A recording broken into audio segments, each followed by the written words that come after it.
Groovy. Oh my god, someone's sitting on someone's face already. I just got here. Okay. Hello everyone. Welcome to the stream. My name is David Sinairo. Way to start the stream. Yeah.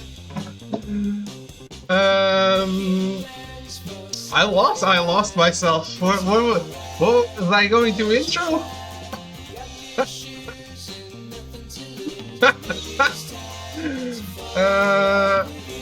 We're playing Date Z, and it's a visual novel. It just came out. I got a code for it, and we are going to check it out. So far, great first impression.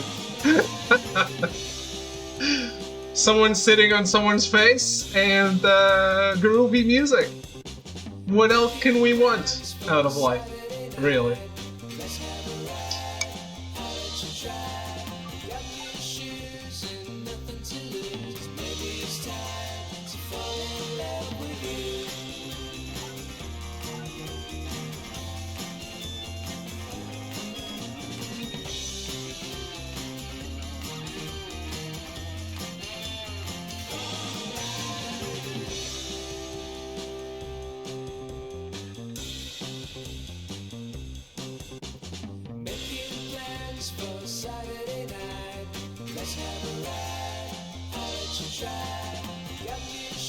That's all? Oh my god, what is this game?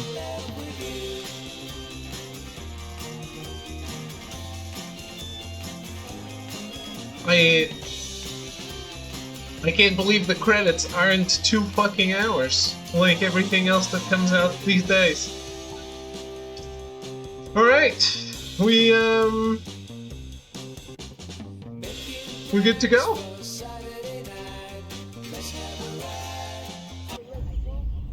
It's March 23, 2015. Monday, 6:47 AM. A school day. A rat infected with what became known as necrolytic pathogen has escaped into Massville High. By Friday, March 28, 2015, the first serious outbreak will occur. Massville High is the high school you attend. Whether you survive this coming outbreak depends on the choices you make in the next 5 days. In the end, there's only one way out of this situation alive. You must get yourself a date by Friday.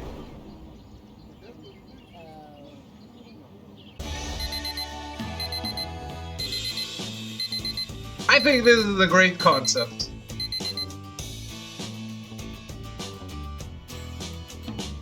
That's a dating sim, but then it turns on its head.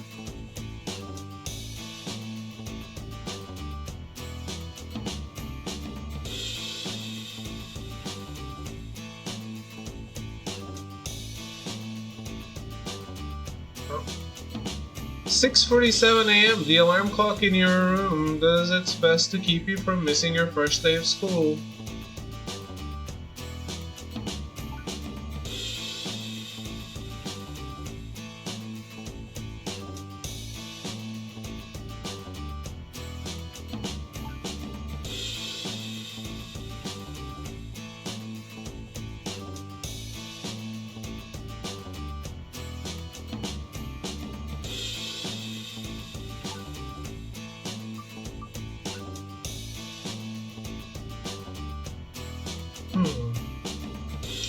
I thought I saw some screenshots that didn't have the had the text in a different way.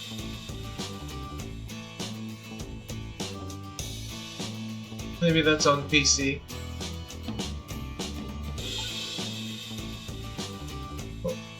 The radio is a present from your mom. It's a clock radio, something she still thinks of as cool. A smooth and oddly smoky feminine voice slides out of your radio. Salutations and good morning, Massville High. It is 6:47 on this crisp Monday morning of the rest of your life. I don't know what that means.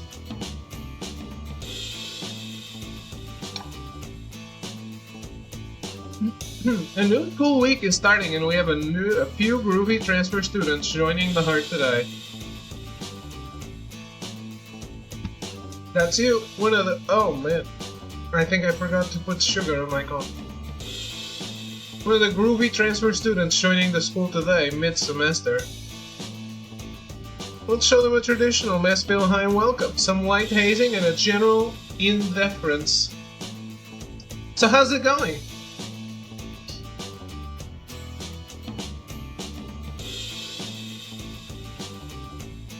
Mr. Echo, I just beat a boy in his block. Oh, I should be on the other side, shouldn't I?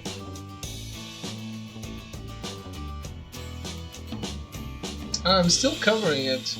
I should be up top. I don't have bars on the other side. On the downside, I can't be up top. I hate being on top. In the game, of course.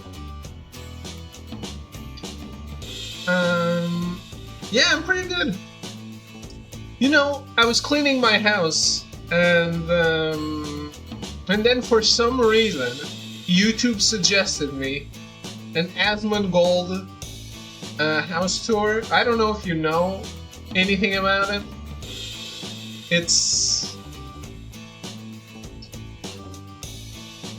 It makes me feel good about my house very, very, very much. Makes my house look incredibly clean, even though I always struggle cleaning it because of my back pain. But yeah.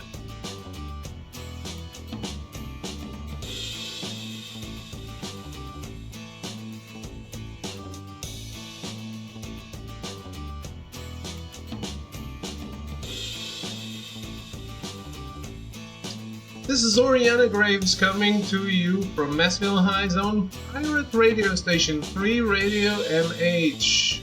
96.3 on your dials and our 5-watt radios around campus.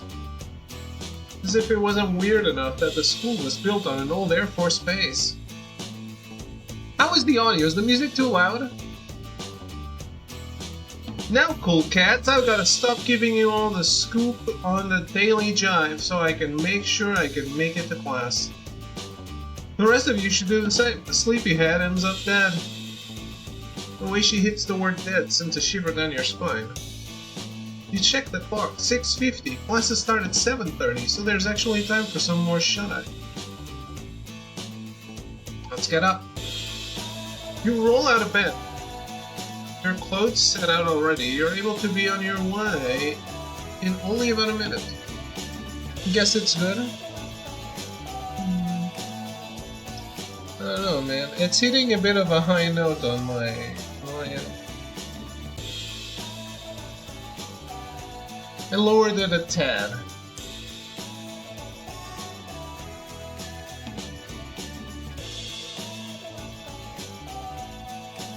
You spend a few more making sure you don't look like you just rolled out of bed.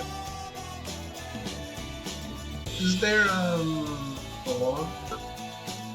Now it's time to meet the other students. Your first period is waiting. F101 in room A15, French class.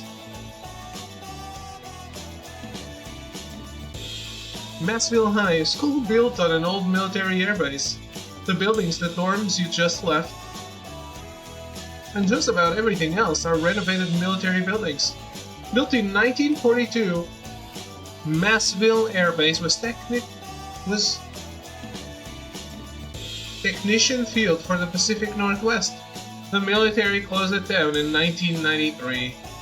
In 1998, the land was leased from the federal government, making use of the previously unattended and dilapidated military air base's infrastructure. Massville High was founded. Some of the buildings look quite normal, however. At the center of campus, the old control tower stands up in the fog like a lighthouse. It feels like someone is watching you from it as you make your way to class. Madame Bouvier? Bonjour, mon bon monsieur. Euh, L'enfer, c'est les autres. Euh,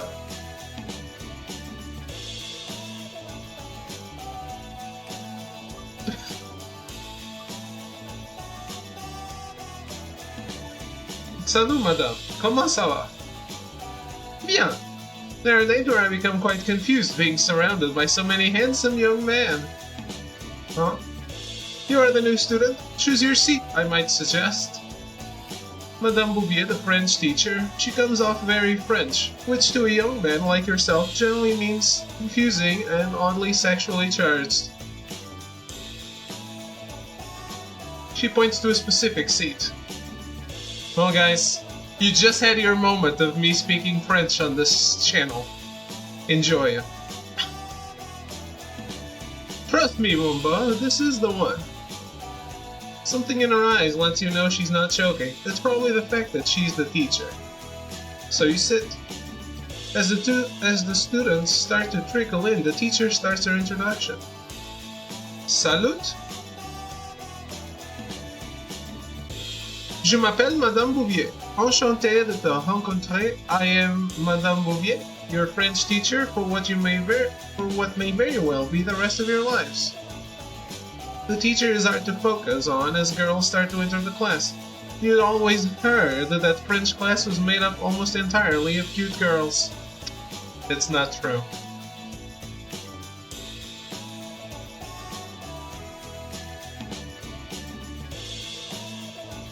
At your last school, it was true for you?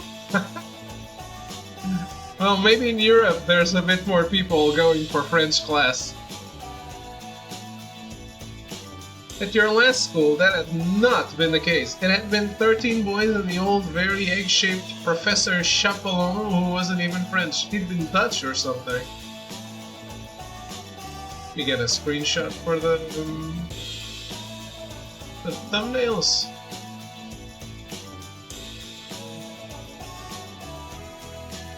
Each girl seemed to get their own moment as they came in and took their seats, each of them taking a seat directly around you. Remember what we've been practicing. Introduce yourselves. À la France.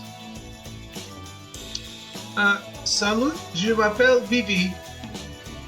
Qui craint de souffrir et de souffre déjà de ce qu'il craint? I don't know what that means. That's too much for me. I don't know what craint means. First of all, that comes through speaks to the confidence of someone fluent in the language. No one likes a show-off, Vivi, and Jean de La Fontaine is a heck. Well, second girl marches in with confidence. Je m'appelle Alicia. Is that all? Oh, liberté, que de crime en commet un tonneau.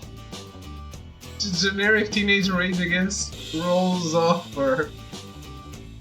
Just sit, my young revolutionary. Je m'appelle Patty, Miss Bouvier. I smashed my diorama for 5th period and I really want to try and fix it.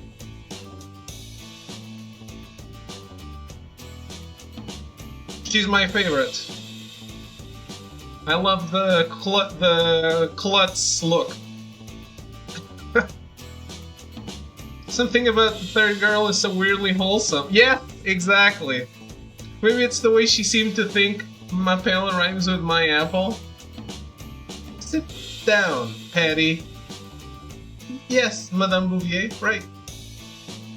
Je m'appelle Pal, Madame Bouvier. I've heard rumors that the less of the four. She's intense. She's trying to play newsroom correspondence on an old sitcom. Sit down, Pal. The rumors, though, suggest that you and... Sit down, Bao. We have French to learn. I will note that you refuse to answer. 4 girls, each seats around you. The cardinal directions, you in the center.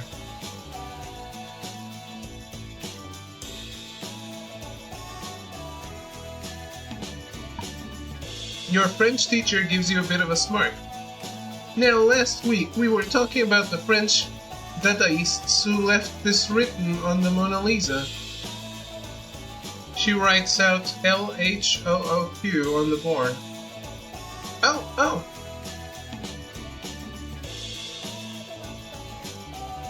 This girl clearly likes D&D. Phoebe raised her hand, waving it back and forth. However, she doesn't even want to be called on. Elashono-kun. It sounds like Elashono-kun. She is correct. This is a French pun. It means, a burning in her bum. However, a better translation is she has a fire below, as the man who made the pun internationally famous explained.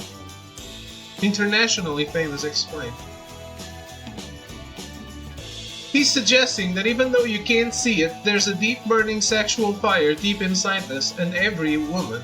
This was important because at the time, the teacher keeps talking as the other students come in, introducing themselves. However, it feels like a small little world quickly develops around you. VBQ always trying to show up. Just because I read and you don't. Alicia reads comic books probably. Alicia mostly reads romance novels. Ha! Kettle Black. I had one of those books with a hunky guy on the cover laying around.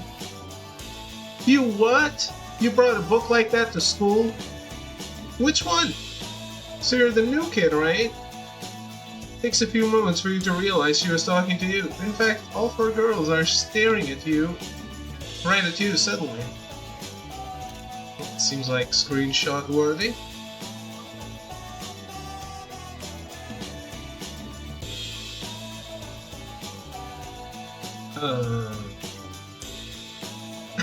Je suis un étudiant actif. What? Why would you say that? I kind of want to say it now.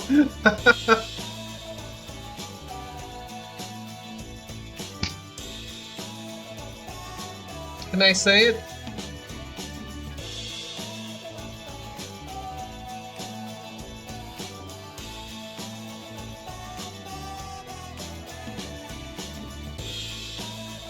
You are a student? That's the only other French I know. More than me, all I know are French Revolution slogans. Welcome to class with Betty Bouvier. I think she's sleeping with the gym teacher. Ooh. Ha, he wishes. She's nice, but often in her own little world. Says the queen of the hairheads. At least I'm queen of something instead of are you Steve McQueen? Yeah, if he was a badass instead of a bitch boy. I need to find a new scoop to write about. Something or someone interesting. Looking for a new victim. If you find one, ask if he knows anything about model building and glue. I keep gluing my fingers together and it's really annoying. Nail polish remover will dissolve that. See, the chemical acetone acts as an organic solvent. VBQ, no one asked you. Those girls seem like a fun bunch to be around with. They keep going on about school stuff. Too bad you're not involved anymore. That is quite enough, all of you. Please focus on the lesson at hand. I was saying, the way that sexuality and art intersect is as close as humanity comes to the divine. The rest of class is not boring. However, you don't think you ended up learning any French or much of anything else. Why, I learned she's sleeping with a gym teacher. What do you mean? This wasn't a good first day. In fact, it was terrible. You failed to make any friends or leave any impression whatsoever. The only person who actually noticed you roaming around the school pointlessly was your French teacher. Ah, Mumbo, there you are. She grabs you by the shoulder and looks at you seriously. I cannot help but notice that a young man such as yourself seems to be avoiding the attention of Mademoiselle. Young people should get to know one another. You may be surprised how hard it is to make friends when you are older. Life can be quite sad if you stay in your own little bubble. But c'est la vie. Some people prefer to be part of the crowd. She pats you on the shoulder and heads off, like she's giving you some kind of wisdom or something. You aren't very impressed. 1 week later, after a week of keeping your head down and just trying to fit into your new school, there's a zombie outbreak and you're torn apart in front of the same girls you didn't seem interested in getting to know. Ooh.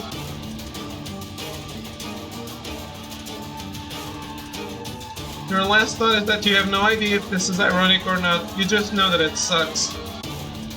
Is your French teacher laughing at you? You kind of hope she dies next.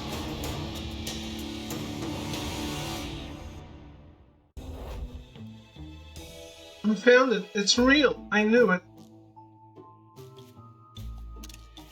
I like the art in this game a lot. I just hope I have enough time. I guess time isn't as big an issue as I think if this works.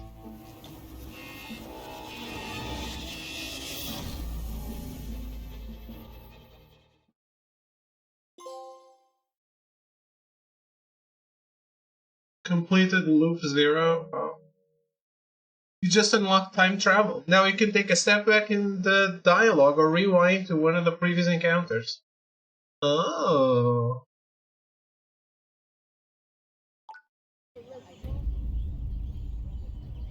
It's March 23, 2015.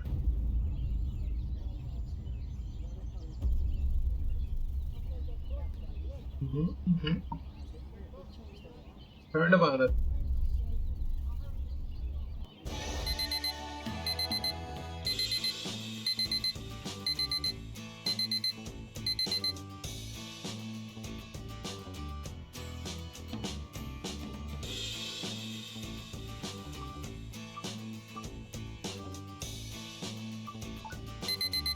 $6:59, you don't even remember hitting the snooze button, but your clock radio blares now. Class is a lot closer now, but if anything you feel more tired after snoozing. I guess I already tried snoozing, we're gonna snooze again. You hit the snooze button again. There will be plenty of time for school when you're done sleeping. Your dream about battling naked mud women in the Thunderdome is interrupted by lightnings splitting the sky. It's just your clock radio blaring as loud as it can. I'm committed now. Class can wait. You want to return to the depths of Dreamland and the Mud Women. The dream goes weird. The Mud Women turn out to be demons. They have your face. They're ripping you apart and... No, who is that? It's your crush from your old school. She's going to save you. Her hand is so soft and you're kissing her. You always wanted to... Knock knock, there's a pounding at the door. There's a feminine quality to the loud knock. Clearly, you pull on a shirt and answer the door. Huh? Standing in the doorway is an older woman. You know a teacher when you see one. Bonjour, mon beau. Shouldn't you be in class? French. It's your teacher from your first period. You must have slept through the start of class and she came to get you.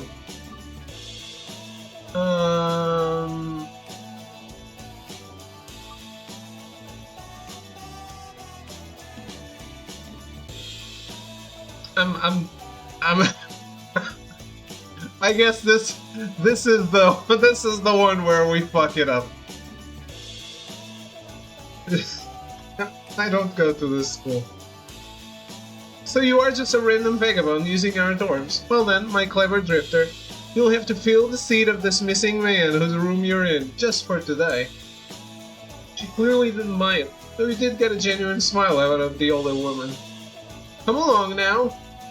Her grip is firm. It's clear you're not the first student she's physically dragged to class. Bonjour, we have a new student who got lost on the way to class. Everyone, meet Marmot.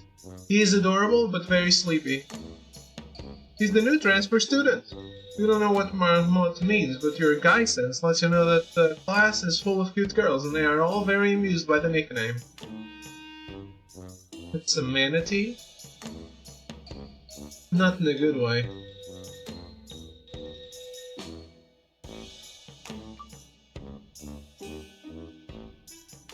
S'il vous plaît, ne m'appelez pas comme ça. Ah well, as you asked so nicely in français. Very well. Now please take a seat and make sure I do not hear from you for the rest of class. Hear a small wave of feminine giggles from the class as you find your seat. We're still the only open seat seems to be in the middle of a bunch of cute girls with mean smiles. Thankfully, a girl with a diorama comes in a few moments later and pulls attention away from you.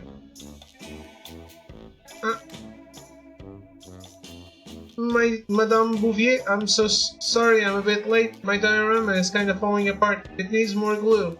Can I just go to the library or something instead of... You take the chance to disappear into class. The girl spends a bit of time trying to argue fruitlessly with the teacher. The class is interesting, but the teacher spends so much time talking about the art and philosophy of France she doesn't really explain anything about the French language. The bell for the end of French class finally goes off, after what feels like an eternity of facts about French cinema and whatever the French New Wave is. However, just as you think you're about to get to sneak out... New boy, may I have a word? You look pleadingly at the girls in class with you. Some of them give you soft smiles, but they all leave very quickly, so as to not get caught up in whatever it is. I know you're new to Massville High, but we take things like truancy and lateness quite seriously here. You've heard the speeches before. Well, our accent might make it a bit more novel than others you've heard. It's more of the same...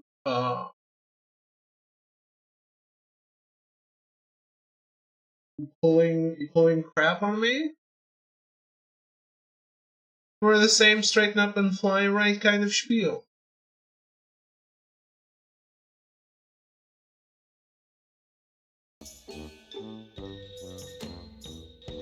It fixed itself.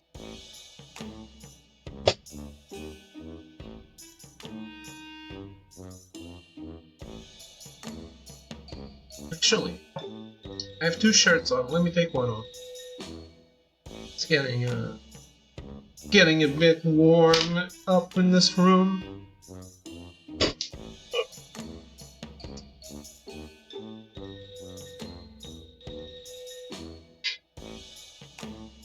Ow. Right? You survived.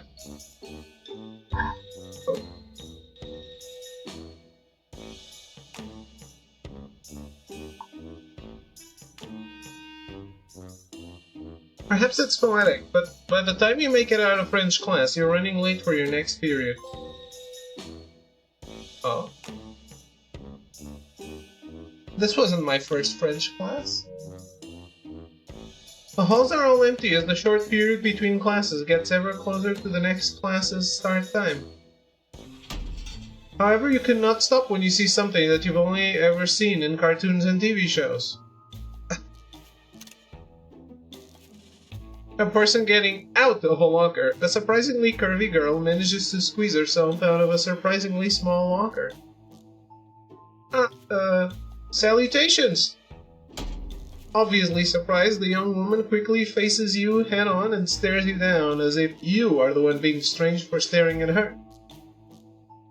You're one of the new transfer students, right? Trapped by the politeness of society, you nod. Great, then let me interview you. Get your fresh perspective on this strange school. Just only piece together a few things. 1. This girl was inside the locker by choice. Was she spying on people?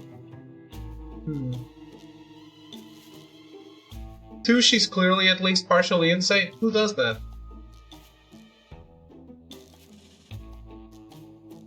Agreed. 3. You're going to be late to gym class if you don't get going.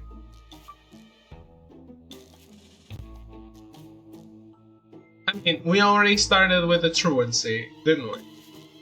Stay and get interviewed. Yeah, okay, you can ask me a few questions. As a new transfer student, are you part of any outside groups secretly trying to look into the goings-on at, mysterious as they may be, this campus?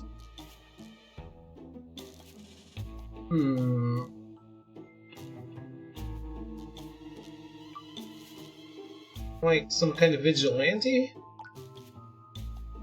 No, because a vigilante works on their own, obviously, and I was talking about more of a conspiracy. Why do you think I would be part of some conspiracy? Like I said, this campus has some strange things going on, and I, Bao, an 18-year-old superstar reporter, will crack the case. She strikes a bit of a pose, as if expecting someone to take a photo of her. No one does. Why were you in the locker? Eavesdropping on people. She doesn't break the pose, even as her smile fades. Before you can ask a follow-up, the late bell rings. And I'm off to make sure my next case isn't Mao stuck in Saturday school. Not even seeming to be a little self-conscious about talking in the third person, the exuberant young woman is off. You head to PE as well. You're a bit late, but the teacher doesn't make a big deal about it. He just tells you to find a team with the least people on it and join them.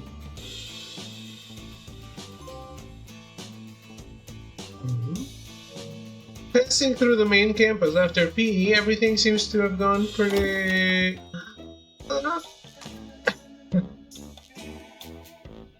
Another fucking diorama. You turned just in time to slam into another student. The young woman had been half running along, holding the diorama up and out, and it's clear the diorama took the brunt of the attack. It had probably been a wind farm before the collision. Now it looked more like a diorama of a smashed bunch of cardboard. Oh no!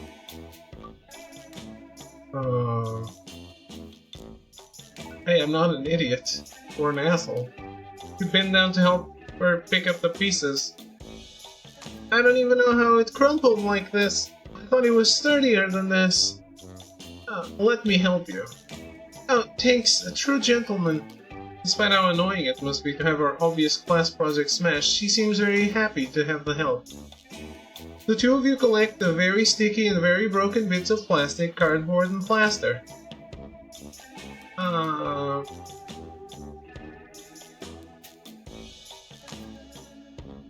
I can tell what it used to be. I guess I should introduce myself. I'm new in school. You're one of the new transfer students, right? I'm Penny, by the way. Thanks for your help. Sure. She takes a deep breath and stares at the broken wreckage of her work. This is horrible. As the two of you stack the debris up, your hands bump. She looks away, as they do, as if not wanting to meet your eyes. Well, mostly horrible. The smile you get from Patty makes this momentary embarrassment from having crushed the diorama worth it. She's mega cute.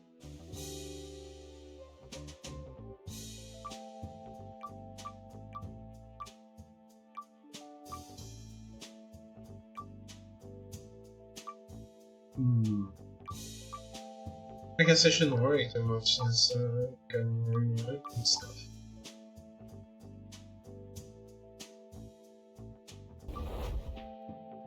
Oh? There's a whole fucking timeline thing.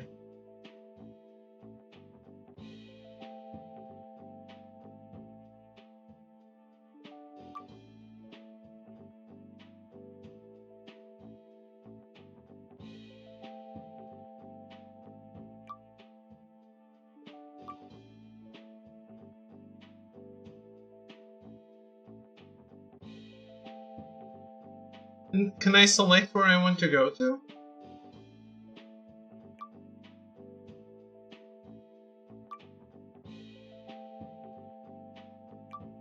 Oh.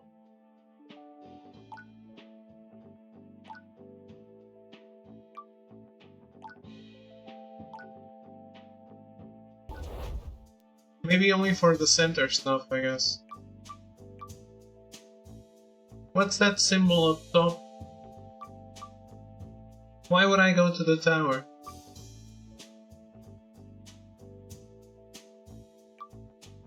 Let's go after the chick I like. We go to the library to help Patty with our diorama. Patty seems to have dismantled the diorama entirely. She's examining each piece looking for something.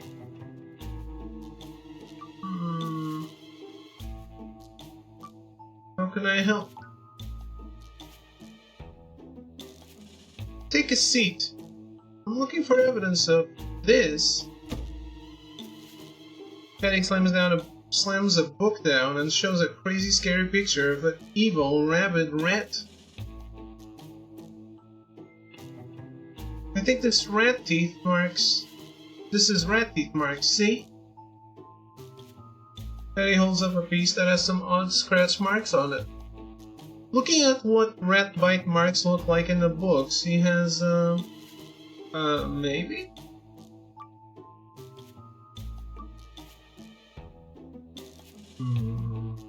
We'll help you find more evidence.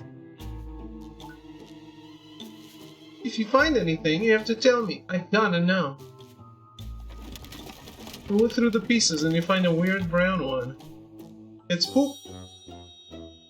It is poop. Is this something? Oh, that's, Huh? Patty taps the book and you see that it looks like, just like a rat dropping. Gross! Patty laughs in a sort of chipmunk-like way as you toss the turd away. To the floor of the library? That proves it! Nothing leaves rat droppings besides... He stops for a moment, obviously for dramatic effect. Rats! Patty looks at the marks again. Really? Gross? Rats. She motions to another dropping. It seems to be a sickly green color. Even grosser than normal.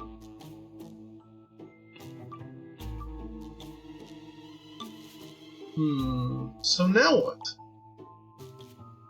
We find and we stop the rats. All of them? Yes, how dare they do this to me? So what's your plan? I don't know yet. But I am going to find the rat that dared to destroy this thing of beauty. Proof I can show the teacher and be like...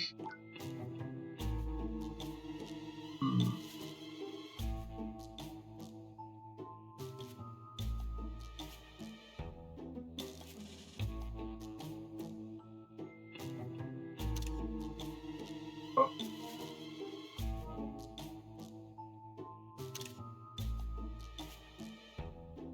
First class, she's a real girly girl, and the damsel in distress, she's the daughter of the local sheriff, who is overprotective and believes that she should find a husband at the nearest church. Ugh.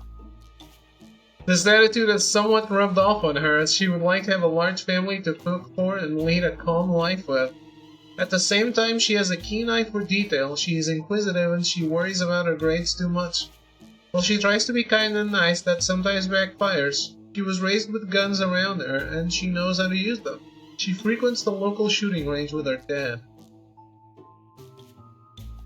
So she's good. She's a good companion for the apocalypse. Inquisitive at times, annoyingly so, she gives off the vibe of a 1930s reporter. Fedora with a press pad tucked behind the headband. Camera hanging around her neck, the whole 9 yards. She appears to be living in her own world, often exaggerating the events she writes about and sprinkling them with a touch of sensation. It doesn't matter if the story is to be published in a school newspaper or her own blog. She's desperately trying to find a conspiracy and often jumps to conclusions without any reason to do so. Yeah. So far, less good of a companion for the apocalypse. She motions to the mulch that was once a project. That evil rat destroyed my diorama, I will say to the teacher with my best teacher face. She makes a pretty good teacher face. Then she points directly at you. And you're going to help me. Please? You give a bit of a shrug, but it seems enough for her. Now I need to find a book on rat catching. Patty doesn't find her book just yet, but it's clear her intent is real.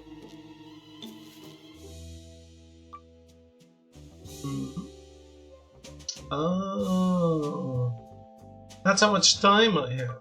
God.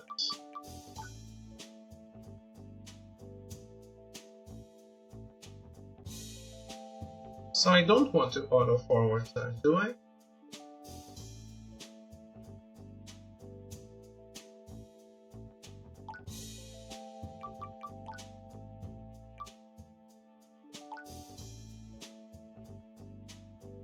You peek into the gym during the break. Kids seem to be mostly using the PE gear to play around. At first you thought they were playing dodgeball, but they just seem to be doing lots of things with the balls. Gross. Mostly throwing them at each other. Hey, new kid, huh? The PE teacher calls out to you, then checks his notebook. Right, they didn't give me your name. Why do I always get last week's sheets? Did you know we won 3 straight state volleyball championships?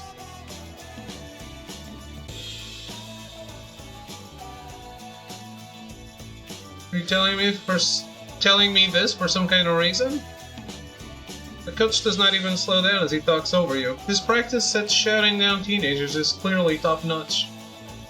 I wanted to be 4 so badly. Alicia, she's my chance. She's the key. If only she wasn't so volatile. He turns and stares into the trophy case. There seems to be an empty spot next to the 3 other trophies. I need this. I need this to make sure people remember me after I'm gone from this school. They'll look in this trophy case and think, that coach got 4 of those. You don't have anything to add, though you do wonder if he's having a midlife crisis. Whatever you do, new kid, don't get into teaching. It seems good, summer's off, steady pay, get to hang out at school all day, no one notices, no one cares. Sensing that none of this is pertinent to you, you back out of the gym slowly. Yep, time to get back the fuck off.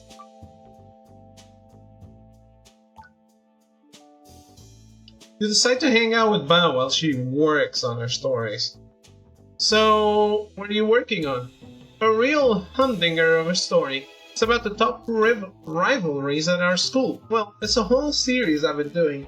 Massville High's massive rivalry problem? I haven't gotten the name of the series yet, but I have 2 pieces done and I'm working on this one here about Vivica and Jill. 2 of Massville High's best students that have been at each other's throats for weeks. She checks her note. A week? At least I've been following it for a week. I think it went on for longer than that. Vivica, Vivi as the source prefers to be called, thinks that Jill is being taken advantage of by our science teacher. She's probably not wrong. She's also jealous.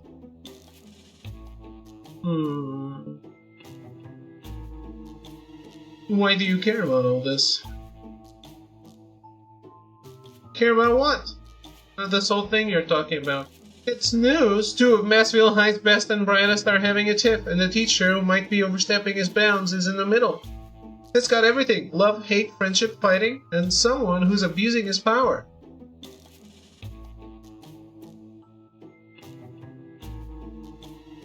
It's clear that last one is the part that really bothers her. If there's one thing I dislike, it's someone who takes advantage of the power they have over people who don't have any. I think the key to cracking this whole case wide open...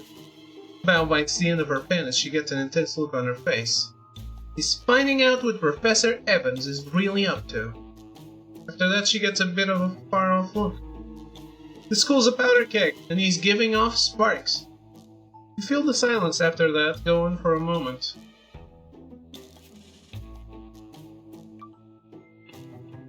Do you always talk in cliches? Do you mean, do I always talk in a poetic and fiery way?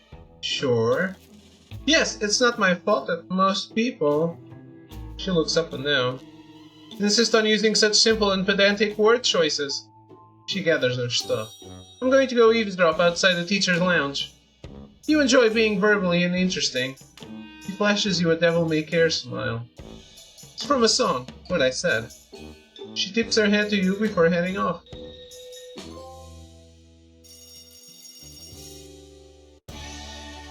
The first romance scene with Val? What do you mean? After the break period is over, you make your way to the history classroom. Greetings, class. Coach is the history teacher?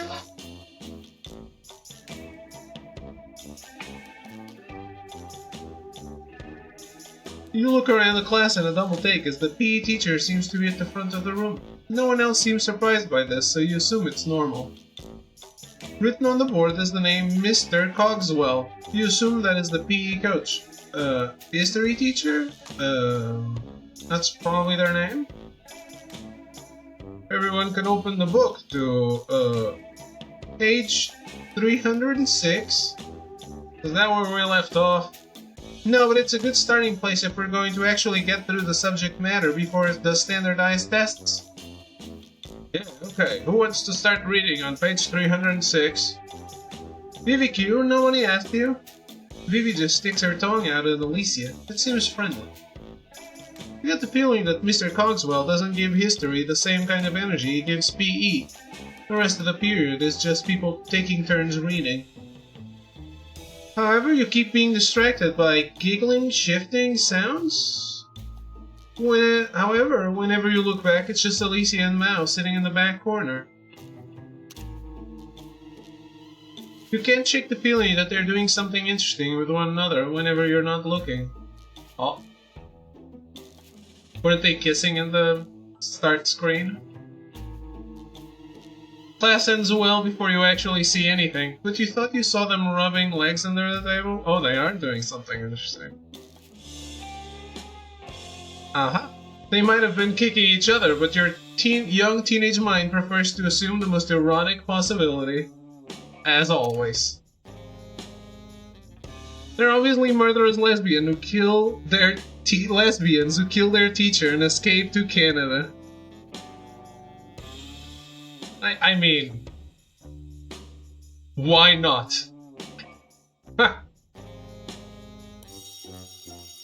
Class is over. Are you okay? You look like you're drooling. Penny breaks you out of your daydream, and after you wipe your face, you shuffle out of the classroom.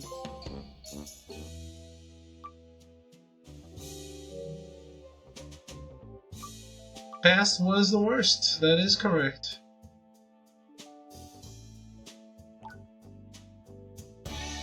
You decide to catch lunch with Patty. So this is the lunch area where people get lunch, and a lot of the teachers leave their rooms open during the break, so if you want to not be outside, it's not that hard. There's the lab, the gym, the French teacher's class. No one really hangs out in the French teacher's class though, because she's, well, you've met her.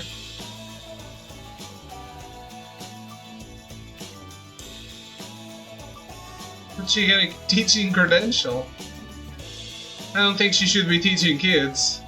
It's not that hard to get teaching credentials. I think you just need to be enrolled in a program or something. Really? I think. Madame Bouvier is legitimately the worst. She flirts with all the boys, which is just disrespectful for a woman her age. How old is she? I don't know. Old? She doesn't teach French, she just rants. And she keeps telling me I have to work on my accent. Every time I try, she says I'm getting worse. I don't know what she wants. Ugh, she's the worst. My dad says... Oh, my dad is the sheriff, by the way. He says that I should make friends with her, which is not something I'm going to do. She's not friendly to me, why should I be friendly to her?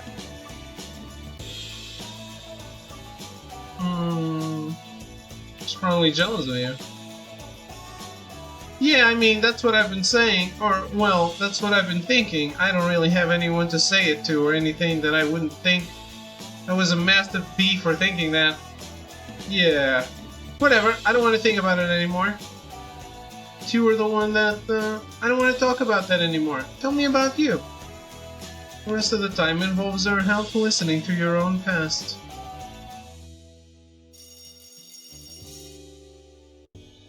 Science class. You're the first one, however things are chaos.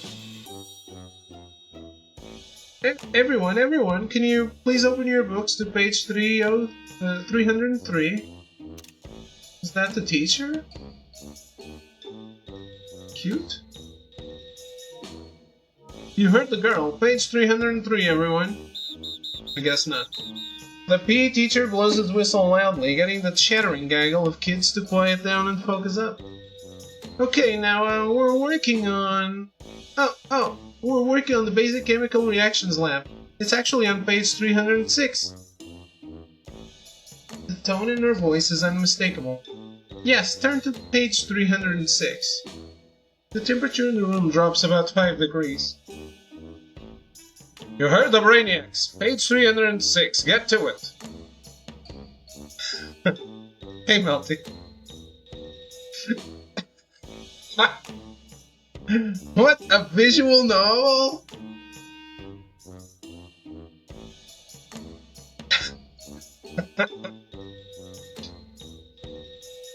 No, Melty. Bad Melty.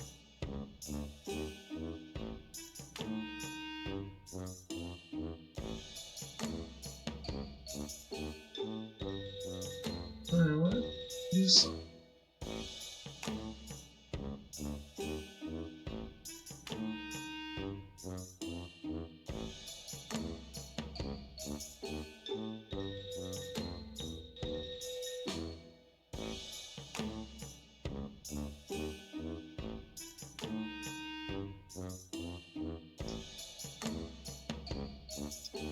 Yes, Mr. Visual Novel expert. Have you seen this one before, or is that your first time seeing it?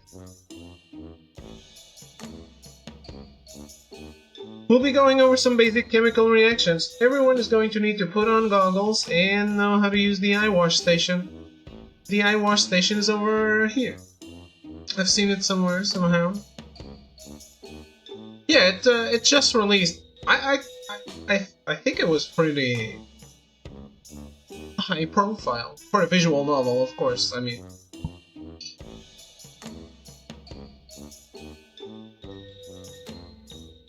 but us visual novel people,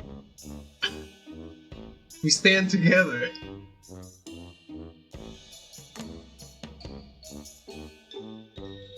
Holy hell! What kind of terrible torture device is this?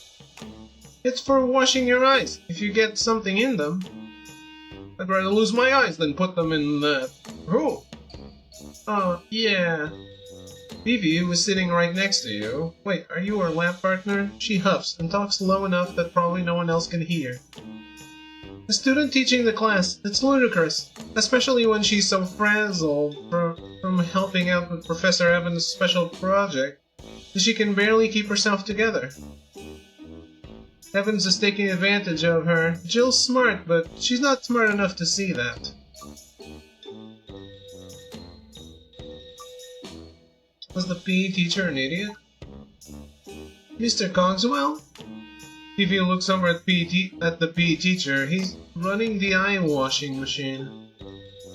Seriously, this thing is just no good. It looks like it's designed to scoop your eyes out like ice cream. I wouldn't call him an idiot. She gives you her best diplomatic smile. Okay, so we're supposed to be doing this. She points at the book. It looks like a lot of words and colored images to you. It's horrifying. However, I think what I want to try is something like... She flips forward a few pages and it looks 6 times as scary. There's so many colors and things. Wait, is that a Skull and Crossbones warning? It's a pirate. So we'll need... Here, put on these goggles. Put them on. You put on the safety gears. Vivi does the same and starts to gather and mess with chemicals. Looks like something out of a cartoon. She talks while she's doing it, but it's hard to keep up with. So, as this is a base, we need to be careful. We don't want any volatile reactions. So, can you hand me the next one? Step 31, it's over there. I don't know. Which one is the right one? I'm handing her the clear one. Vivi takes it and pours it carefully into what she's working on. Wait, this is... It's at that moment you realize she'd been pointing at a red chemical. You hadn't even seen it. Oh well, what's the worst that could... There's an explosion. Thankfully, it's one made mostly of foam. It comes gushing out of the container in front of Vivi. Ah! She stumbles back right into you, foam going everywhere. Both of you fall and the world goes dark. Oh, come on, oh, is this the sitting on my face? Oh, come on, get up, you two. This is such a mess. This better get cleaned up or the school's going to blame me. You can hear just fine. You can't see. Is there foam all over your goggles? You reach out for them, but you find something else. Warm, soft, and... Hey! Yep. We won the game, guys. It's done. She's on top of you. You realize this. You have a moment where you realize that she's sitting on your face. And that increased their liking me by 5. Hold very still. You hold very still. It's nice, warm, and just a good place to be. Eventually, though, she manages to get herself off and jumps up. The world returns. Vivi is covered in what looks like some kind of foam standing in the middle of class. Everyone is staring and laughing. Eventually, you both get to cleaning. That's what happens when you go off book. Vivi doesn't say anything back to that. She's too embarrassed, but she clearly wants to. By the time the mess is cleaned up, the bell rings. On the way out, Vivi doesn't look you in the eye. Sorry, I should have made sure you knew what I was asking for. Did you, never mind. She rushes out of class before you can ask what she meant.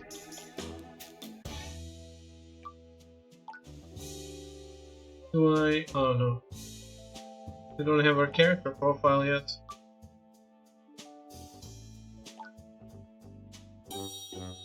You get invited by Penny and Vivi to go to Danny's after school.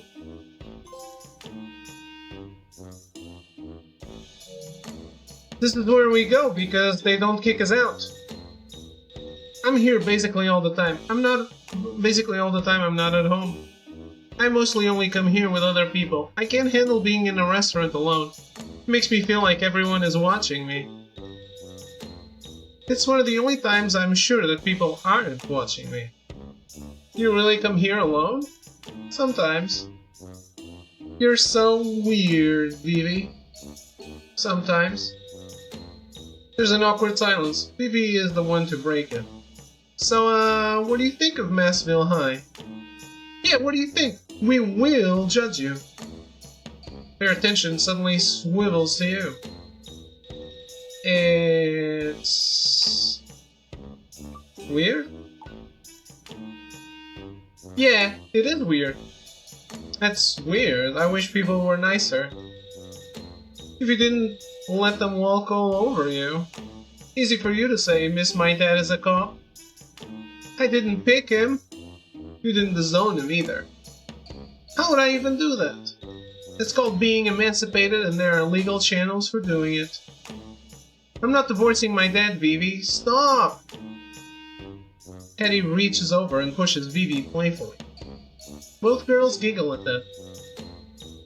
It isn't long before the evening wears on and the 3 of you say goodbyes and you head to your dorm. You make it home, well, to your dorm room, which is going to be your home for at least as long as you go to this school. And like that teacup. It was quite a day, but maybe there's a place for you here? You are tired though, so... You see something move in the dark outside your window. A fucking rat. Taking a closer look, you see it's a small animal. A rat? The rat stares at you for a moment. For a few moments. It looks weird? You don't know why, but that rat sends a shiver down your spine. It crawls off into the night and then there's just darkness. You're probably just letting things get to your head. Try to get some sleep. And this is why you never open any windows. Keep them closed. 3 days until the outbreak. 6:47 a.m. The alarm clock in your room does its best to keep you from missing your second day of school. A smooth and soft, smoky feminine voice slides out of your radio like the day before. Salutations and good morning, Massville High at 6:47 on this fresh Tuesday morning. That groovy transfer student I mentioned yesterday seems to have made quite the splash. The problem with standing out in high school is people notice. Look after yourself, new guy. Can't trust anyone at this school to do it for you. This has been Oriana Graves coming to you from Massville High's own personally funded and privately owned pirate radio station, Free Radio MH. 16.02 in your dials and 5-block radios around campus. Why is it different? If anyone tells the teachers about me, I hate you. Check the clock. 6:50. Classes start at 7:30. Time to get up. School starts with French class. Madame Bouvier seems to be in standard form.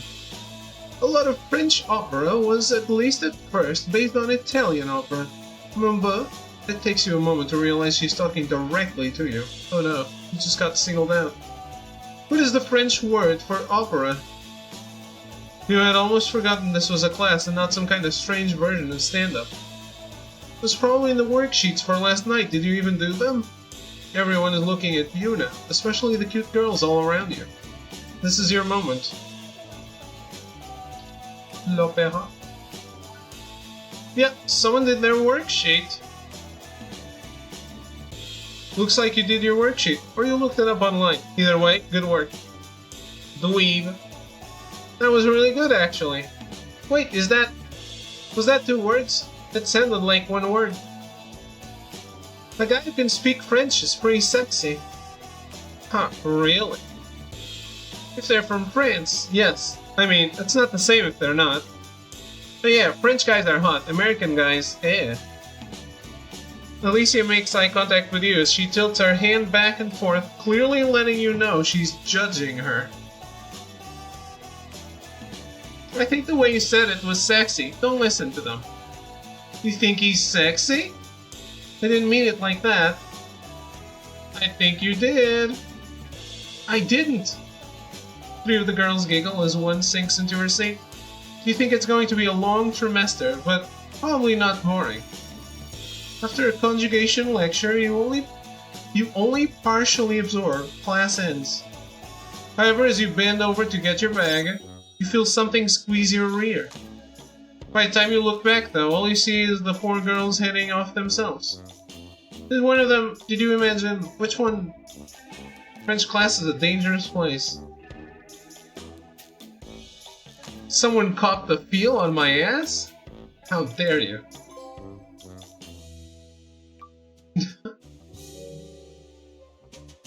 This game is cute.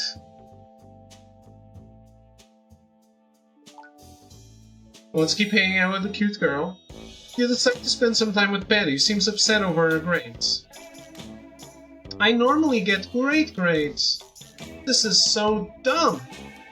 That stupid diorama was supposed to save my grade, but instead it got smashed. Oh, Patty, you're not being mature. Don't think crying will change my mind. You should smash that stupid face.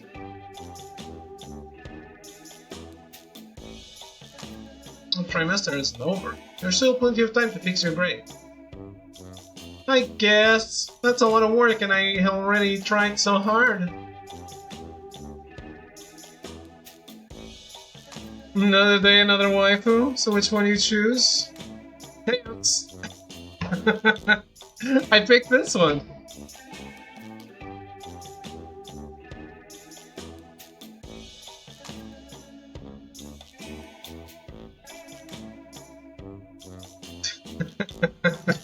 How are you doing?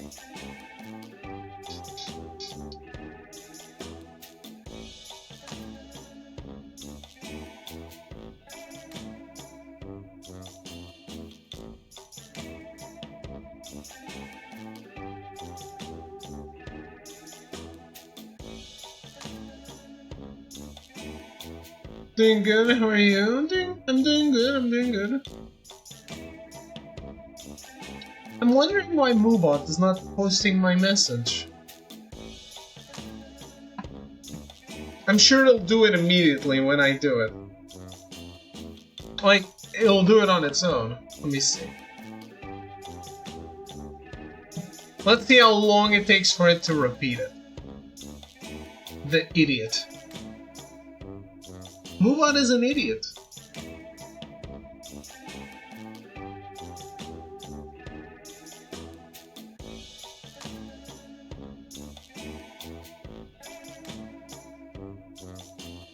Oats, do you use Moobot? Is he an idiot in your stream?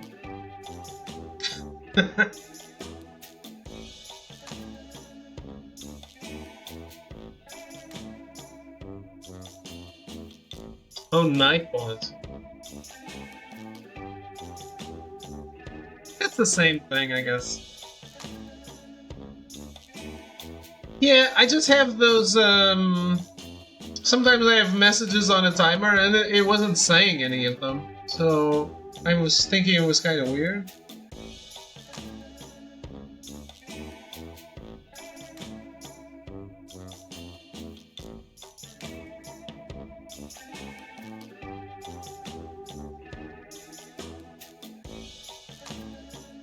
I don't know. Does that happen to bots? Fire Moobot, get Nightbot. I'm gonna get them both and make them fight.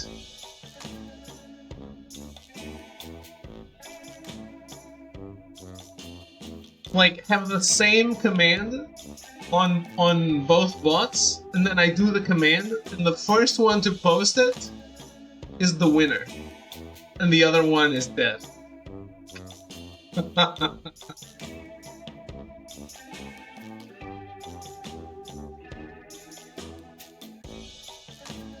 thought trying to focus on my strengths, arts, and crafts instead of what I'm bad at, science, would work in my favor.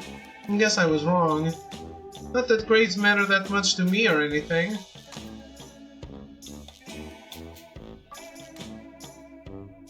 What does matter to you? People I care about? Family? Things like that? Yes, I do want to go to college. It just seems like something I should do. I'll need to not fail science if that's going to happen. My dad is always like, honey, you don't need college, find a cute boy at church. Which is just... Dad, all those guys are pot people. Pod people, huh? Yeah, guys who go to church tend to be pod people. Dress nice, talk nice, think nice. Probably filled with rage boiling underneath. They don't come off genuine. Being a little unfair? Of course I'm being unfair, they're just so stuffy.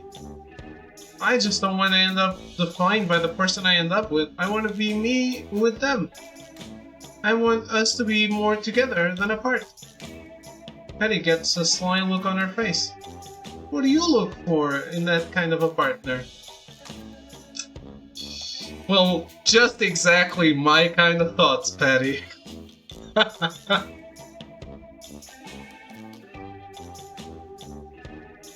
Just that, a partner.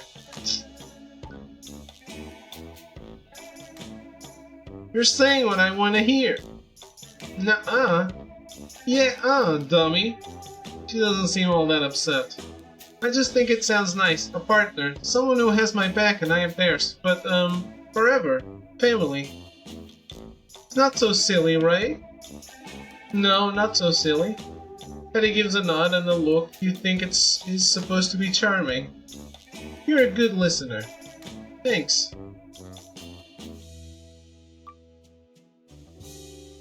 Nice. I like Patty a lot.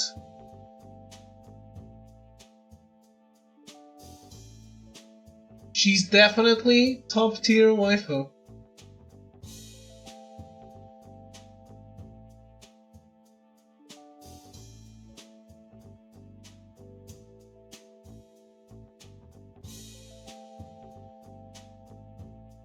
Holy shit, there's 87 trophies in this game.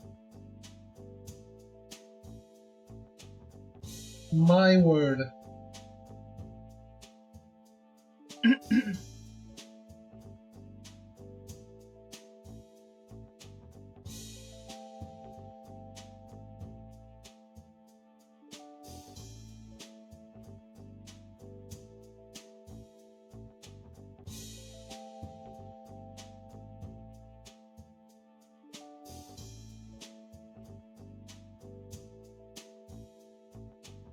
Oh. 49 trophies, and then there's DLC stuff.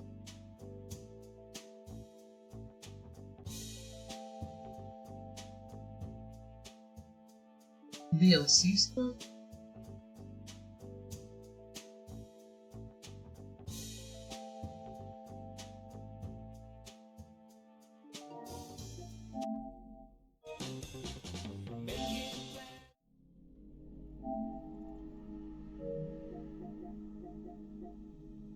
Okay, which I have.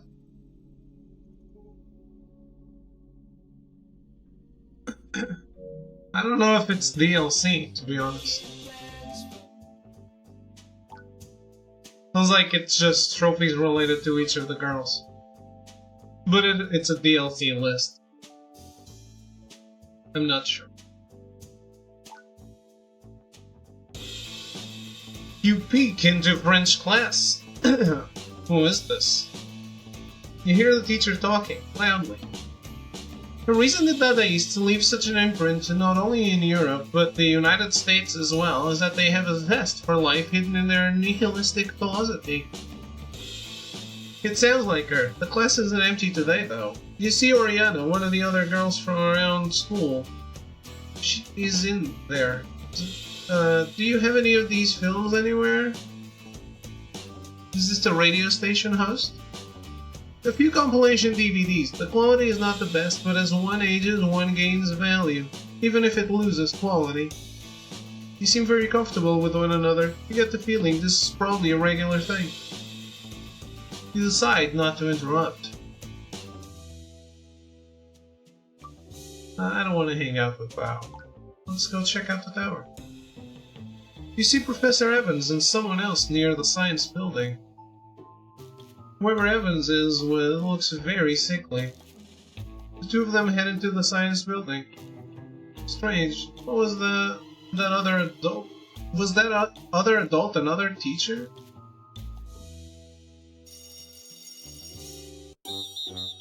History class starts with a loud whistle from the PE teacher. Okay everyone, listen up. This is some real dark, real true spooky junk we're going over today. Disease. We got the Spanish flu, we got the Black Plague, we got syphilis, AIDS, we got cholera. The big hitters of disease. Oh, malaria? Not on the syllabus. Yeah, but I think not on the syllabus. Okay, we're going to break up into groups. He breaks the class up into groups. He then walks everyone through a fairly convoluted setup where people are handed pieces of paper to let them know if they are infected or not. Then everyone is supposed to shake hands with two other people. Afterwards, everyone is supposed to show their paper to the person they shake hands with and then make a mark on their own paper if the other person is infected. Okay, everyone got their papers? Go! You check, your paper is blank. Shake hands with Patty? She is infected. I started that way, don't blame me. She seems legitimately worried you'll think of her as unclean. Okay, find someone else to shake hands with now.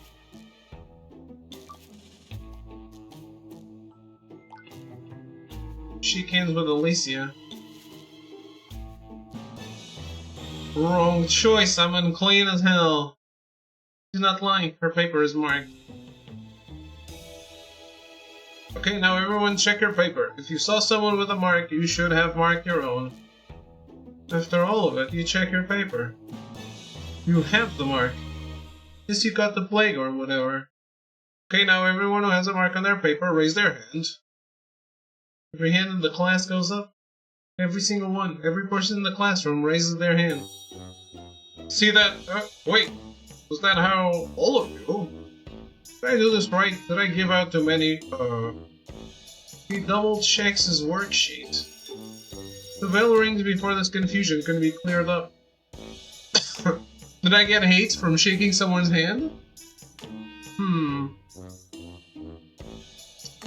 I'm not sure that's how it works.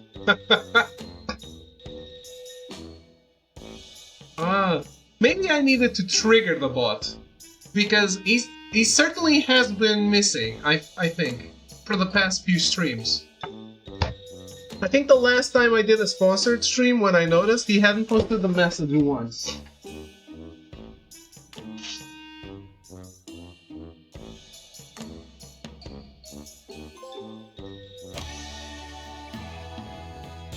You head to the lunch line and...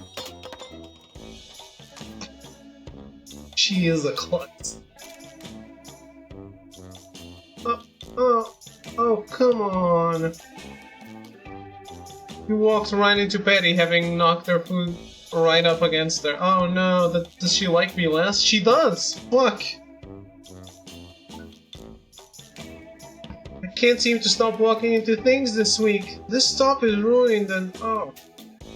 She seems to finally realize it too.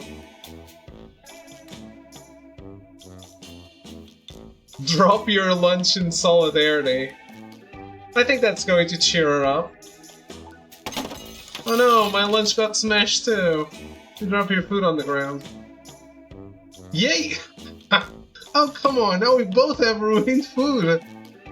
Betty can't hide her charmed smile. I guess I have to keep an eye out on blind corners for you specifically. I'm going to get back in line after I clean up some. She heads off to clean the food off her blouse. I did it, guys.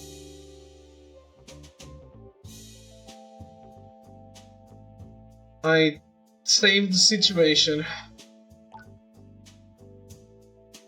You agreed to let Bao interview you as the voice of the new transfer students in school.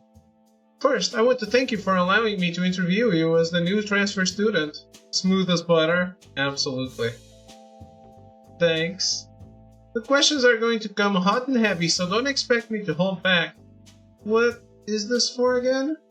School paper if they'll have it. My blog if they won't. Why did you leave your last school?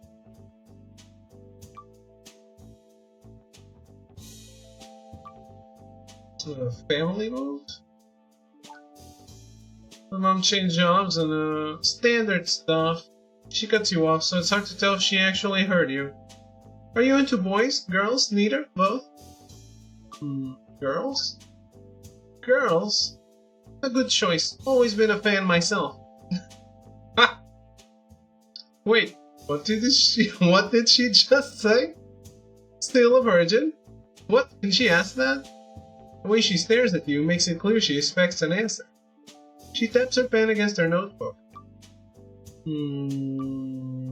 That's none of your business. Noted. Wait, was that okay to say? She doesn't seem mad at all. How do you feel about spaghetti straps?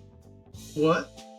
They're a big thing, got banned this year. No one is supposed to wear them, but everyone does on the sly. I don't know what that is.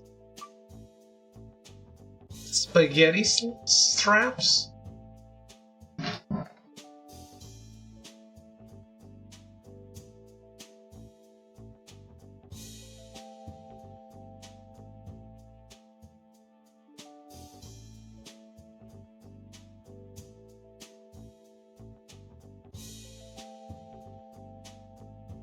What, like a tank top?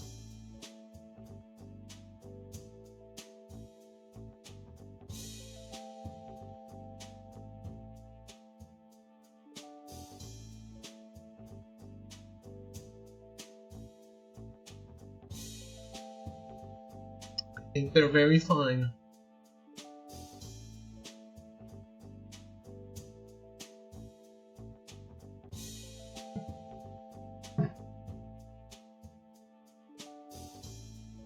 Something like that with thin straps like noodles. I like them. The right top, I agree. These questions don't seem very focused. You come across a turtle overturned in the desert. That sounds familiar. You don't have enough food for both of you to survive. Of course I don't. You save the turtle, put the turtle out of its misery, and leave the turtle to its fate. That's not a fair question. All three are horrible. That's the point. I saved the turtle, even if it meant my death. What? even if it meant my death. No, I turn the turtle and I go on my way. And it goes on its way. Said like a true hero, or someone with a hero complex. Okay, I have all I need. Wait, that's all you wanted to know? I'll see you around, you kid. Don't be a stranger. With that, she puts her notebook into her bag and heads off. You can't even begin to imagine what she could write based off that interview. Then again, it slowly dawns on you that she knows a lot more about you than she did 10 minutes ago.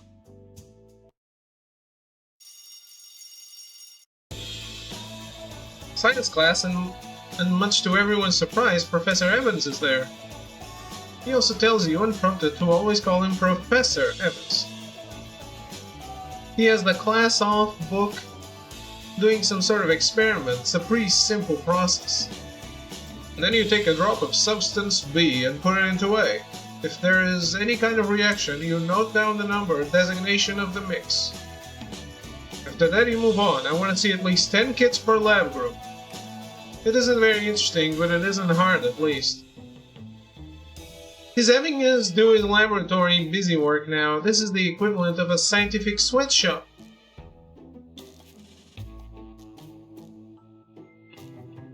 Do you think it's dangerous? What is he making us do? I'm not positive. There's not a lot of information here. I don't have Vivica's profile, but she likes me more than that. Based on what we're doing, he's clearly using a brute force approach on some biochemistry. I wish I knew what kind of structural property he was looking for. That would let me know a lot. Vivi says this as she examines one of the kits and the chemical set-ups in it. Vivi and you, well mostly Vivi, are able to get through 20 of the kits. Is he testing the reactions between proteins? Maybe something to do with RNA receptors? Very good work, you two. What is this for? It's just to help you see what it would be like to spend a day in an actual laboratory. Work like this is the day-to-day of any chemist or biochemical engineer. Vivi narrows her eyes at that, but the bell rings, which, as any high schooler knows, means you don't stay in the classroom any longer than you have to.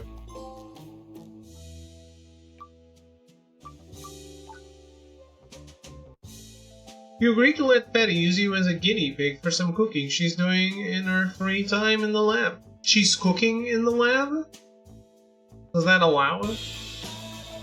Patty is running around using the ovens they have in the lab for when it's used for Ohm Ec class.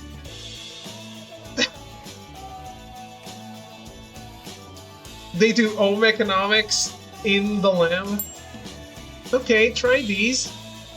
Patty rushes over with a plate of piping hot cookies. They're stacked up in a very Americana way. You pick one up. Ah! And drop it right back down. They're steaming!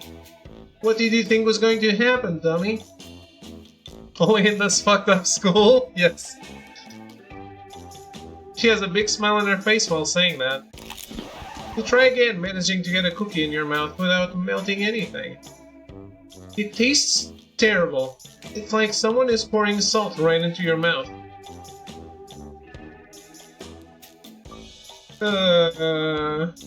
Fake smile. You give a fake smile. The moment she's not looking, you hide the piece. How was it? Good. Did I finally... Patty takes a bite of the cookie. Her face falls. You're... sweet. I think I used too much salt. I'm pretty sure if she'd used any more salt, you would have died. Why would you use any salt? It's not my fault. The ovens here at school are different from the one at home. I thought I was checking it. It seemed to taste fine when I was mixing it. I don't know why I have such trouble with simple recipes like this. Maybe my palate is broke. My palate? My palate is broke? Don't you just have to follow the recipe? Cooking is hard. It is. for everyone. All the other girls in class seem to get it just fine. I'm really trying. I really like cookies. I want to be able to make cookies that don't taste like horror. Look, I'm working on it, okay? I want to be good at all of this stuff. Making cookies, cleaning things, ironing, sewing. I don't seem to have a lot of natural talent for it, though. I think it's fun, but I seem to be so bad at all of it. It's frustrating. She picks the cookies up and tosses them in the trash. I just wish it was easier to be who I want to be. Thanks for trying the cookies. Sorry I almost poisoned you. Anytime? Then it gives you a cute wink as she goes back to cleaning. Damn, thought her profile said she was good at cooking. I guess it only said she likes cooking. Doesn't mean she's good at it. You see Jill standing with a small gaggle of people that all seem to be fairly friendly. I know I got bags under my eyes, but Professor Evans has been wanting me to help type up all of his notes and... Can't type up his own notes? He's very busy. I'm helping streamline his process. Doesn't he have that weird, sickly-looking guy as, his thing where you assist somebody? An assistant? Okay, Megan. I like you. That's the one, hun. You'd think a professor from university could make do with one assistant. A university here in the States. We say A. Maybe the uncultured Yanks do. Professor Evans is a genius. You maybe all don't get it yet, but what he's doing is going to change the world. Whoa, hey, okay, we get it. We just think you seem tired all the time lately. Evans is really counting on me. I can't just let him down. You eventually decide to stop eavesdropping. They all seem pretty familiar with each other, and you feel like a fifth wheel just even thinking about going over there.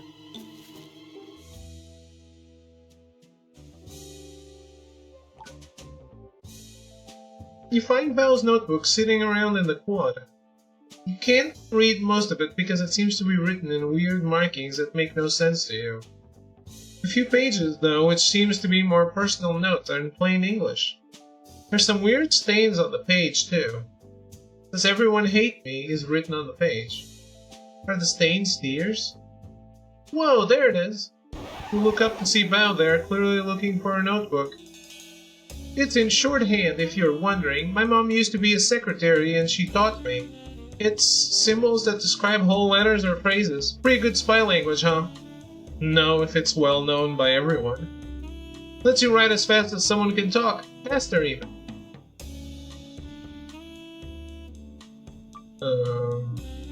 Why isn't it all in shorthand? Well, it can't be hard to read after the fact, so I only do it when I'm trying to write down what people are saying. Why? What did you, She snatches the notebook from your hand. See... She sees the page you saw. Oh. With a big sigh, she sits down next to you. I was in a bad place when I wrote that. Some real ne'er-do-wells had been giving me the real runaround, twisting my knickers with their lack of manners. I know everyone doesn't hate me. She tears the page out of the notebook, crumples it up, and throws it away. See? There, see? Problem solved. Is that how it works? No, of course not. Doesn't mean it wasn't cool to do, right? You give her an incredulous look. I thought it was cool. Alicia would probably back me up on that. I just don't need the people in the school getting under my skin like that. They're all small-minded cogs who can't see the bigger picture beyond their simple and unexciting little lives. If it wasn't for people like me, there would be no one to speak truth to the masses. Isn't she saying, speak truth to power? Speaking truth to power is a great way to get nothing changed. Power already knows the truth. This is all moot, though. A strong person doesn't let small-minded people make them feel small. Alicia doesn't. People try to be twice as mean to her as they ever are to me, and she lets it roll off her back like water off a duck. Or I guess more like an elephant or a grizzly. Maybe less waterproof, but much more aggressive. She's, impressive.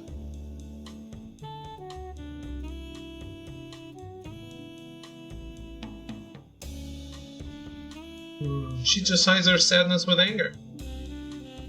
Hey now, let's just hold the phone. You don't know her. As our best friend, I will have you know that she does not do that. I think she processes everything through anger first, all other emotions second. She stops for a moment, realizing how that sounds. I didn't say she was perfect, just that I wish I was more like her. Felicia is impressive. Everyone is impressed by her. They respect her. Or they fear her. That's what I want, to impress people. She slows down as she starts to say it, but she doesn't stop. Clearly she was thinking better of it before it came out. Sounds selfish when I say it that way.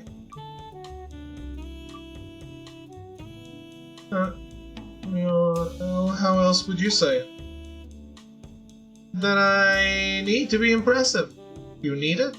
So people will listen to me when I have something worth saying. You nodded that. Doesn't sound so selfish when you say it that way. I guess it doesn't. There's a silence. It isn't awkward. It's oddly familiar. Bao's voice is very serious. The slight sardonic will it often has is gone. I know people don't like loud women. I know they don't like people who get in their face and write down what they say. But it helps. The whole belligerence. It makes it easier to ask the hard questions. And they do need to be asked. Selfish or not. She adjusts her hat so it's on at just the right jaunty angle. Someone has to ask the tough questions most people aren't willing to. She slaps the notebook against your arm. Thanks for finding it. I can't crack the next big case without it. She puts the notebook away carefully and gets up. Don't read my private shit ever again. And yes, I know that's hypocritical. She waves over one shoulder without looking back as she walks on.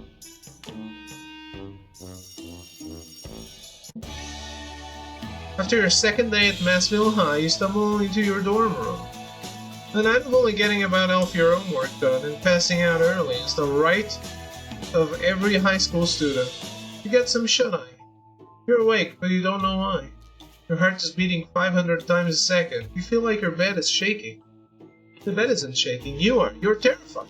You don't even know why. You can barely move, like you're frozen. The long twisted shadows of the dorm room seem to reach out for you. The window. You see something out of the window. The rat again? No, so much bigger. A lurching, strange motion, lumbering. It isn't moving right. Is that a person? Lurching through the dark? The way it moves makes you want to scream. Can't move, no matter what you do. Frozen as the shape moves from view. Is it a sleep paralysis demon? That's finally gone. You sit up with a gasping start. Looking around your dorm room, the shadows are normal again. You take a quick look around outside and you don't see anything or anyone. Was it just a nightmare? It takes you almost an hour, but you manage to go back to sleep. 2 days until the outbreak. Campus is swarming with cops, at least half a dozen. There's police caution tape around the old traffic control tower. One of the cops has a nicer hat than the others. He looks like the one in charge. There's no security camera or cameras on campus. No, at least I hope not. I don't think so. Right. Think we can gather up all the students. I'm sure that's going to just, wind them all up. Yeah, probably a good idea. You and a lot of other students showing up on campus mill around, trying to see what's going on, and yet far enough away to not be able to see or make out much.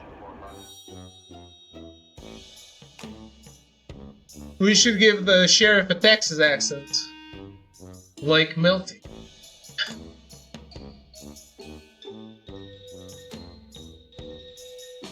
You see Patty half hiding and head over. This is so embarrassing. We have 69 affection with her, by the way. Nice. Sheriff Matthews is my dad. Yeah, very nice. Has he told you what's going on? Not really, no. He wanted me to stay home from school today, but he wouldn't tell me anything, so I had Mom drop me off. That might explain why she's out hiding. All I know is someone fell off the tower. Not a student, I don't think. Yes, it could have been, but I think none of us would have been let into the school at all if it was a student. Also, we're not supposed to go near the tower, but that should go without saying. Why anyone goes up there at all, I don't know. This was just a matter of time. You look up at the top of the tower with her. It does look very high up right now. French class is a buzz of rumors about what's going on, quite literally. Students are speaking loudly and wild theories are being flung around. Someone suggests there was a murder on campus. Someone else, a gang murder. Someone else, a political murder. Settle! Settle, class, settle! There was no murder. Tragedy, yes, but no murder. A homeless person fell off the tower. No one is supposed to go up there, but don't even go near it. The police are doing an investigation. There may be an assembly later, but I thought, for class, we could just watch a movie today. There is general cheers for the movie. Maybe a movie about homeless people.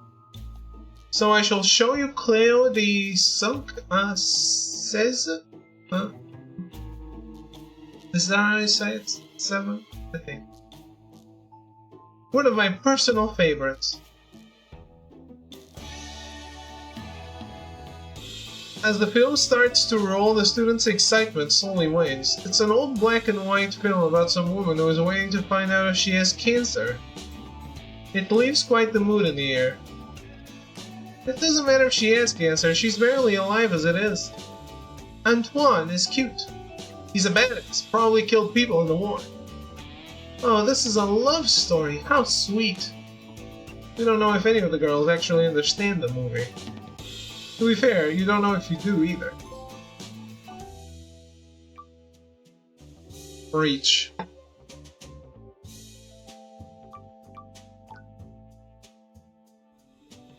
You've agreed to help Patty with a rat revenge plot. Does this look like a hole to you, or a rat hole? Patty's on her hands and knees looking at holes in and around the library area. It's an old building. There are a lot of holes, many of them possibly rat holes. Kinda looks like a rat hole to me. We only have so many traps though. Patty opens up her backpack. It seems to be filled entirely with rat traps, the cheap wooden kind. There were some traps that were designed to not hurt the rat. Humanitarian, I think they call them, which is funny because rats aren't humans. They were way too expensive though. Yeah, fuck the rats. She sets one of them down in front of the supposed rat hole. You don't wanna rehouse the rats anyway, you wanna kill them. Stupid rat. Yeah, next hole. Next hole! You two move on, checking holes for rat droppings and fresh bite marks. I think this one is active. Give me a trap.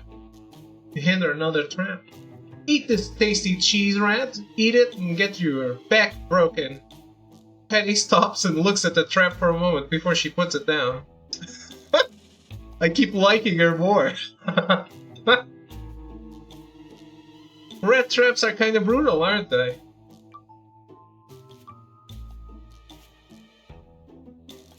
Death is death.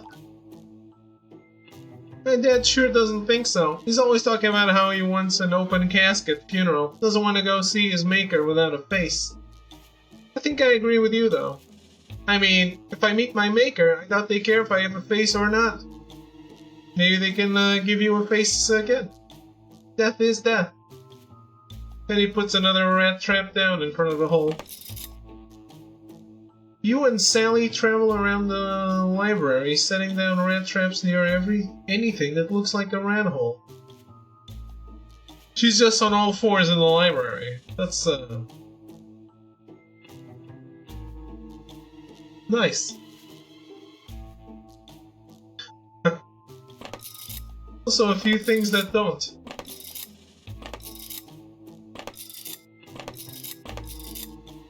Eventually she runs out of traps. We'll see tomorrow if we hit rat or not. Thanks for keeping me company. She gives you a quick kiss on the cheek like she was 5 or something and runs off. Nice.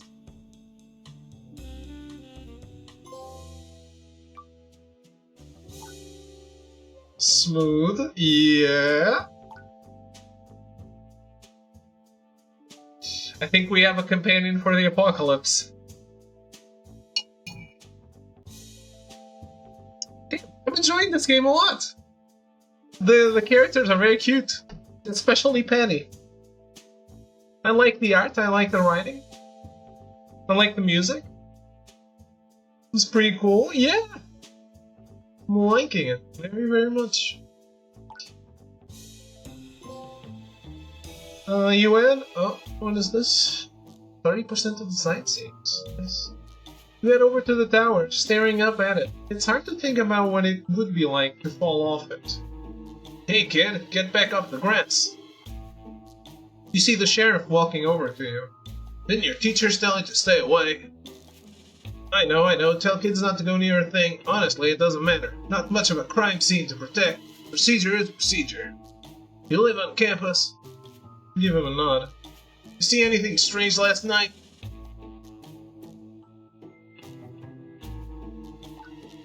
You tell him all about the person you thought you saw out of your window. You might have seen him. If so, that means... so he crossed campus, past the dorms, then crossed back to get to the tower. Doesn't make any sense. Now move along and stay away from the tower, alright? He shoos you off.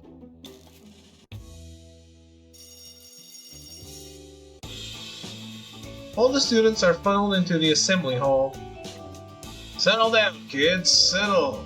Look, you're so loud. There's a loud piercing whistle. Alright, you all underdeveloped fetuses. Sheriff Matthews needs your attention. Give it.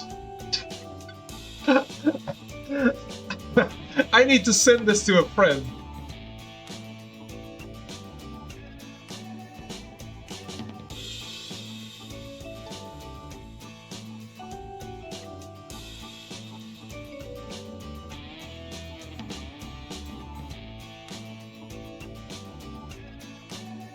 One of my friends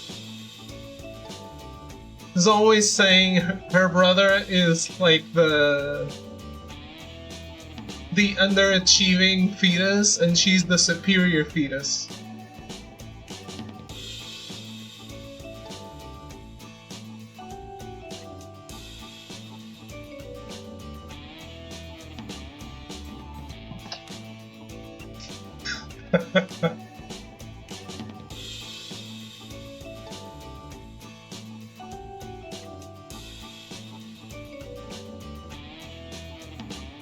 All the kids look up at the front. It does quiet down, mostly. However, given what's going on, whispering and rumors are rippling around at incredible speeds. Now, I'm sure you're all very worried. You're worried. Alicia, do not make me give you more gum duty. Be quiet. A member of the local law enforcement is talking. Oh, Coach, kids will be kids. I mean, my own daughter insisted on coming to school today, even though I tried to keep her home. One day they're a little girl, the next day they're making choices all on their own. Evan looks very sad for a moment. His poker face returns, though. All of you, no one needs to worry. What you've probably heard is true. Someone died on the school campus last night. However, we figured out their identity, and it seems like it was probably an accident. They were probably drunk and went up to the tower and then fell. The person who got hurt is not a student. I doubt any of you knew it. For obvious reasons, no one is allowed up on the tower anymore, and going up there could be ground for suspension and even legal action. This is for your own safety. Penny is sitting next to you. You can see her face go beet red when the sheriff talks about her like that. She honestly looks like she might set the seat on fire with how pink she's getting. Man, Penny is cute.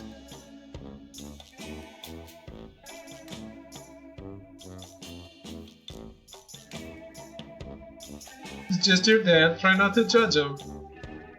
I'm going to kill him! No, but he's such a dunderhead. There will probably be an officer or two on campus for the next few days. They're there for your protection. Don't let them worry you. You all have a good day now. Teddy mumbles something, but you can't make it out. It sounds angry. Sheriff takes a few questions, but when they turn out to be fairly inane and pointless, one kid asks what kind of gun he has. The assembly is finally finished. On the way out of the assembly, you see one of the girls from your class run off. What's up with her? Probably chasing UFOs. Oriana is a weird girl. Do we unlock Oriana as a love interest later? Probably not.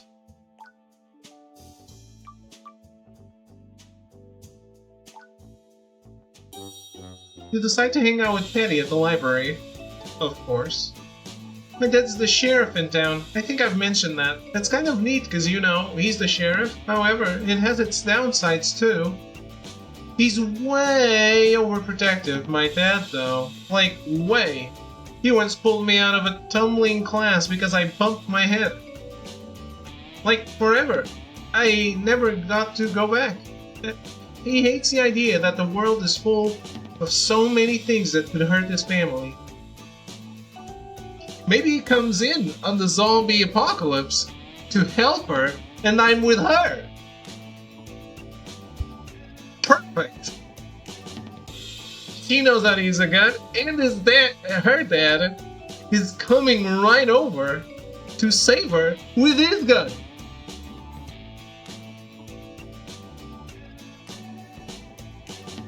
This is 4D chess.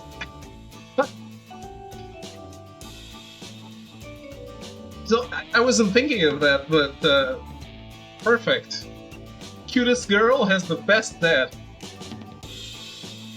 He's always trying not to talk about some things he hears or sees. You can tell. And sometimes if he's working at home, he leaves out some photos or reports. I don't go peeping, but I've seen things on the kitchen table late at night when I go for a glass of water. Penny looks off. He's obviously thinking about something specific. What do you think of guns? Well, this is escalating quickly. They're cool? I know, right? So cool. Ever watch any westerns? The rifleman has gun wheel travel. 6 shooters and the band brawls. Pow pow. Not sure anything is as cool as someone in a cowboy hat with gun smoke drifting around them. I can't really pull cowboy hats off, not like my dad. Hetty wiggles her fingers over her head where she clearly wishes she was wearing a Stetson. I don't know any of those. Don't tell her this, but I'm really jealous of Alicia playing with rifles all the time. She's always going to the local shooting range and talking about how she's used the .264 or something else really cool like that. I wish I got to play with guns that much. I wish I got to fire a Winchester every week. So why don't you? My dad. Hetty. She's doing an obvious impression of her dad. It sounds kind of like Fred Flintstone's. Hetty, now you don't shoot a gun to play around. If you're going to practice with a gun, you're going to practice with a gun you'd really use. She sighs after the impression. You only let me play with rifles if I agree to go hunting or something. Otherwise, it's all small caliber self-defense pistols. Specifically the ones he owns and keeps in the house. I told him I'd buy one of the other guns and he told me good luck. Guns are expensive. I'll never afford one of those on the salary of a high school student who doesn't work and has a dad who doesn't believe in allowance. So zero. I just want to shoot something other than a cult official sometime.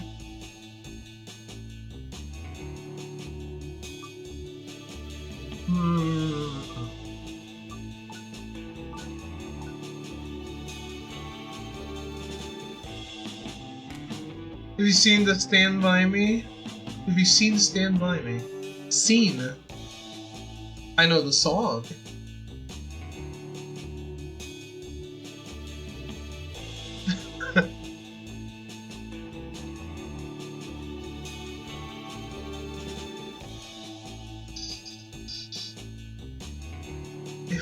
If it's a movie called Stand By Me, no. I don't think so.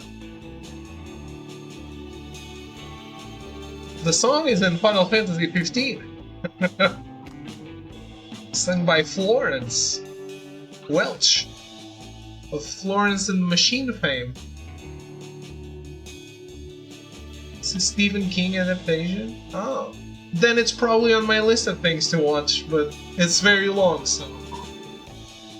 But I'm pretty sure I have all Stephen King stuff in my list.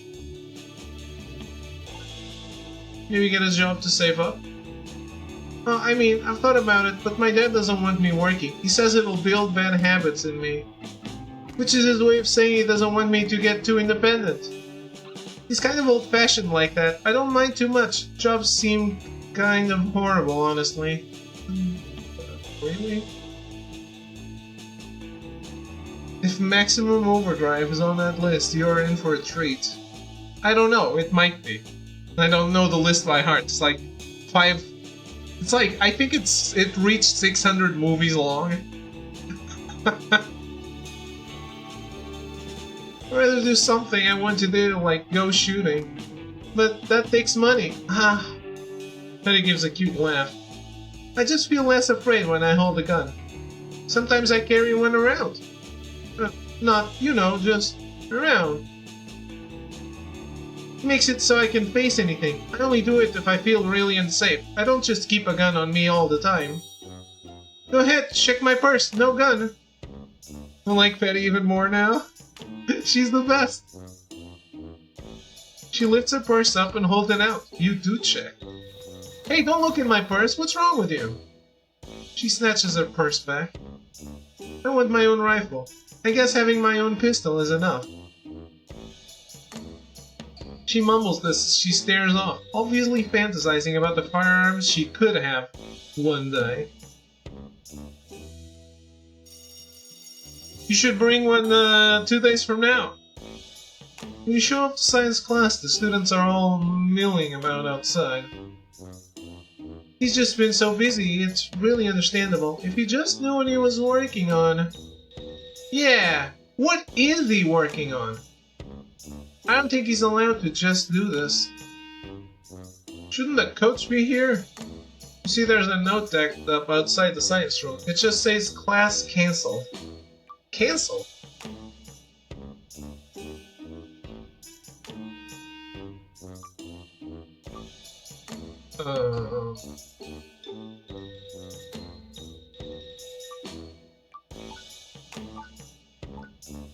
Evan seems like a flake. Oh. He's just busy! Busy being lame. We could break the door down. Have class anyways. You do remember that my dad and a lot of other cops are just walking around campus right now, right? Yeah. Let's not break the door down. Yet. Where is Evans? I don't know. I don't. I wish I did. Students mill around for a few more minutes, but eventually they disperse.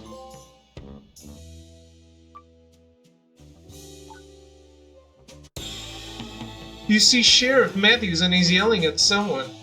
This isn't a conversation.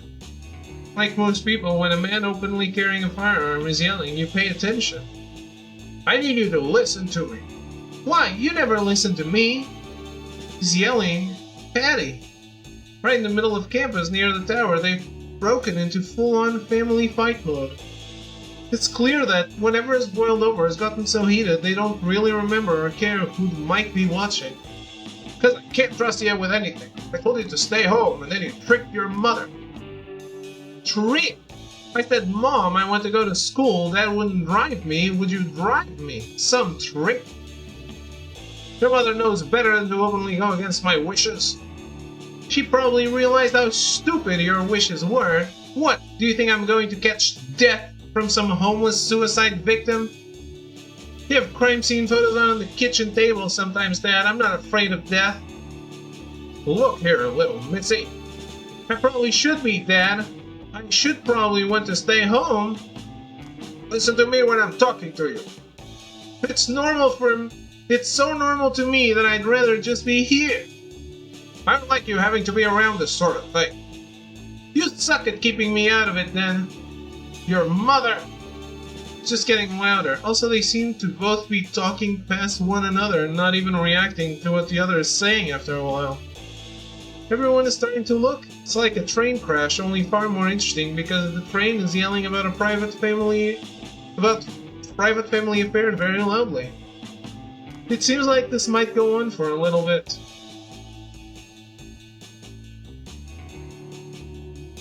Ooh, this is our time. Step forward and grab Penny's hand.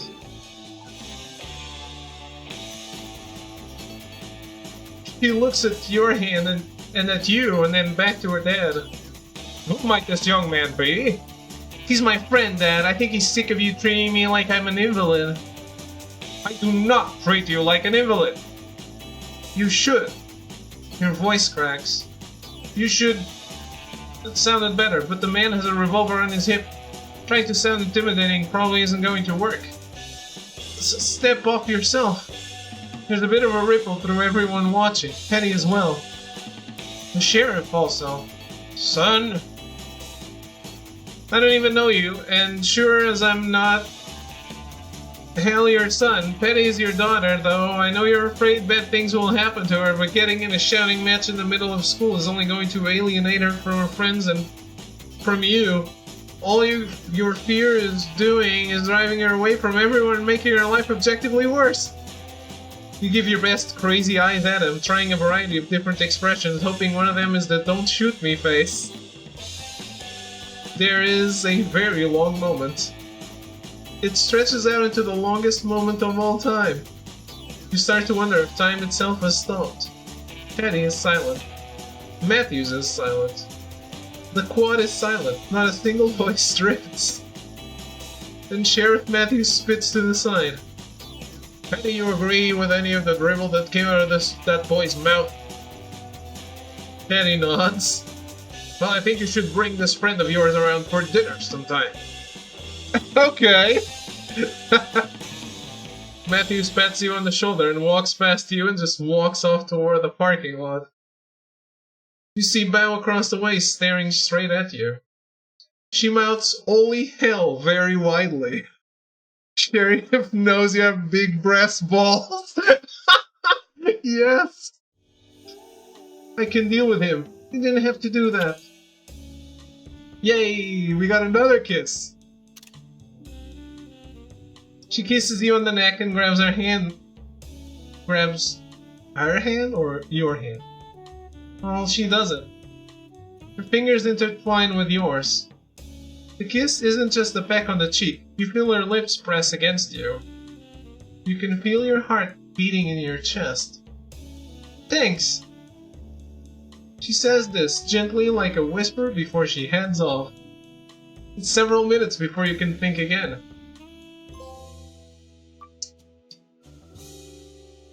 That was very interesting. Very interesting indeed. Yeah, I like this game a lot.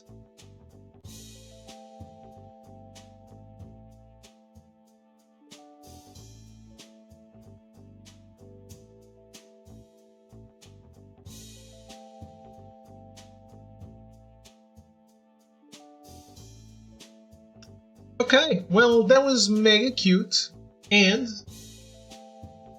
honestly, I was thinking what I normally think, which is I'm gonna play the game for an hour, maybe a little more, and that's it. I can no longer do that. Right? The game is awesome, and I wanna play it until the end. Yeah, let's absolutely keep going. Absolutely, it's one of my favorite games I've ever gotten code for that I remember. So yeah, I have no water because I'm stupid and I forgot to fill it up before the stream. So it's also time for a break. But I won't be back with a different game. I will be back with this one because it's awesome. I'll be right back.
Alright, I'm back.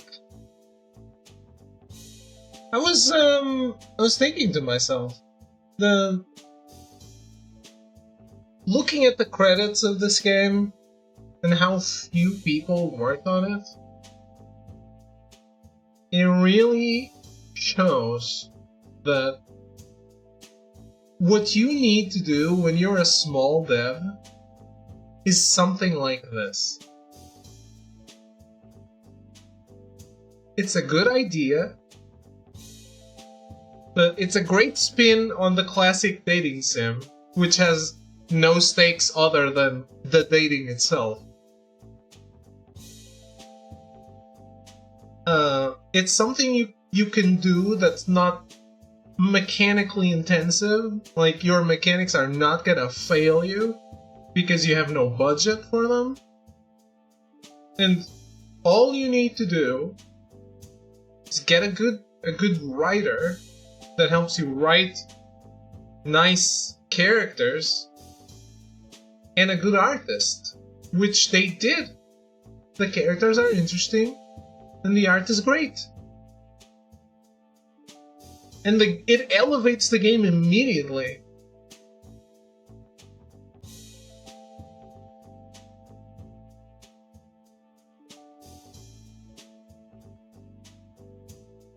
Yeah.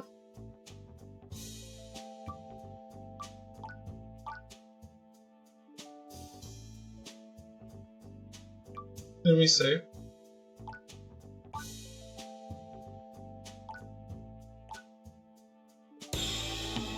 You're yelling in the main lab room, and like any red-blooded teenager, you head over to see what's going on. You're not going to do Professor Evans what you did to Richard to do to Professor Evans. You're only protecting him because you have a schoolgirl crush. What?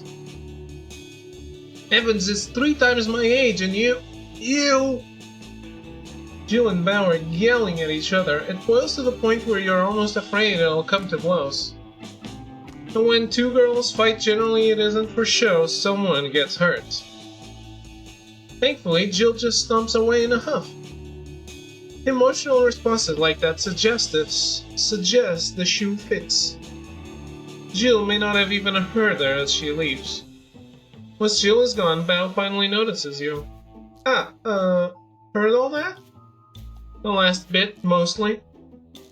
Jill doesn't have a crush on him, at least not sexually, but I knew it would upset her.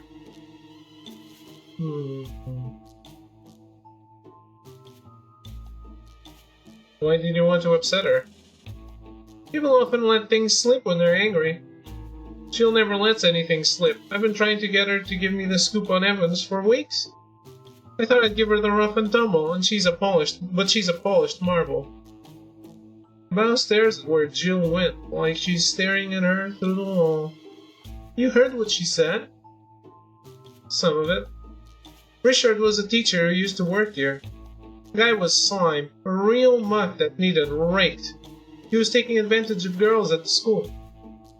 The kind of creep that makes your skin crawl through 10 feet of concrete.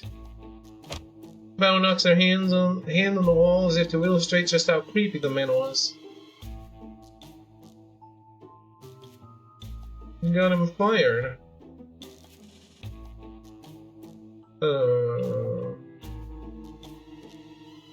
Let me see this. Jill doesn't seem to see it that way. Jill thinks that everything was blown out of proportion. A lot of people think the girls Richard took advantage of were exaggerating, or also they claim there was only kissing and hand-holding. I don't care if it was just steamy love letters and they never touched. You should not use the power you have over others just to get what you want. For once she doesn't seem to have something super colorful to say. The worst. I want to apologize for exposing someone's grime to the light. The light is the only disinfectant society has. It's the only way to get rid of that grime.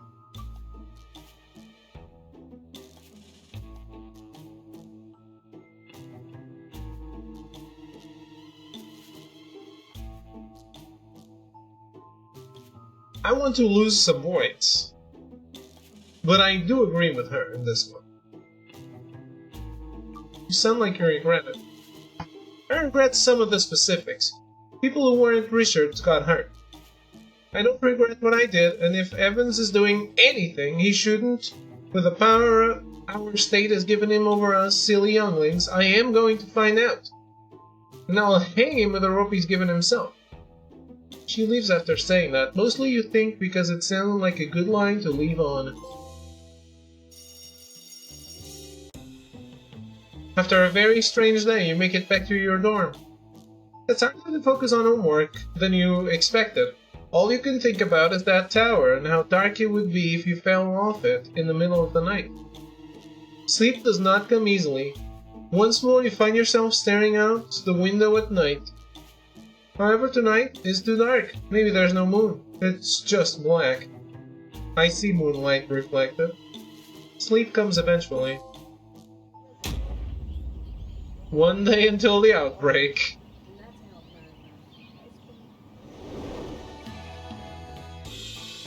The tower is still roped off, but there doesn't seem to be any cops on campus anymore at least. No! They should stay here for 2 more days. We're missing someone. French class is mostly boring for once, though Jill didn't come to class today. There's an odd feeling in the air as you make your way into gym class. Okay, you young minds, line up. We're playing a horde today. It's like dodgeball, only instead of getting out, you go to the other side. Huh? Ah, right, like you. You flip, yeah. I've played it. Aim for the ankles. 2 points. Below the neck and above the knees only. Anything else gets you gum duty.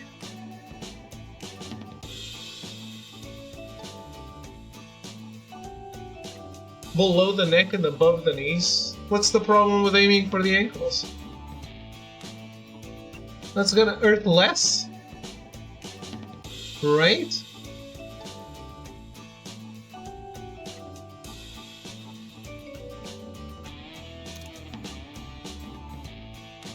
Good. Lame.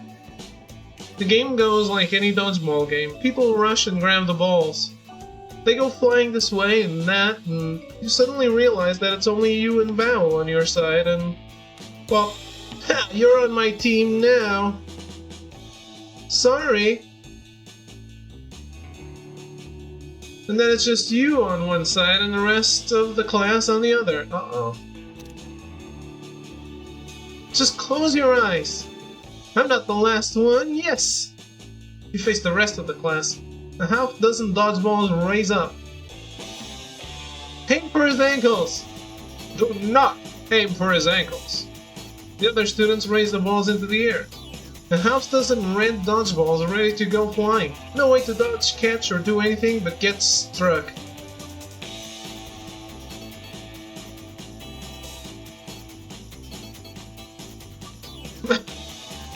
Could have been any of you instead of me. But it's you today. His ball flies first, the others come after. The game ends as you're impacted with enough dodgeballs to take you off your feet.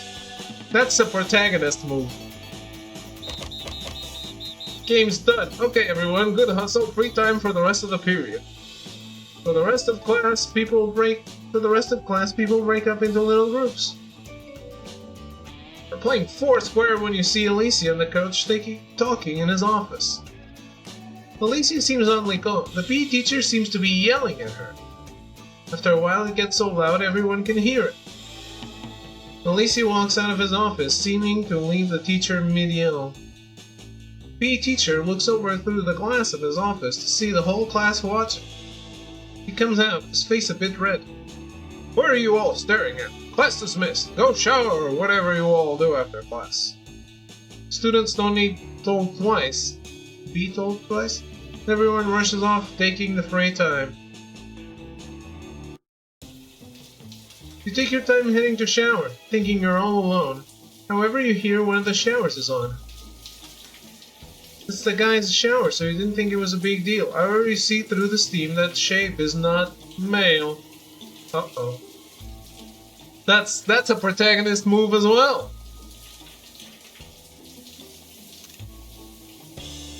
Is that Alicia? The hell, dude, what are you doing? But this is the... Get out, I'm naked! A washcloth hits you right in the face, forcing you to retreat. Her.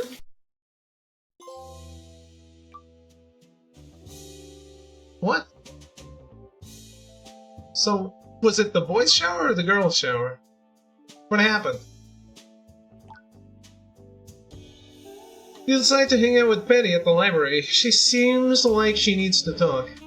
Pretty crazy what happened with the tower, right? One moment you're, well, my dad says it was a homeless guy who looked like he'd been in a car accident.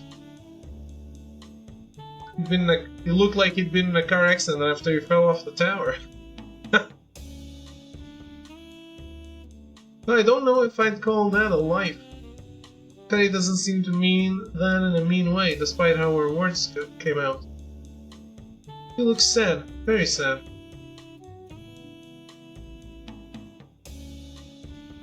Any life is a life. Yeah, you're not wrong. I mean, I guess you're not wrong. It doesn't sound convinced. It's just, you don't ever think that there are some lives more worth living than others? And some that don't seem like they're worth anything at all?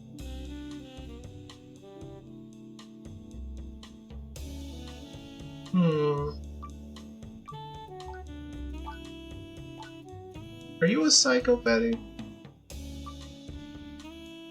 Psychopathy? It even goes well together.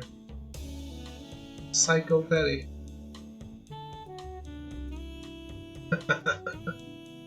Hello, Wanships.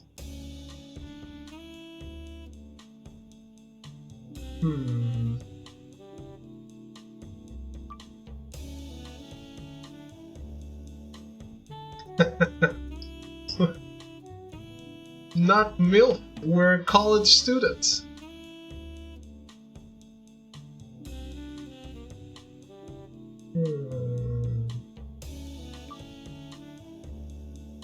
There are no furries.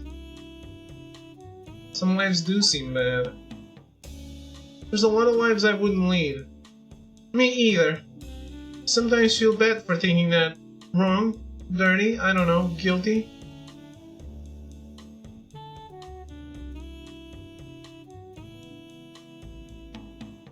I played 4 days of it. That's all. Sometimes feel guilty thinking that. But some lives seem too horrible, too sad. They make me feel wrong. I just keep thinking about, okay, look, don't think I'm self-centered, at least not. He stops for a moment. Maybe I am, but I just keep thinking of myself old and alone, and I'm so scared of it. I want a big family, I want lots of kids, I want people around me all the time. I never want to be wandering the highway alone and afraid at night. Not ever. She gets a sort of pouty look on her face. Of course, who would ever want someone who can't even cook? She kind of rolls her eyes over to you in a slow way, obviously wanting you to just tell her something nice. There's a lot more to you than cooking. You think so? She says this in a way that sounds so hopeful. Yes, of course. What else do you think I have to offer? She tilts her head back, her eyes focused on you. Oh no, the trap spring's shut. You have to say something. You're, I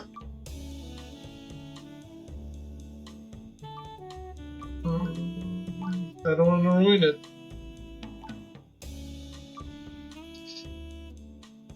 I love her attitude. I think it's the best thing about her.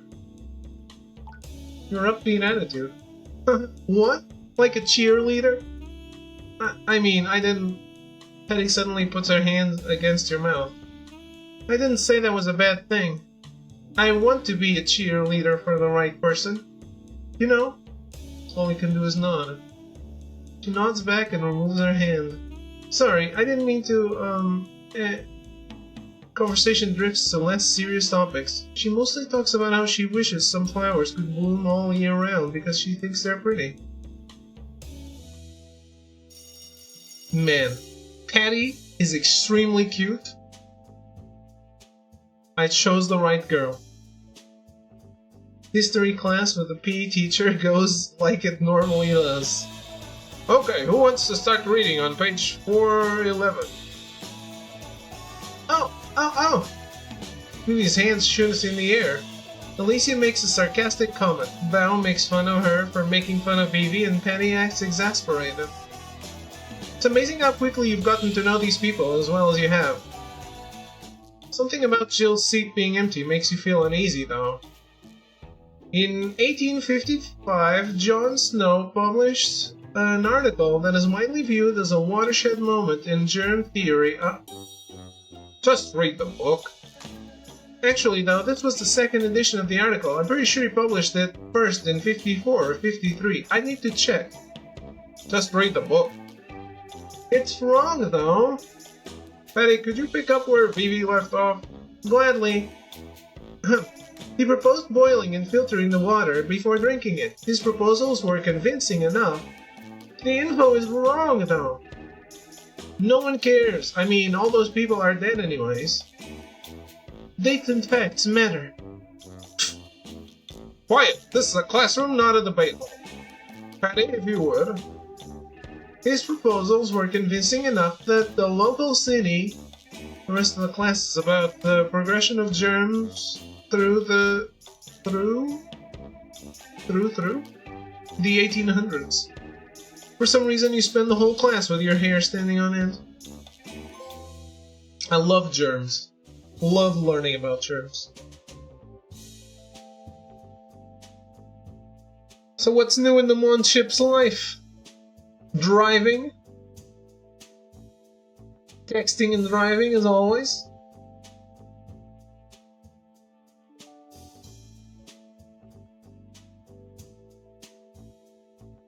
I am actually still at the office, okay. Fair enough.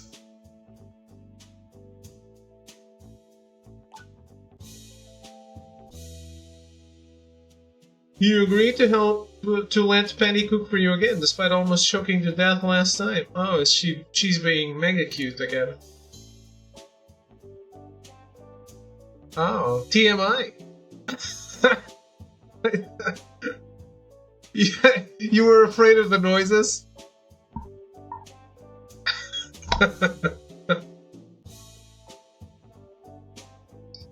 You agreed to let yeah. Phew, the oven is hot today. You haven't noticed, though Penny does seem to be sweating. She has no sweater under the apron today. She's just wearing a simple tank top under it. Something about the whole look. Oh. I hope you like my cookies this time. I'm pretty sure I will. She gives you a big smile, kind of bending over as she says it. Makes you feel funny. She seems to be in a weirdly good mood while baking the cookies. Oh, however, you watch her add salt to the mix and... Wait, what is she using to measure with? Is that like a half cup? So like 3 of these?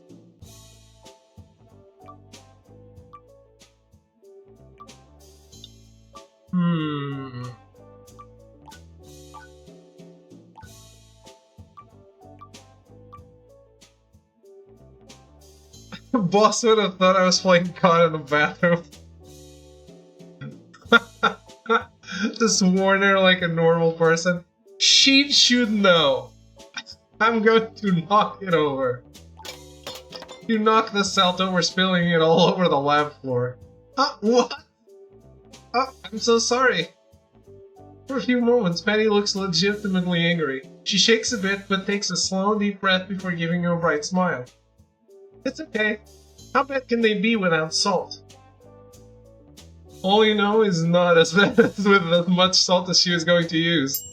She goes back to baking. After about 10 minutes, cookies are done. Make sure to let them cool. Oven mitts and apron, she carries the tray of cookies over to you. They're a bit weird looking and they taste kind of like a bisect. Huh, turns out pretty bad, huh? Yeah. The two of you can't help but giggle over the terrible cookies for quite a while. I'll have to get it right eventually. Hope you keep letting me try. She gives you a look that makes you think she means it. Sheriff will be pissed. Made the wrong choice while romancing Patty. Oh no! Well, let's look.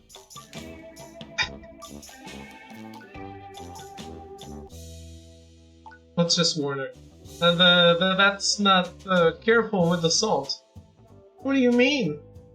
It takes you a bit, but you get her to use the right measure tool for the salt. Too real, yeah. How's it going, Arrow? She seemed to think a teaspoon was a quarter of a cup for some reason. Oh wow, you seem to know a lot about cooking. You really don't. However, she seems to mostly be on the right path now. About 10 minutes later. Cookies are done, make sure to let them cool. Yeah. Honestly, forget what the cookies taste like. You say something about how good they taste. Thanks, I hope I can make cookies for you again. She makes sure you take the ones that you both don't eat with you when she's done.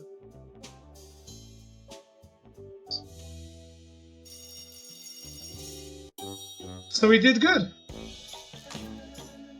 Hello, meatbags, how are we? We're good. Enjoying this game a lot. Show up to science class and once more there's the same note outside the class. Class cancelled. This isn't okay. I mean, if I have to be here, he should have to be here. This is illegal, right? My father was pissed when I told him about last night. And he said that the school is required by the state to make sure we're supervised at all times. At college?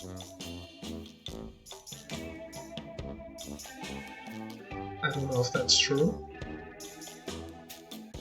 I do not feel supervised. I will supervise you, Patty. No worries.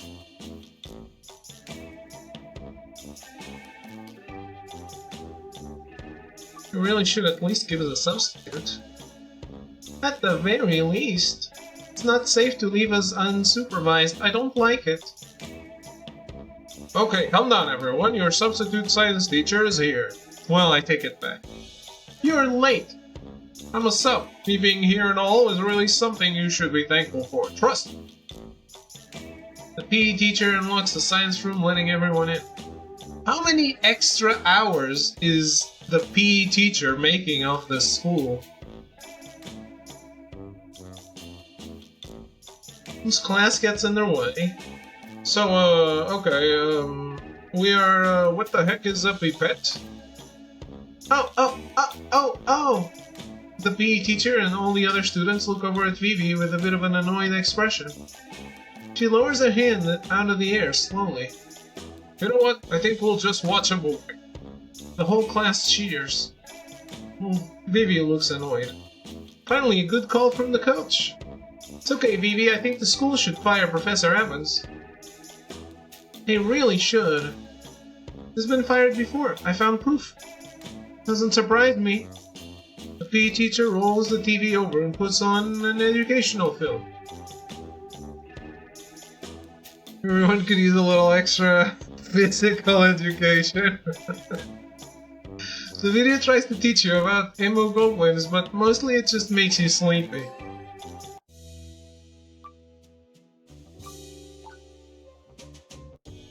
Decide to hang out with Patty at the library. She has a magazine out, she's looking at photos of beautiful women in very expensive outfits. Though they don't seem to be just general models. She's so pretty, what do you think of her dress? Before you could answer. It makes her look so elegant. This is my favorite edition of this magazine. They do this focus on like famous women who decided to become homemakers. Look at this, it's a spread of her whole home. Look how she matches her dress with the dinner setup. Isn't that so amazing? She draws your attention to the very fake-looking house. It is pretty, but it seems pretty clear it's all staged, like everything in the magazine. This is Holly Geoffley. She's one of my dream girls. She gave up being the CEO of a $1 million app company to raise 2 twin girls. Look how adorable they are. They are in her lap. She turns the page and shows you another picture.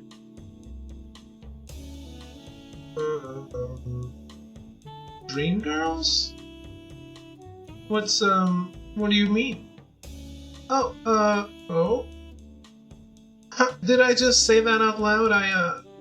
She looks embarrassed for a moment. It's the girls that I dream I could be like, somehow, someday. You know, my dream girls? That sounds weird, I'm sure, but I have a half dozen women that I'd love to grow up to just be, somehow. Perfect ingredient, attain maximum number of romance points with Patty. Nice! I do really like her. I hope I can find the right person to start a family with someday. Someone who wants that too, and who wants that sort of white picket fence life. Patty gives a big sigh and looks off. Is the game not safe for work? I'm streaming it. Doesn't that answer your question?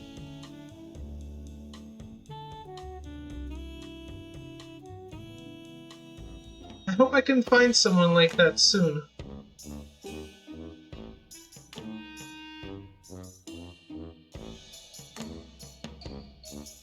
Munchips. It's on PlayStation. It's on PlayStation and it's not banned on Twitch.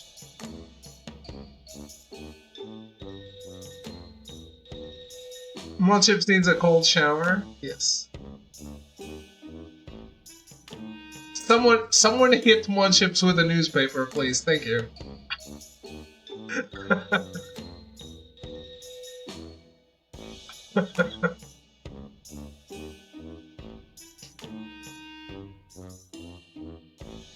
I do have a story to tell and it's spicy.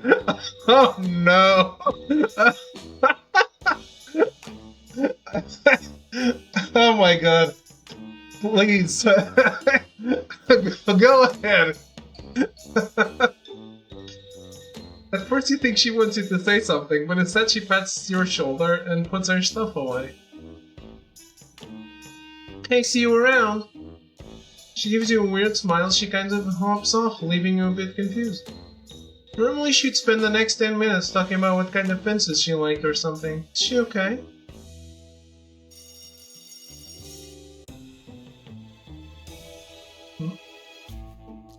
Does my room look worse today? Near the end of a very long week, you're trying to decide if you should just go to bed early or get on some of your homework. There's a knock on the door. It sounds nervous.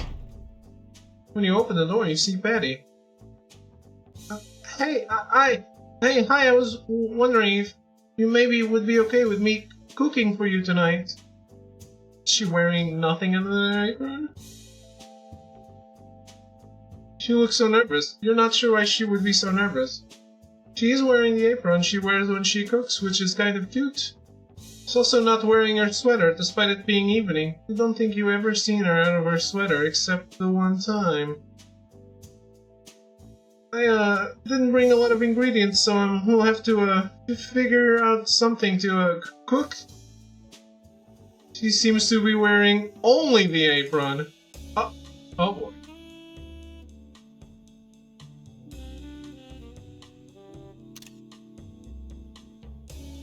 She's standing there at your door in just an apron. That's very bold, because she had to do that on the college dorms. Let me read this. So it's Saturday night.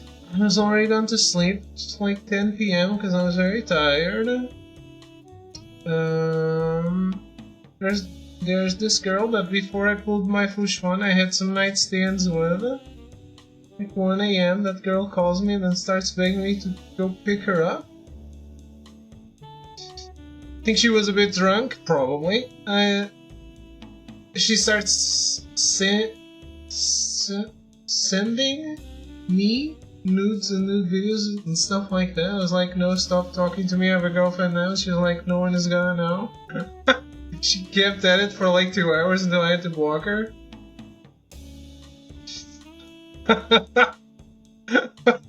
Yeah, I mean,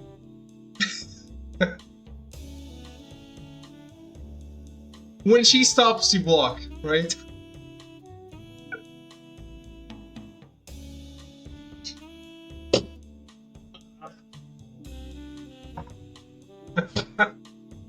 I mean, 2 hours of sending nudes is a lot of time.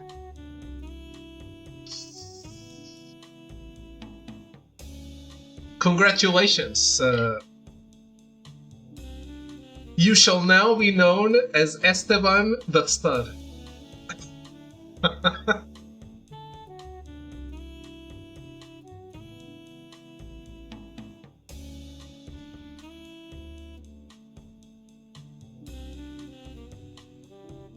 Can I take a screenshot? I was flattered. Yeah, I mean, she thought of you when she was drunk.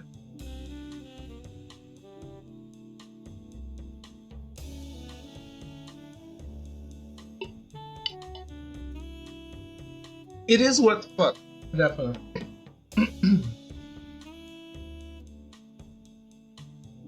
She's standing there at your door in just an apron. So, can I, come in? Yes. Try and shout it, but it comes out more like a squeak. Moving out of the way, she hurries in. Oh geez, it was cold out there. Can't help but watch her on the way in. She's wearing her underwear under the apron, though that wasn't clear until we saw her from behind. I don't think the game is showing her from behind. Should have told her about the critically acclaimed award-winning MMO with an extensive free trial. Seemed like a really great idea at the time. I thought, super romantic, her, she looks at you in an embarrassed way. You should know that I'm, not experienced? Patty's voice upticks a bit on the word experienced. She's not actually asking a question, but it sure sounds like she is. And I don't really want to do things with someone I'm not planning to at least fall in love with. So what kind of cookies do you want?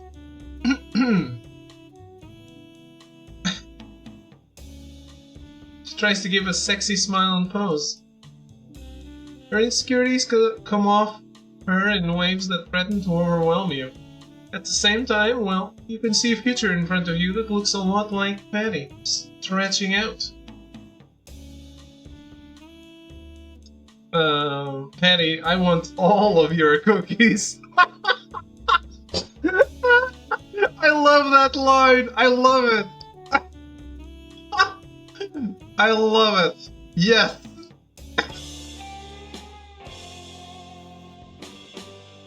I am okay. She comes over to you slowly. But my room is such a mess. Wouldn't she enter it and immediately want to leave? Well, you can have them all, if you plan to always clean up after yourself. Oof. I don't know what that... She kisses you hard. She's sucking on your tongue. She's pushing it against you. Uh-oh.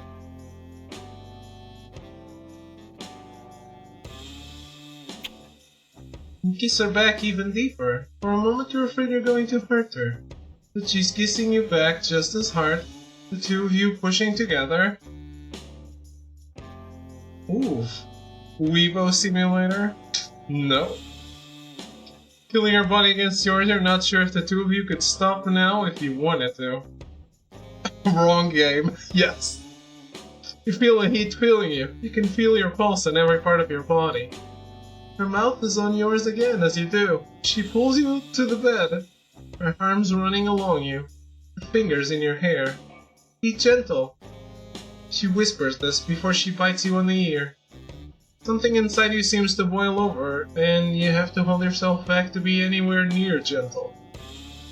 Less and less clothing stands between the two of you as you continue to kiss, squeeze, feel.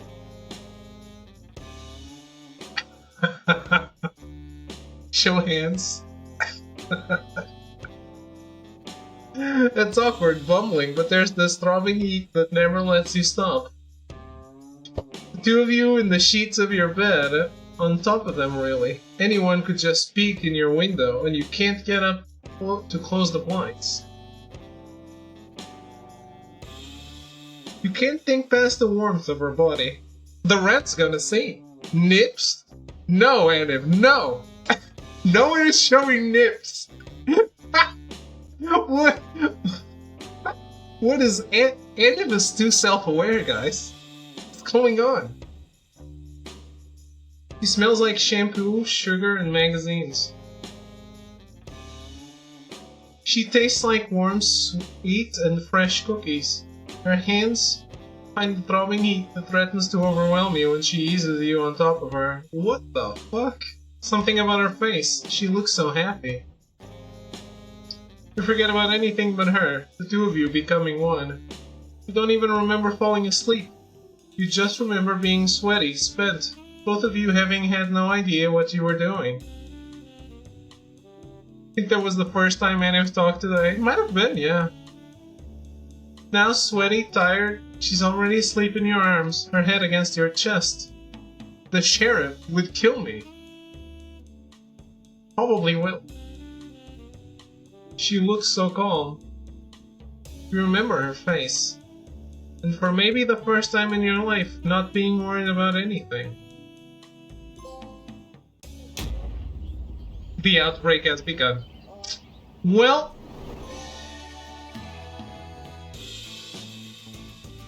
she could have saved herself if she didn't come here to fuck me.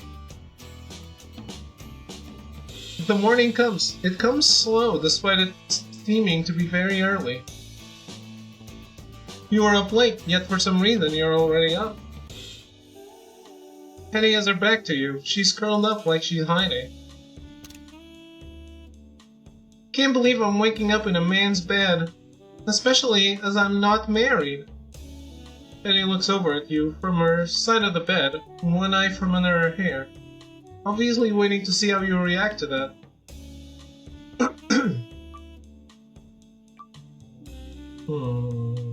Marriage? Yes, marriage. I mean, I want to get married someday, probably not that far off. I think most girls are like that. Her tone shifts to a darker one. Or they should be, skanks.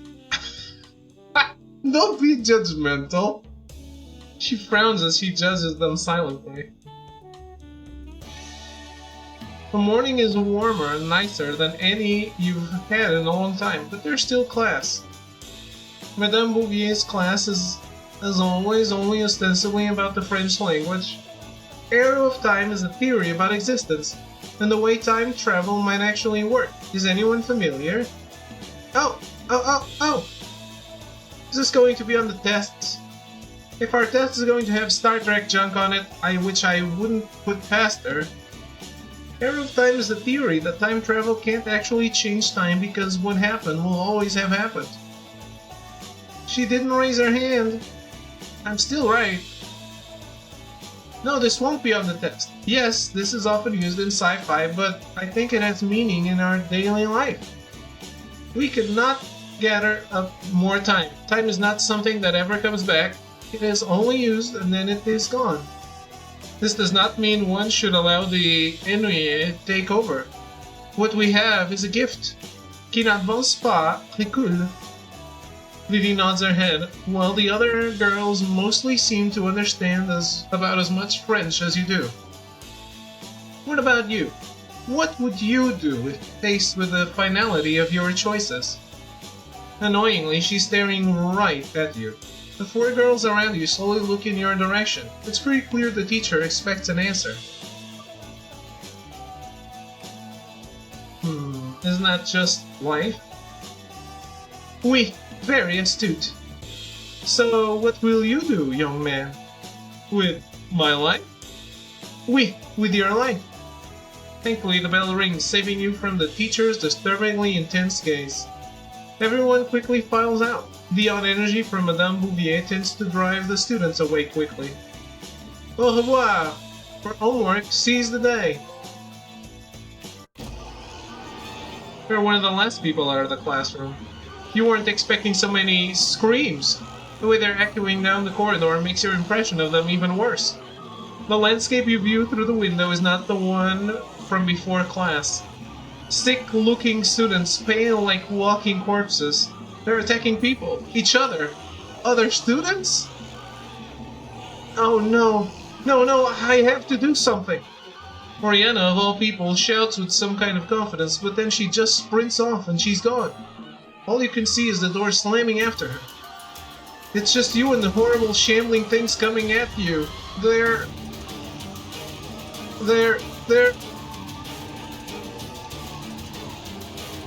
Oh god, zombies!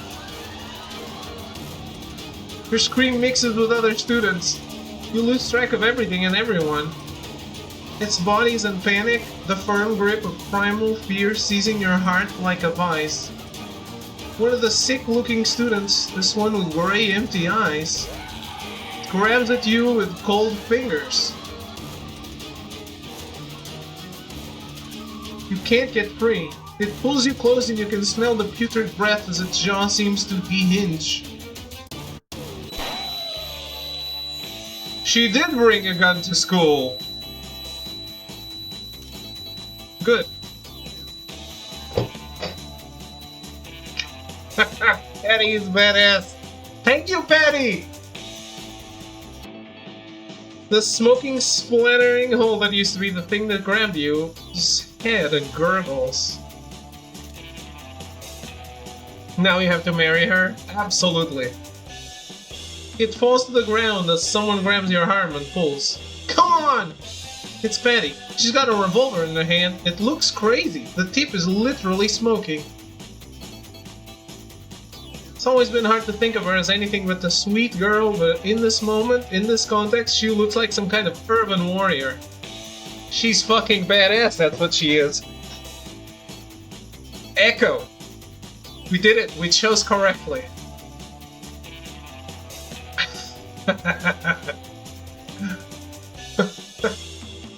For a moment, the panic stops. Then you're running with her. The sick-looking students are everywhere, though. Whenever one gets close... Damn.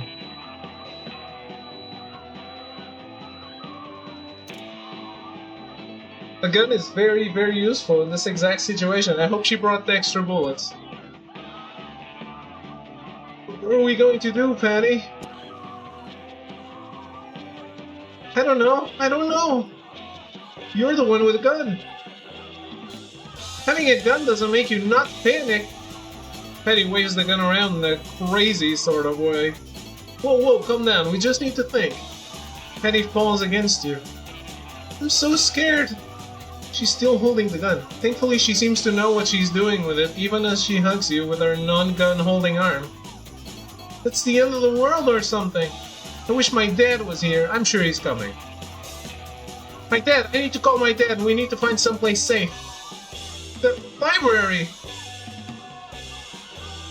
Patty stops suddenly. His dad is what? I'm sure he's coming. This is the sheriff. It's all the way across campus. The traps. There's some kind of outbreak. Do you remember how weird the rat blood was? No, I was only looking at you. I think we need to get one of them to my dad. As a sample. You've got the gun. Lead the way.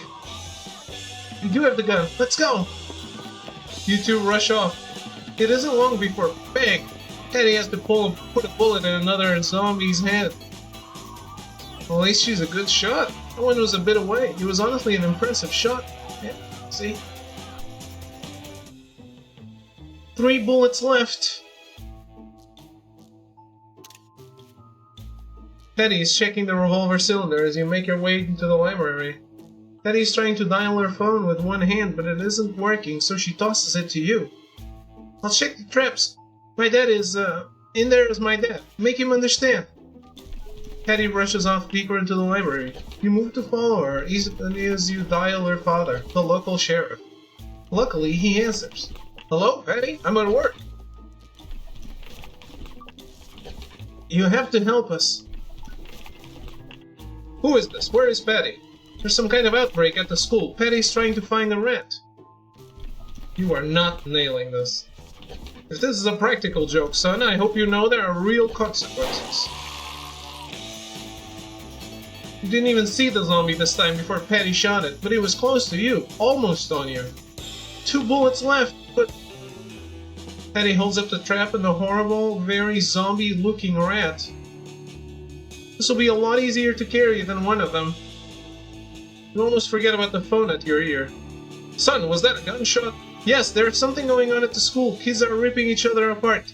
Your daughter thinks it's some kind of outbreak, and I think she's right. Dad! She rushes over to the phone. Dad, he's telling the truth. You have to bring every gun you can. Call the National Guard.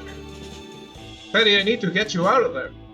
I think this is bigger than me, Dad. The southern entrance. I'll be there with everyone I can muster. You meet us there. I was right. This is all working out. We got a nice waifu, and we are surviving. Dad, you can only be angry with me if you live through whatever is happening today. Southern entrance, get there. The phone hangs up. You heard him. 2 bullets. And he looks out the window of the library towards the south entrance. Think we can make it? Let me just break the leg off of the table so I can use it as a weapon or something.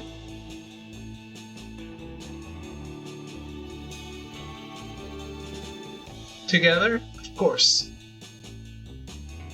You're such a dweeb. I am! This game could be 10 times better with VIs. It's an indie game, Modships.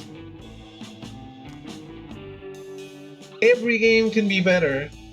This game, I was commenting on this during, like, right after the break. The fact that it has good music and good art, this was made by, like, a one screen of people. The game is amazing. And I've been enjoying it a lot.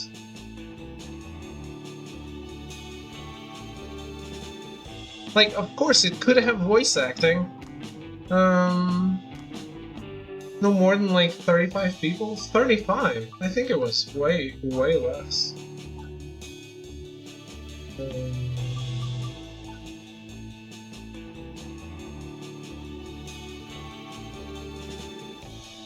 That's the credits. That's it. That's all of them.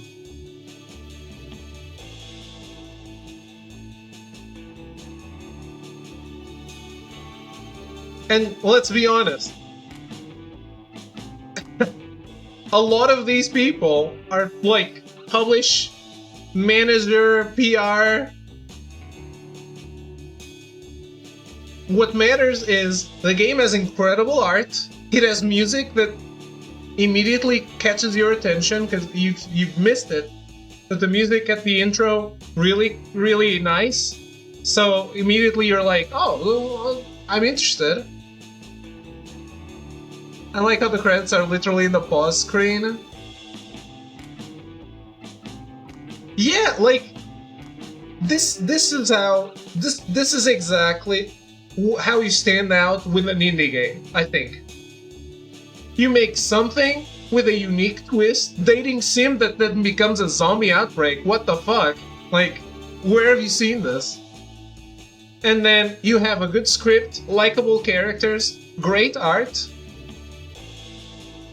and you don't have, because it's a visual novel, you don't have mechanics that are too ambitious or are getting in the way. Or are like, oh, if they had more money, they could have made a better game. No, like, okay, voice acting, sure, but when you're reading, again, I get it for you guys, it would probably be better with voice acting. For me, because I'm reading it, it's technically, it's the same thing, technically. Looks like they've done 4 games with one due sometime next year. No, now I want to see what else they've done. Oh, cool. Thank you. Thanks for linking it.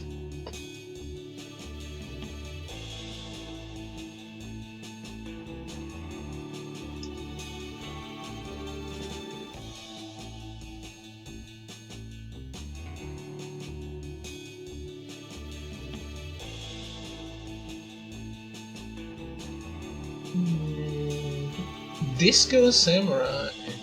Interesting.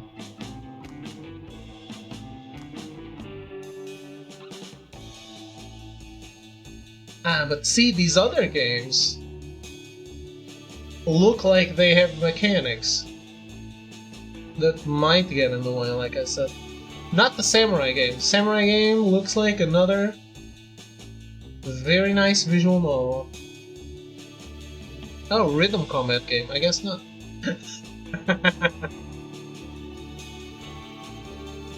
Oh, but nice pixel art though.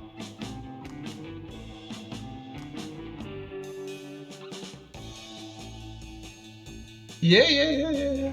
I like Disco Samurai's pixel art. If there's a code for it later, I'll definitely check it out. What's this other one? Exologic, I don't really like and I don't really understand. Sudoku-like gameplay.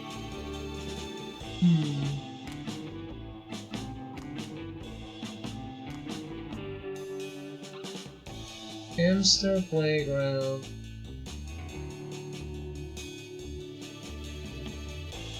Doesn't look like my thing. Harmony's Odyssey.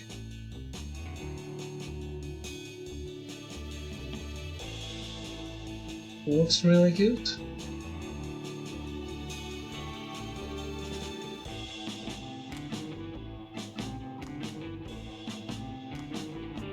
Mythical dioramas full of riddles, quirky creatures, and magic. Interesting.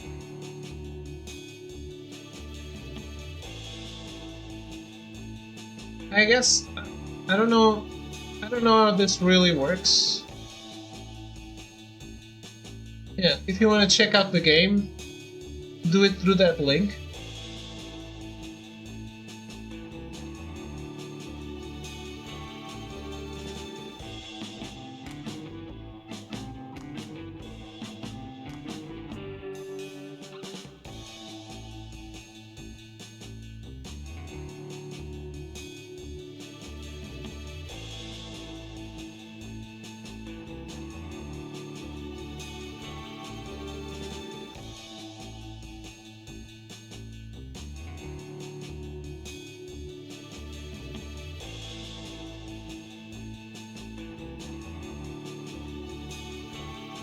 Be careful of suspicious links. Yes, exactly.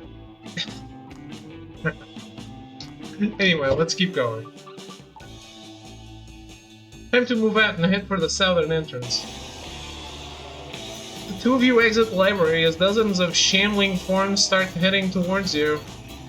The two of you run as fast as you can, the sound of police sirens getting closer. You end up being the one carrying the infected rat corpse, and Patty keeps the gun. Of course. What else would you do? No bullets left.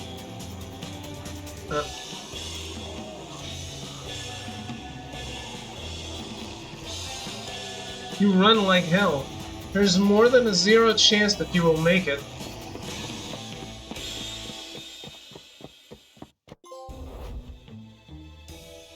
That was intense. Let's make some changes and see what happens.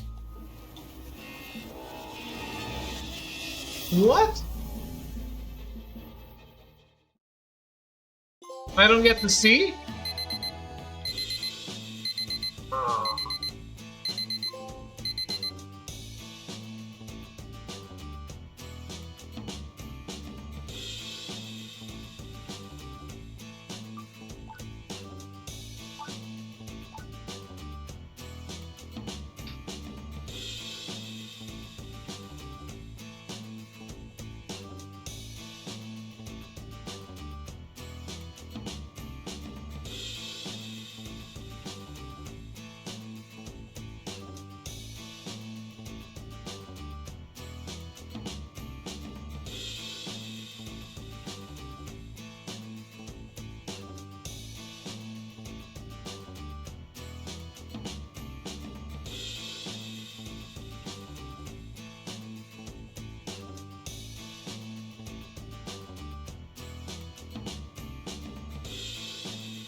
I think we need to do more loops.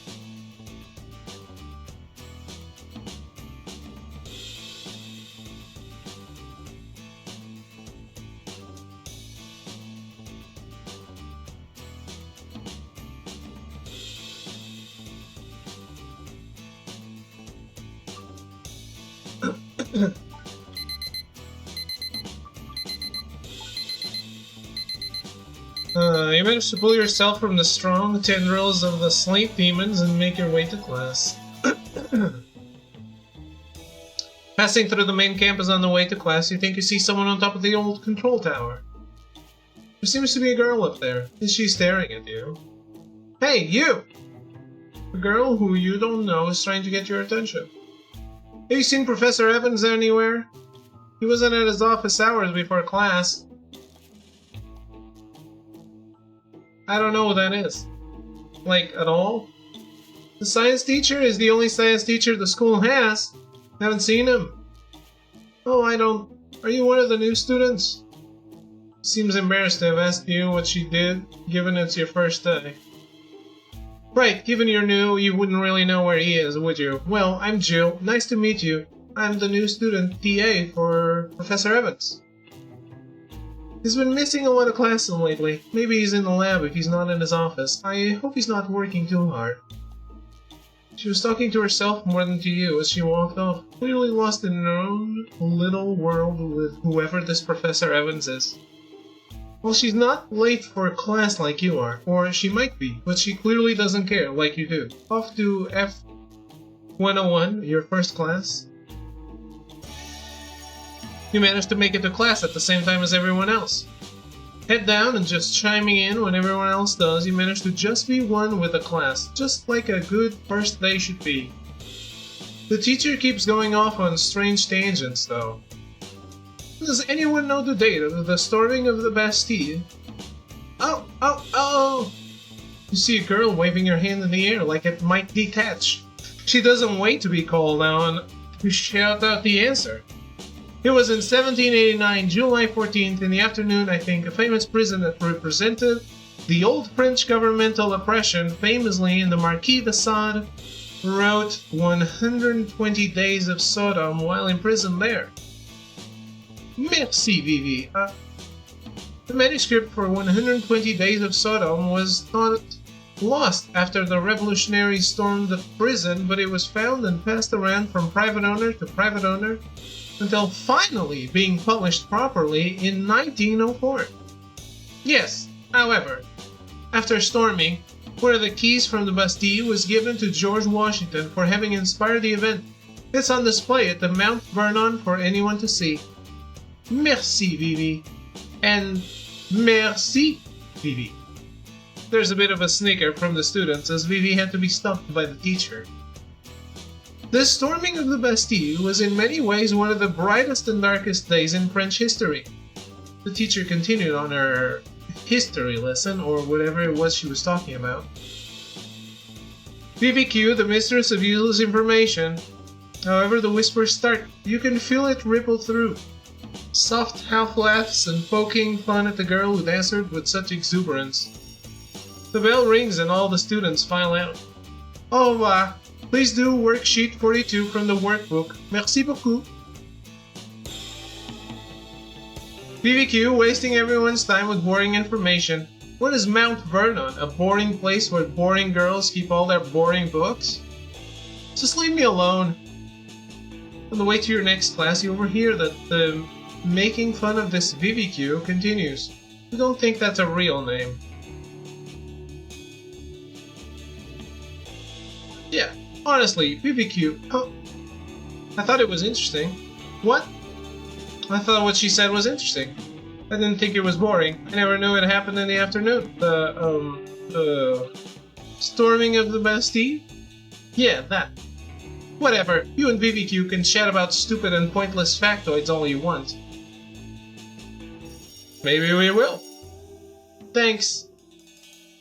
The girl's eyes dart around trying to look anywhere but at your eyes. Her voice seems to have become a tenth as loud as it was in the classroom.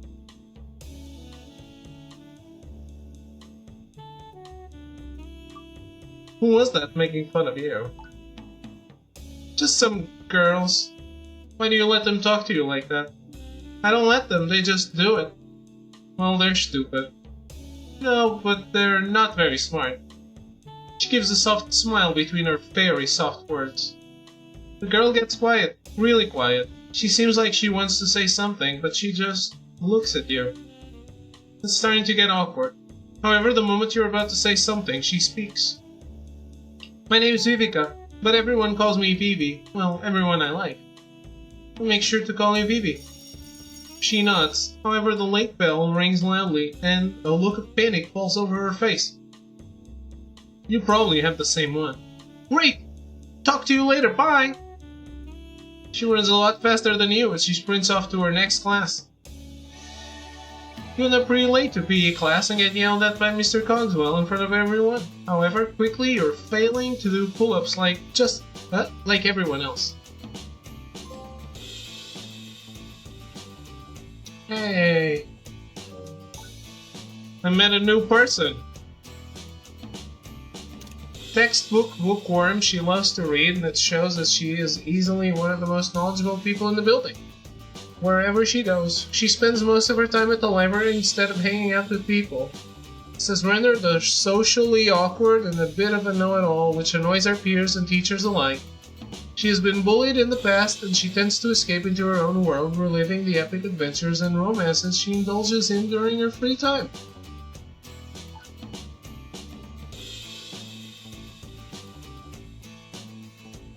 Passing through the main campus after PE, everything seems to have gone pretty...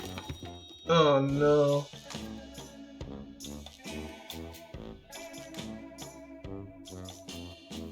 Is there a guide for the achievements for this? I definitely would love to platinum this.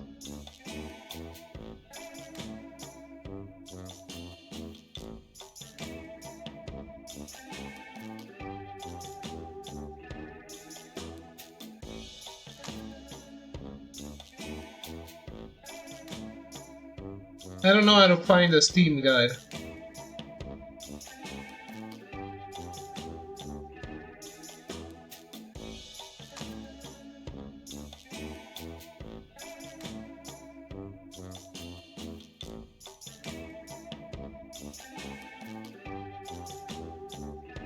Well, can I skip? Yeah. What are we doing?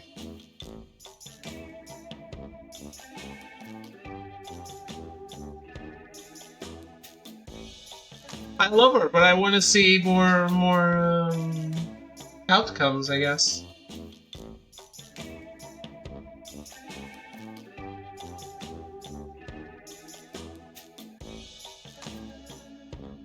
Keep going. Hattie, don't hate me. You feel bad for a moment, but you rush off not wanting to deal with the drama that was about to happen. You're stressed enough on your first day.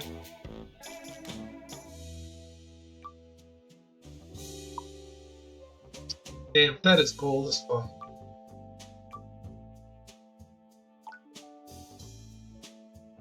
You see Vivi reading and decide to go over and talk to her. She's reading the book. She has a way of being hunched forward with her shoulders up, almost bird-like. It's cute, really. It's clear she's focused on the book, almost as a way to avoid looking at anyone.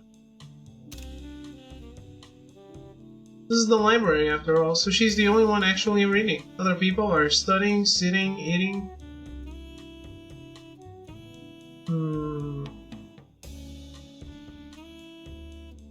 And she's gonna hate me if I ask about the book, isn't she? What's that book you're reading? Oh, it's something more interesting than you. No, fuck all.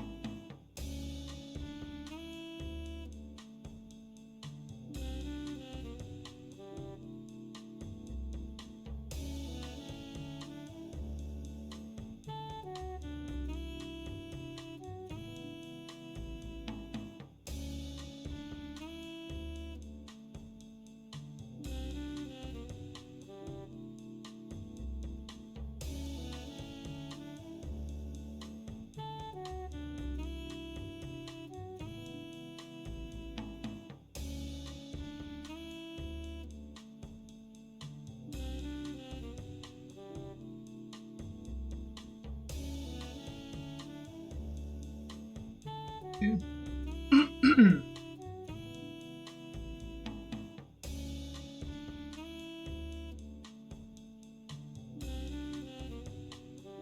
Interesting.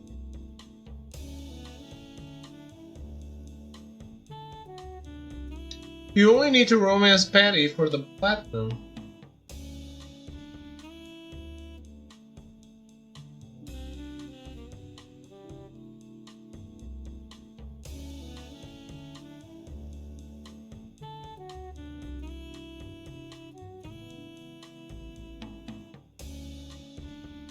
Other people or... Other people are part of the DLC, but I don't think they are DLC.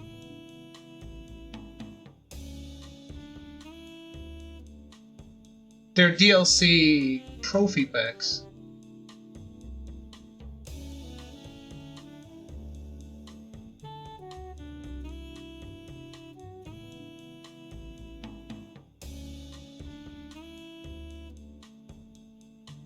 Can you sex the other girls? I'm assuming I can.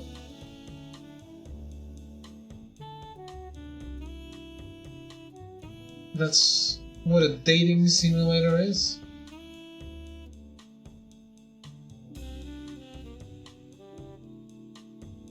Isn't it?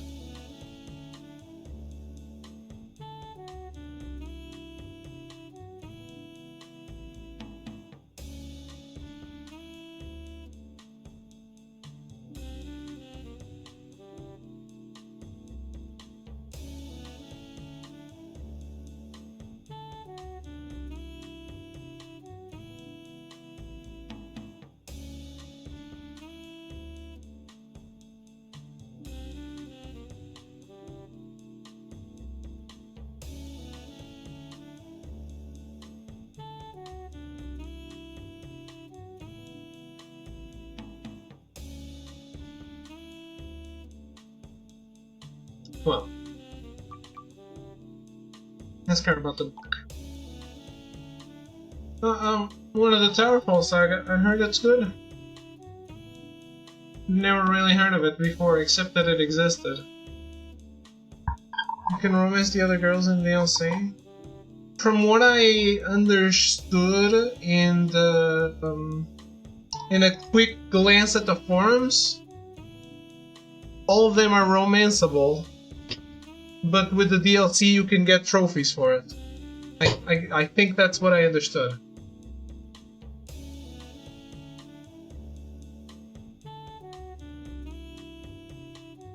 Can we take a look?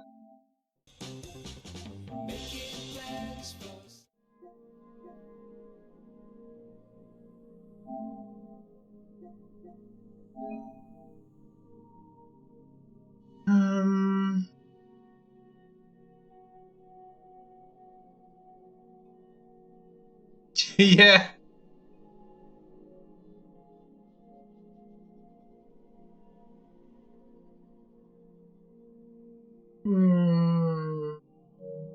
Yeah, I guess. Reading it seems like it's the actual ability to date them.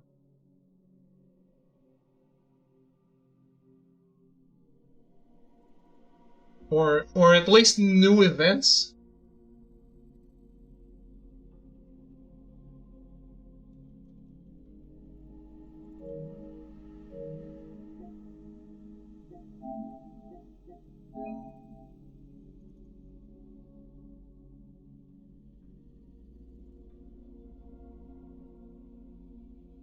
I don't know. I don't really get it. But when I got the code for the game, I got the code for all the DLC, so I can't really tell you what's missing or what's new.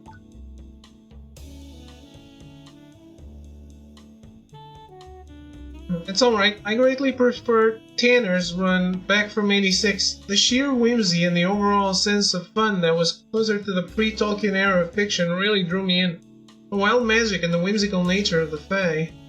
Vivi takes a slow deep breath as she lets the book drop. If you're going to read it, start with Tanner. 86, Whispers of the Fallen Lords, Saga of Kings.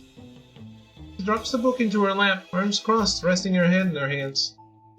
You have her full attention suddenly. So, new guy on campus, you know the riddle of the Stone King? I don't think I do. If you're faced with fighting the dragon or rescuing the princess, which would you choose? It seems like a strange question. Feels like a strange question, right? It's meant to test what you really desire. A happy future or an exciting time? I think how someone answers it says a lot about them. What would it be?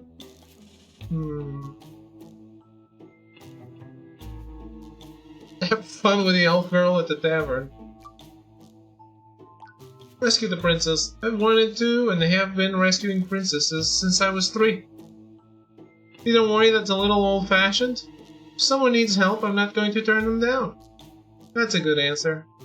Hey, if the princess thinks rescuing the princess is old-fashioned, maybe she shouldn't have been captured. Right?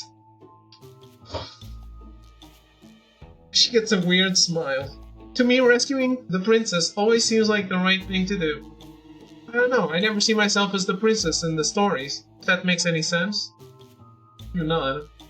When I think of myself in the stories, I think of myself as the knight, and I do find myself wanting to fight the dragon. Most princesses are dead weight anyways. I'm going to go back to reading because I'm running out of things to say without feeling awkward. If that's okay. That's such an earnest question, you have to smile and nod. She gives you the OK symbol and goes back to reading.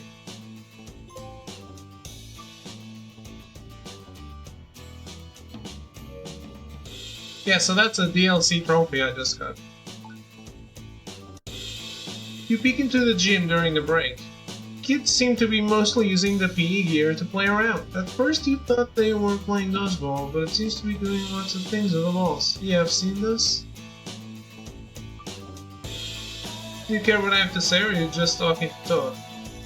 The coach does not even slow down as he talks over you. Yeah. Skip.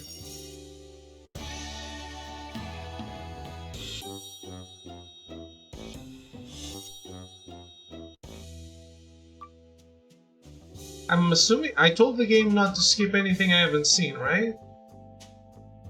Yeah.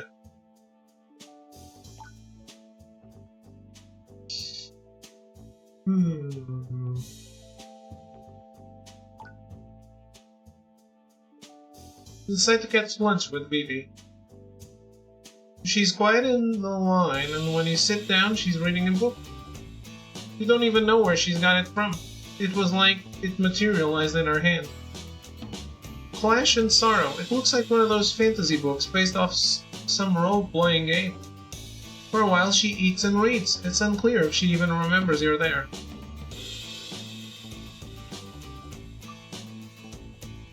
One of those books based on role-playing games? Yeah, sorta. She looks up at you nervously and then brushes her hair behind her ear before putting the book aside. Sorry, Can watch I Forgot About You flit through her brain, but it doesn't come out of her mouth. By the way.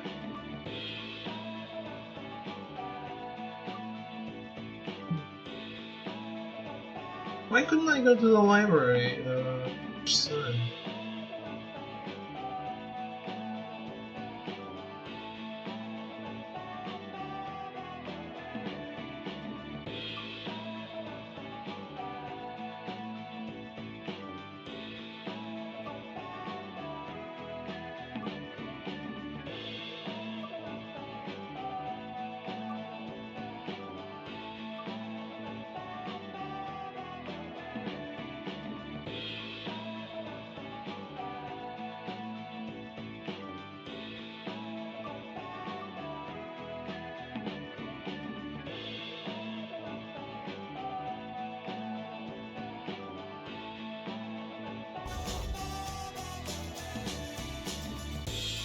So this is the campus at lunch. People do whatever, really. You can even leave campus if you want. No one does. There's not really anywhere to go. Some people sometimes eat lunch up at the top of the tower, but I don't go up there. It's way too scary and I don't think we're supposed to. I spend all my time in the library, or the lab mostly, but I'm a big nerd, so, you know, haha. There's nothing wrong with being a nerd. I wish most people felt that way. I think most people feel that way. I guess. You can think of what you want, I guess. I've got a lot of studying to do, so I should probably go do that? She kinda gets up and shuffles off in perhaps the most awkward way possible. She stops and changes direction and goes the opposite way. She's cute too.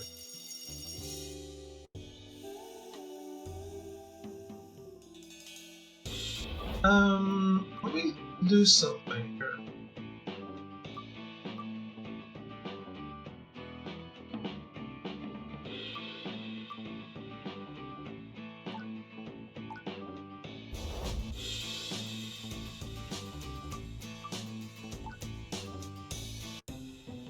See a girl sketching on a piece of paper. She's writing things like military experiment and UFO sighting on it.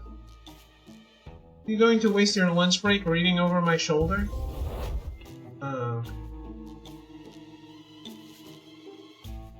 So that's what I need to do?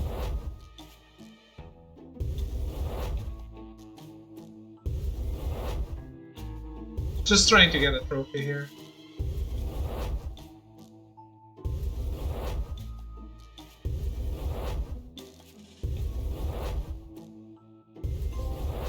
Yep, there we go. The look she gives you lets you know she's not a fan of people reading over her shoulder. You decide to retreat, for now.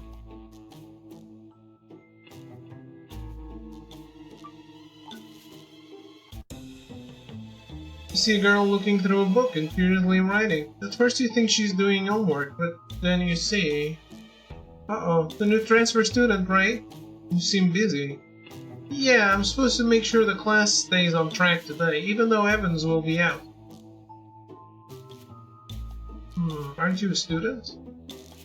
Yeah, I mean, I'm the TA too. It's not like Mr. Cogswell, the PE teacher, will be the substitute, probably. He normally is, so I'll just be helping him. Evans is really busy, you see. He's working on something that's going to change the world. I really need to read all this before lunch ends, so sorry, but... She kinda turns away from you and gets back to work.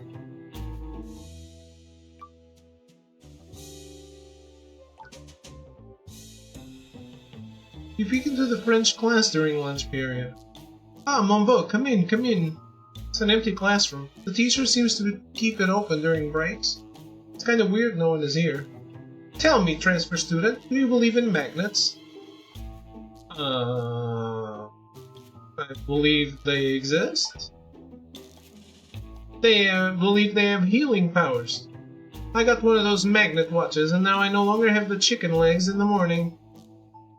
It makes me wonder if maybe putting a big magnet under each student's chair would increase student health. What? Oui, like a magnet under the chair, to help keep the blood happy. I will suggest it at the next budget meeting. Truth is, if I want them, I'll have to buy them myself. The school never pays for anything. Sensing that the teacher was willing to keep talking to you about magnets, you slowly back out of the room. Weirdo. Weirdo alert. You check out the gym during lunch, kids are hanging around, some are playing games with the dodgeballs. Hey, transfer student! He puts his arm around you. He's so much larger than you are. How do people get this big? You seem shocked to see me in history class. You seem shocked to be there. Ha ha ha, darn tootin'. When I got my degree in physical education, I never once dreamed I would be spending most of the time teaching history, or math, or science. I have a passion, you see, a passion to keep the bodies of our community strong. A strong community starts with a strong youth. Leading them to understand that it's not just about body, but about mind, attitude. I want to help every student become something great, that perfect moment of form and function, the transcendent glory of athletics as art. Like Alicia. Oh, Alicia, my savior, my goddess. She's my chance at glory. The greatest setter the school has ever seen. 4 championships in a row. Has that ever been done before? I don't think so. You might make a movie about me, something direct to TV, mid-afternoon, very inspirational, as I win the gold for the 4th time. Don't you mean Alicia wins? Alicia, yes. You steer clear of Alicia. She's trouble. She's wild, like a panther, or maybe some kind of mutated lion, bigger and more ferocious than a normal lion. She put a boy in the hospital for hitting on her. He died. For a moment, you're truly shocked. Okay, he didn't die. But he got kicked so hard he lost a testicle or something. Real disturbing stuff, kid. So steer clear. And I have to teach at least 5 periods a day to qualify as a full-time teacher. But there are only 2 PE classes in the morning. So I fill the rest of the periods with whatever the school needs in any given trimester. There, that's it. Now get out of here, kid. Stop wasting my time. You really don't know what he means, but you take the opportunity to leave. Damn right.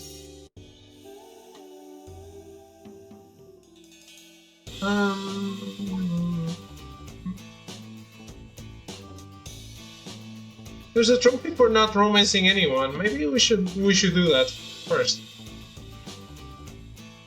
Because then I can work on a trophy for seeing side stories. But I think it's time for me to go take another break. I'll be right back.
Alright, I'm back. We've been here, we've done this.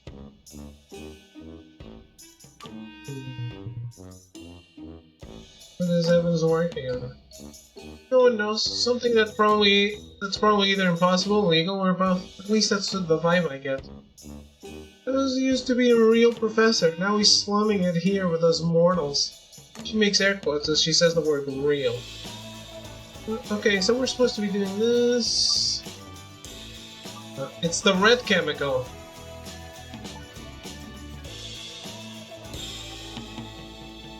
Wait, this is...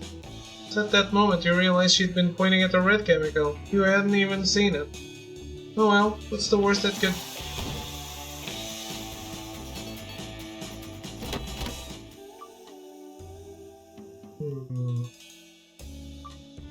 Sure. Hey! She manages to get herself off and jumps up. The world returns. Vivi's covered in what looks like some kind of foam, standing in the middle of class. Everyone is staring and laughing. Eventually you both get to cleaning. That's what happens when you go off book.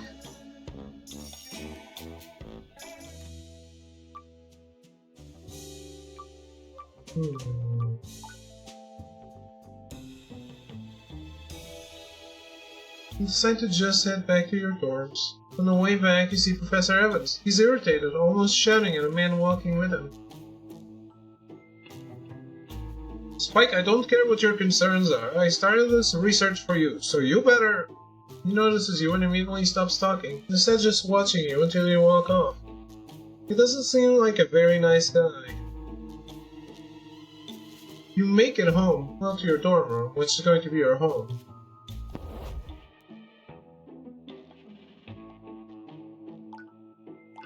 Okay. Now let's see this one. Jill invites you out to a dinner near the school. Diner?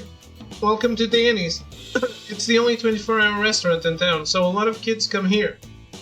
Yeah, a lot of burnouts wasting their lives in these booths. Yeah.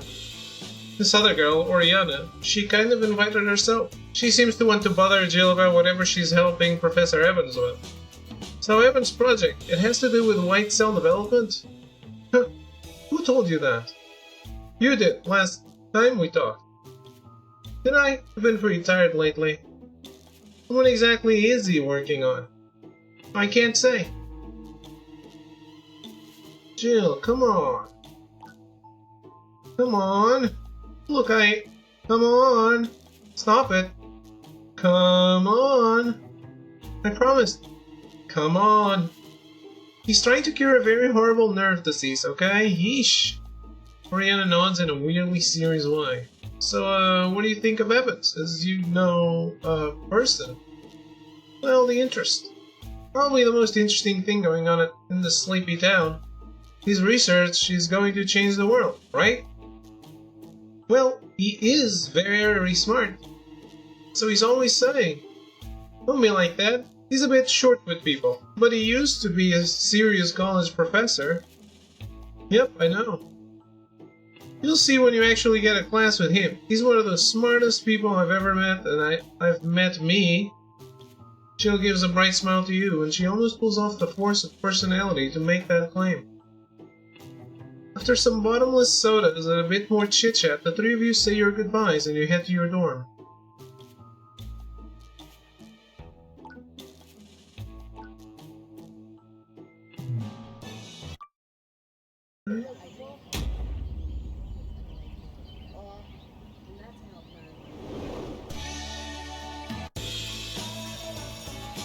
Skin and facial rolls. Isn't that tomorrow?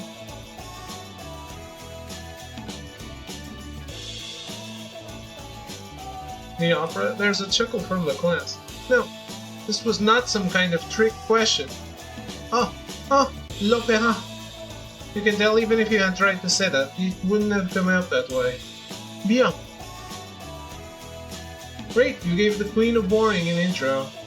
At least I did the worksheet. I was too busy not being a dweeb. Yeah, she was. What's that mean? That she's not a dweeb? Quiet, you're all ruining my education. You don't know a single French phrase. I don't think we can ruin it any further. That's not true. I know, yeah. The teacher just said that. It still counts. Patty leans over to you. Don't worry, I didn't do it either. You think it's going to be a long trimester, but probably not boring.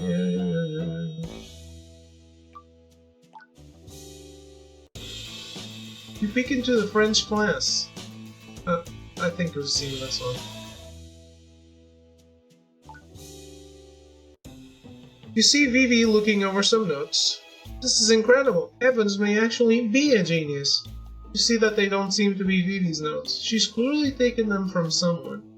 What are you up to, Jill? Probably she's taken them from Jill.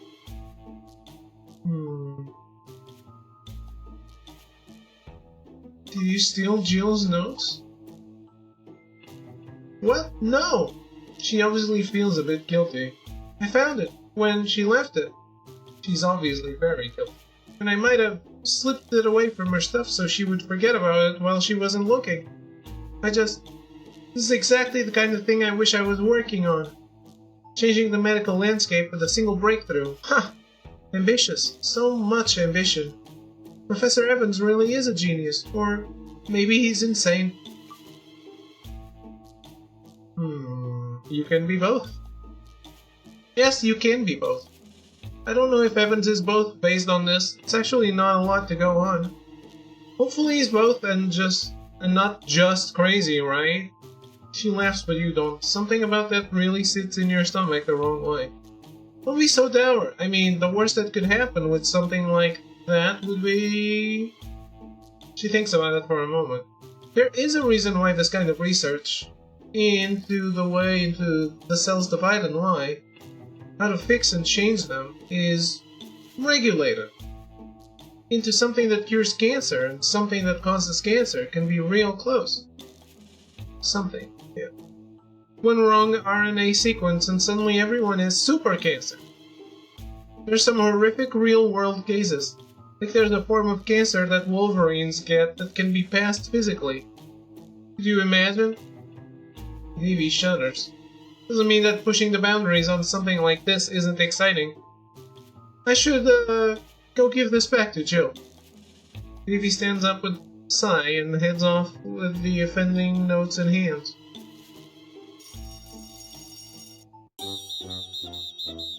I don't like it.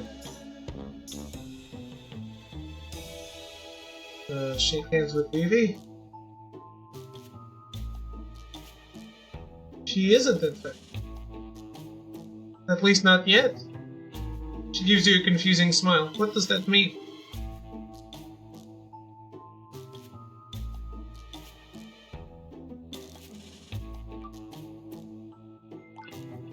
You shake hands with Val. Sorry, what can I say? Her paper has the mark. Well, everyone's still dead. You ended up behind Vivica in the school lunch line. She's reading a book. Looks like a Clash and Bash book, or whatever they're called. High fantasy. You think it's based on some game? It's been almost a minute and she still hasn't moved forward. The people behind you are getting restless.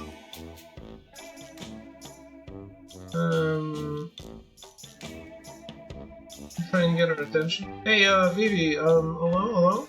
She doesn't react. Vivi! She finally looks up and winks as if coming out of a trance. Oh, sorry. She moves up quickly but goes right back to reading. After a few more false starts, you manage to get your lunch.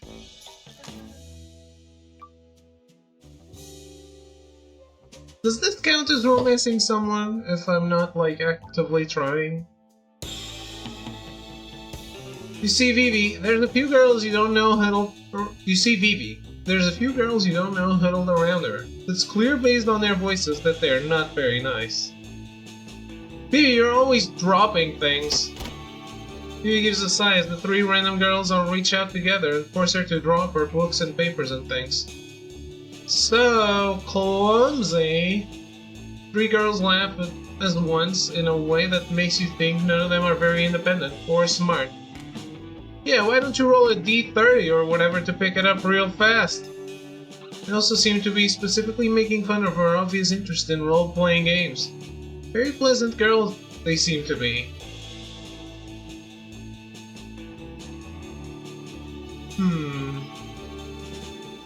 I'm not trying to engage in a romance, but I can't let this sit. Whoa, brigands, be gone with you! Dash back down the halls of this place of learning, you hounds of sorrow!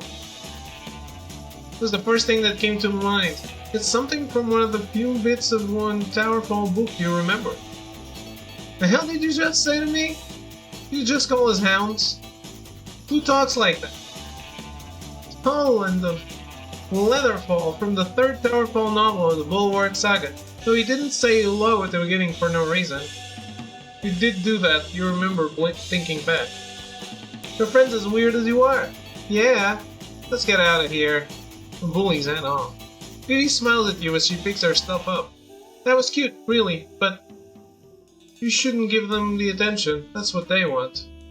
Vivi says it with the dull, sad tone of someone who clearly has just stopped fighting something that happens all the time. Yeah, what if I rewinded to before I was nice to Vivi? That's the entire day. That's okay though, we can skip, right?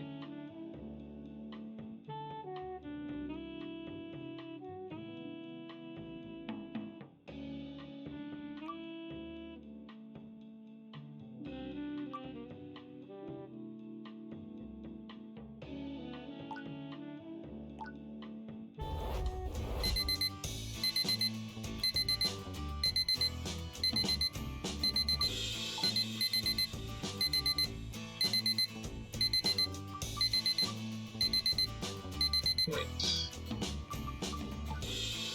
Skip after cutscenes, and skip after choices.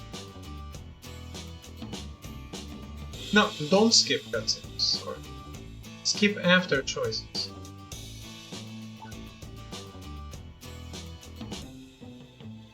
If we were skipping before. I'm one of the new transfer students. I don't know anyone. Alright, sorry. Seems a bit taken aback by that, clearly embarrassed. Right, given you're new, you wouldn't really know where he is, would you? Well, I'm Jill. Nice to meet you. Yeah.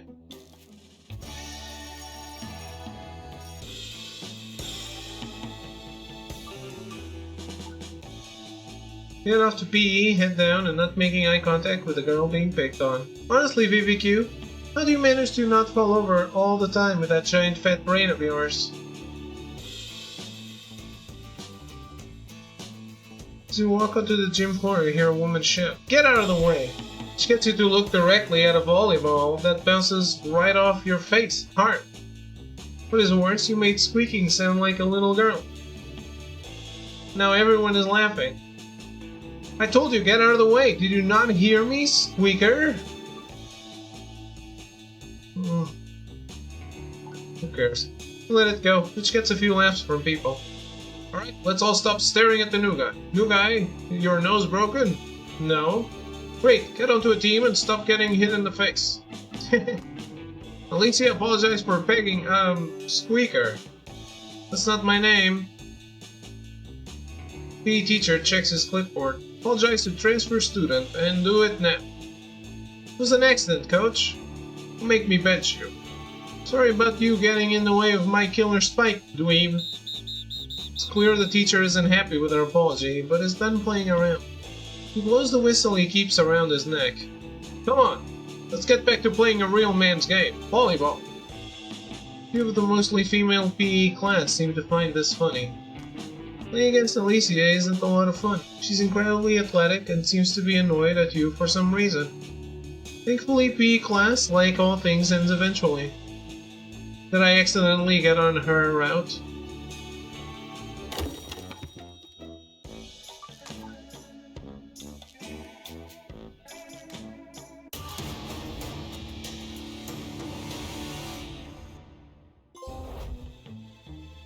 Oh, that was fast. Didn't engage in romance with anyone in a single run. Well, let's try that again. Something has to change. That's another loop done.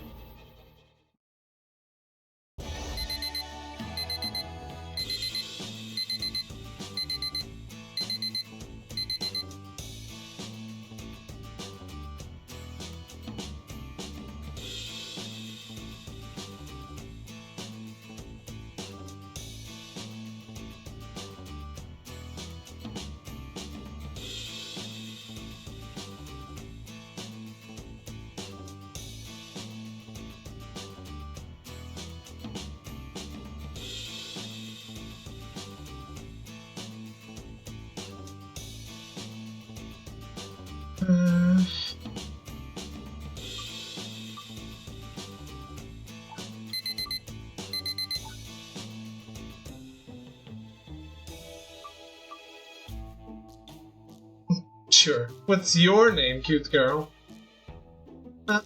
That's kind of forward. You know it's 2015, right? Also, I don't know you. You're one of the transfer students, aren't you? So she seems maybe a touch charmed. Or embarrassed? Hard to tell. So you decide to take it as charmed.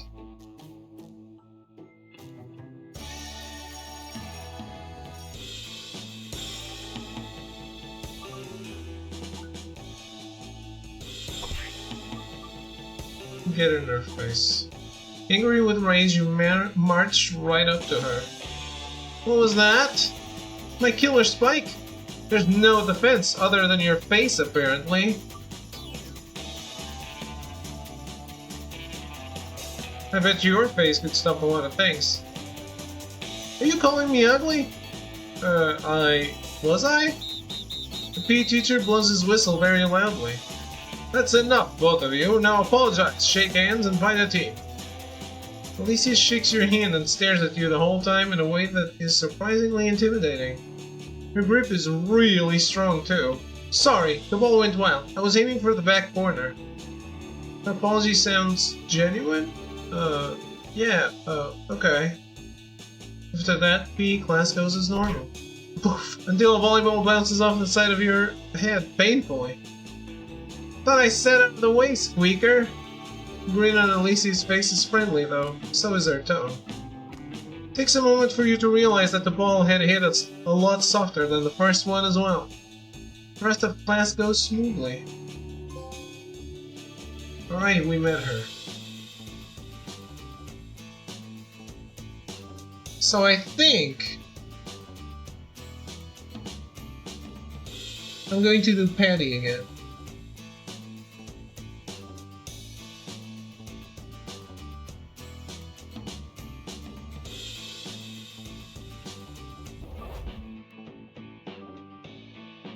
Because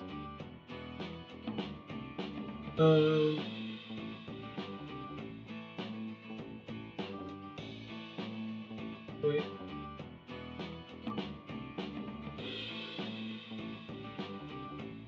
There's still some trophies I can get with her, and she's the best.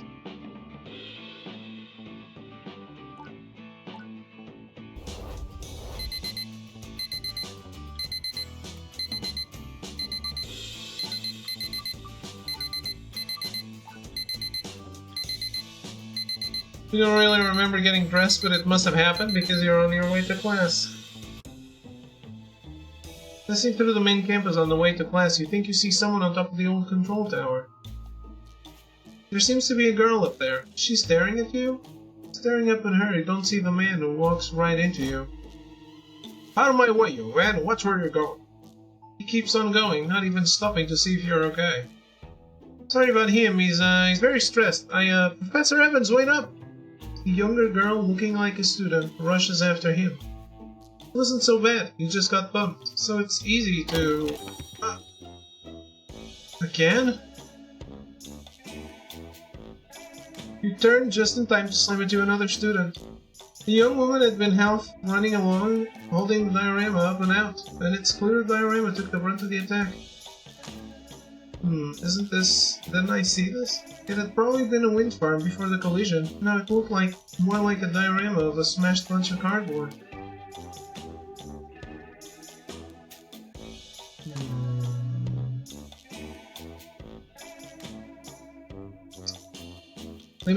Let me do 5 loops for a trophy, and then we do this.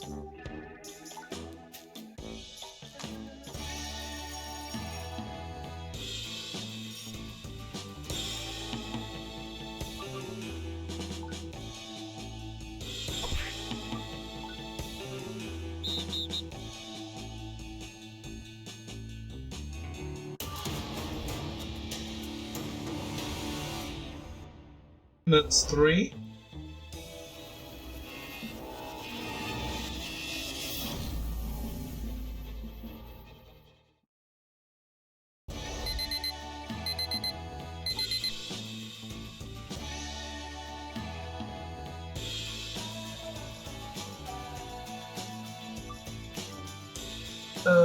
Bonjour, professeur, tu es faible et envers? I don't know what that means. You should not say such things to a woman of marrying age, and certainly not in peacetime. Huh? You are the new student. Choose your seat. I might suggest...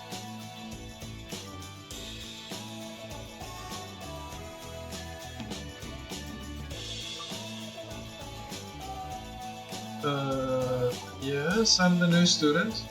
That much is pretty obvious. Welcome to Bouvier's class. She's great. I think she's sleeping with the gym teacher. Ha, he wishes. She's nice, but often in her own little world. Says the Queen of the Airheads. At least I'm Queen of something instead of what? Are you Steve McQueen? This is,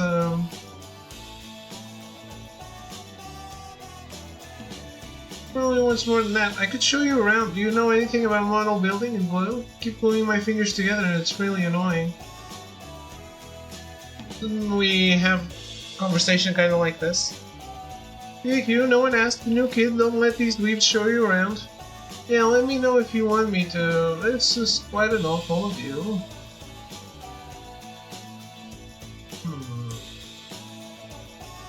I guess it's a little different, but not really.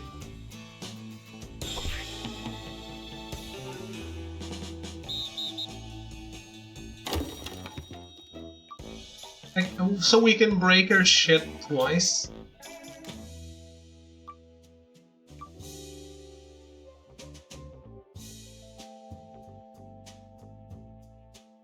I think you see someone up in the tower. After climbing up the ladder, you are for some reason a little surprised to see that it was not just your imagination. I like the view, kinda like Alicia, only I like looking at the sky mostly. Can't see it from the ground, not really. She doesn't look back at you as she speaks, which is a bit weird. You are not sure how to respond. That's what you were going to ask me, right? Why I'm up here? She finally looks back at you. Do you always just say what you think people want to hear? No.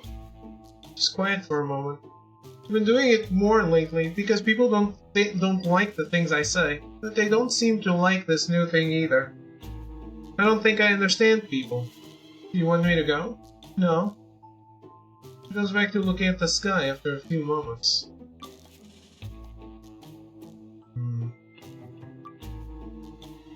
People say you're a wacko. Yeah, people say things a lot, don't they? People like to say things, and they aren't nice when they say them. She goes back to looking at the sky after a few moments. I don't believe crazy things, no matter what people have told you. She goes quiet for a moment, but you're pretty sure more's coming.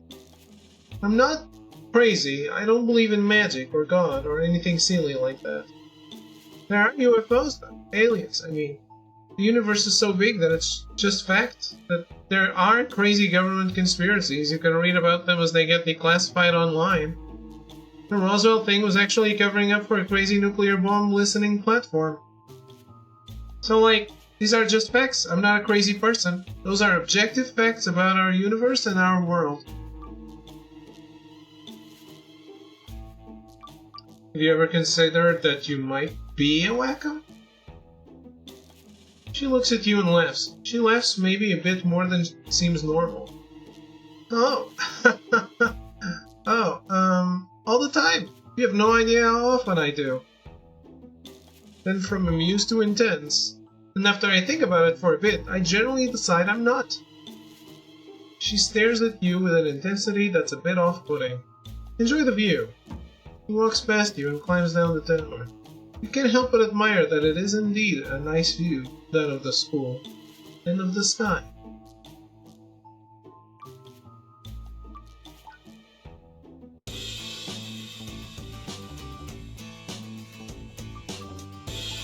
Championships don't, he doesn't care.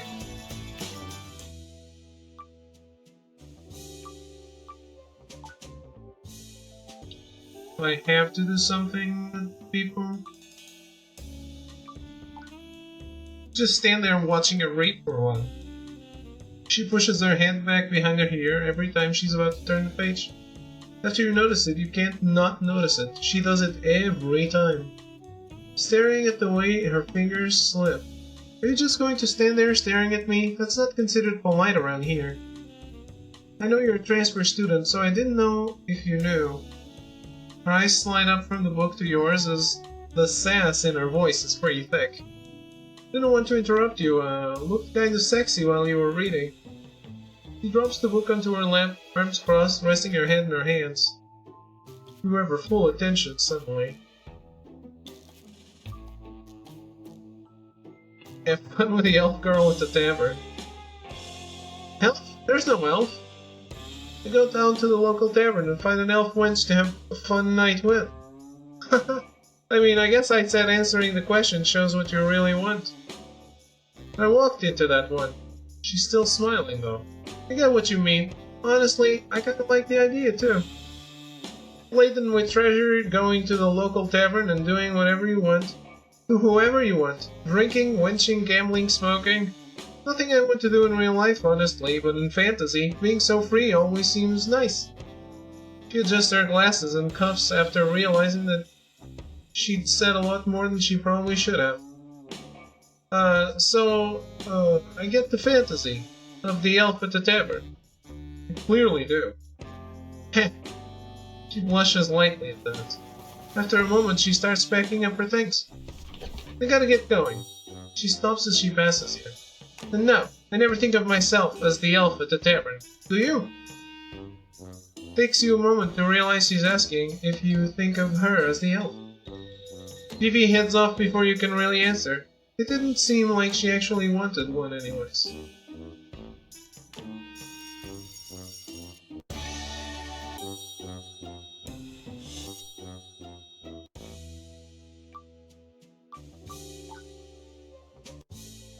You check out the lab area. Some kids are eating lunch here. Some are hanging out and doing homework.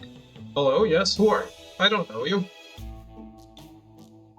I'm the new transfer student. Oh yes, well, you can use the lab during the breaks, however all lab equipment can be signed out during class only. Any violations will get you banned from the lab during breaks, do you understand? Yes. Good. He goes back to whatever he's doing. He seems to be writing or reading something, or both. After poking around some, you leave.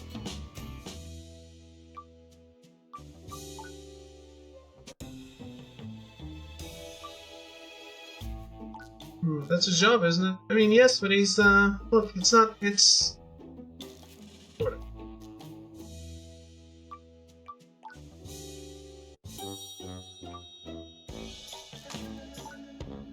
Just wasn't expecting it. Neither was I, son.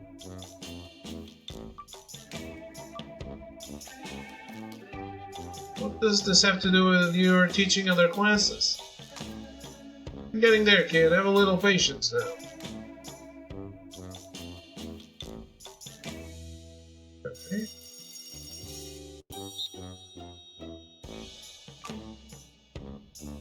Teachers shouldn't take advantage of students. He really shouldn't. Evans is just making Jill do all his real work, and if he does accomplish anything, she won't even be mentioned in the final paper. It happens all the time.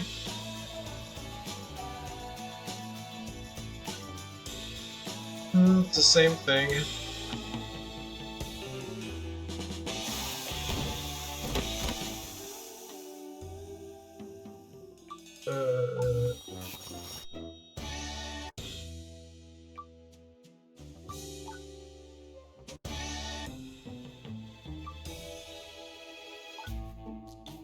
Lay off her, Mariana. This isn't about you, not yet at least. Doesn't want to mention it. I can defend myself, but thank you. Mariana? Sure. Mariana kind of looks off and pretends to examine a window. So, what do you think of Evans as, you know, a person? No. 3 days until the outbreak. Melty, which one of us do you want for the zombie apocalypse? Le opéra? Yeah, but your accent needs some work. Do not take your conjugation from cartoons. You hear Vivi sneaker. Le, what are you, a skunk? He stinks? No, because he's got a long tail? No, it's... I don't know what she means when she says that. I thought he sounded very French. The Cookie Crumbles trophy kind of cements it? What? And le fromage, le pot pourri, le France? Miss Bouvier, everyone back here keeps talking. Quiet down, class, let's move on to conjugation. Few of the girls around you giggle. One of them sulks and mumbles to herself. I was talking about the cartoon skunk that's always chasing cats. I thought it was funny. You think it's going to be a long trimester? Yeah. Why is everyone but Patty available?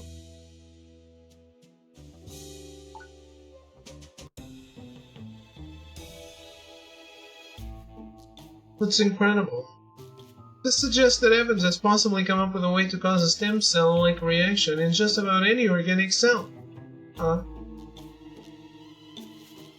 Vivi gives you a look that suggests she finds her lack of enthusiasm a bit annoying. Trust me, this is potentially a very big deal. She seems adamant. This is exactly the kind of thing I wish I was working on. Isn't that kind of research dangerous? No, I mean, okay, well, she takes a few thoughts.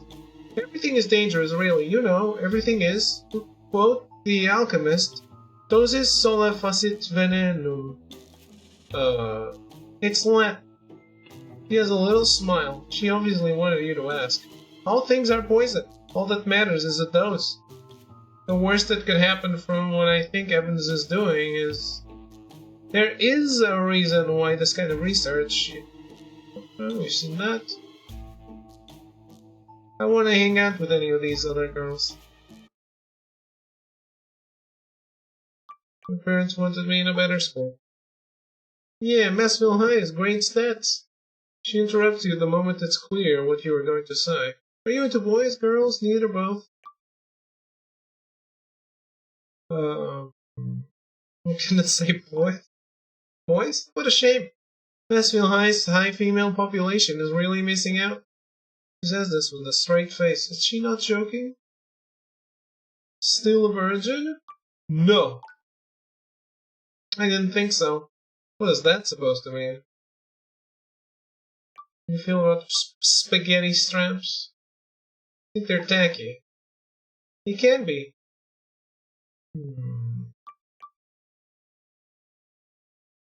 Put the turtle out of its misery. I don't want to watch it suffer, but it can't risk... Don't want to watch it suffer, but can't risk your own life to help it? Yeah. Solid answer. Okay, I have all I need. Wait, that's all you wanted to know?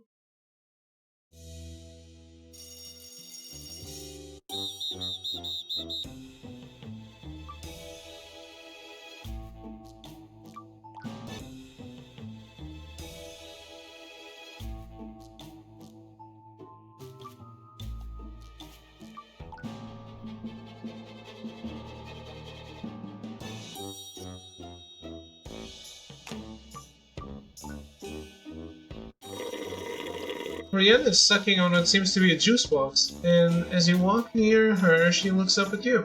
Have you ever had deja vu? You mean right now? Ever. The feeling that something has happened before. An almost supernatural sensation. I don't really think so. Can be a trip. The feeling that you're living the same moment again. A bit jarring, but also fun. She sips her juice box while looking off past you. That's not the strange stuff, though. There are stranger things, like jamais vu. The sensation that something is brand new, even if you've done it 1,000 times before. Or one that always makes my skin crawl is déjà senti.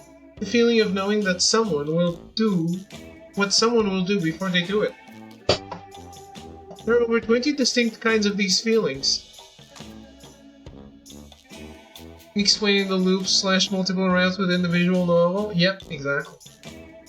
And I think she is the one triggering the time travel. Memories from before or after, or even during the moments we live. Like bubbles of memories floating past us as we travel through this world.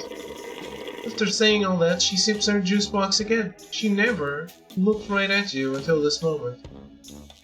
Her eyes glance to you, clearly expecting some kind of reaction to her description of esoteric and odd feelings.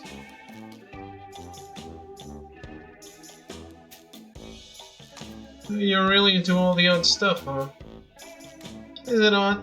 I just think it's interesting. Takes another sip of her juice box, which makes the soft gurgle of being empty. Ah, here you go.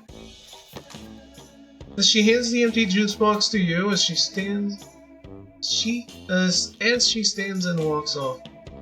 You can say with very real certainty that this is not a situation you've been in before. As you toss the odd woman's juice box away. I'm not your garbage can.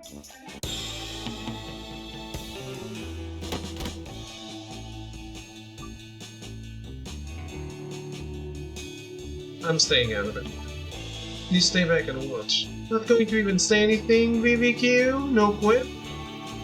Can you use stats or something to make us feel stupid? Yeah. I don't have to use something as complicated as stats to make you feel stupid. I assume you all feel stupid naturally. It's a bit long-winded, but it's obvious that it sets in the lead bully girls poorly. You think I'm stupid, huh? I think you feel stupid. That's why the bully steps on the Vivi's books? Almost crushing her hand in the process. Vivi sighs. Lash out. Is that why I lash out, BBQ? Because I'm stupid? Well, if you're so smart. You said I was smart, I didn't. Outthink this mud. The bully kicks Vivi's stack of stuff, some of it going skidding into a puddle in some mud. Vivi doesn't really react to it, she just slowly starts picking her stuff up. The bully girls, having gotten whatever they wanted, head off laughing as if they just heard a fabulous joke. Vivi doesn't watch the girls leave. She picks up her books and then moves over to the puddle to start picking her muddy books and papers. I'm being an asshole in this run, okay? I'm picking the stuff that I think they don't like. Just keep watching. After a bit, it becomes clear she knows you're watching her. She doesn't look at you, but as she picks up the last of her things, she says, "You're a real creep, you know that." I am. She walks off quickly, as if you were the one who had really upset her. Critical failure. Nice, a trophy. Find Val's notebook. We also have seen this. Why do you think everyone hates you? You saw that, huh? Yeah. She takes a slow breath and sits down beside you. I was in a bad place when I wrote that.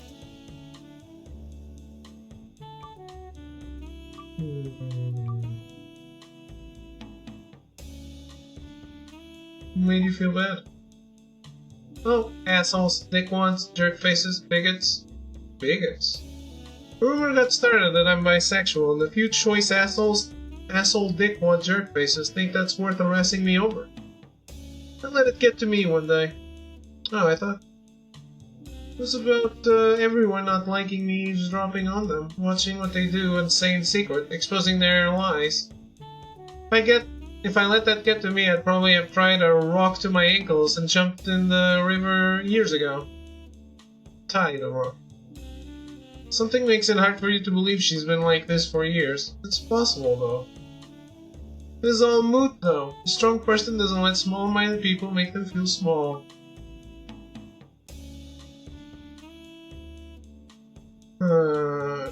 How much do you like her? Val takes a few moments as she carefully considers the weight of your words. A lot. She says it simply, but it has a lot of weight to it. Not something I want to go into right now, but I like her. A lot. You nod. Alicia's impressive. Everyone's impressed by her. It's selfish when I say it that way. We all have to be a bit selfish. How do you mean? We're no good to anyone if we don't service ourselves first. At least sometimes. Wisdom from the new guy. There's a silence. It isn't awkward. It's oddly familiar. Val's voice is very serious. The slight sardonic lilt often has it. It often has. It's gone. I know people don't like loud women. I was only going through a bunch of loops, but okay. At least it's not going to explode on us. I guess there's that. Still, what is he up to? Maybe...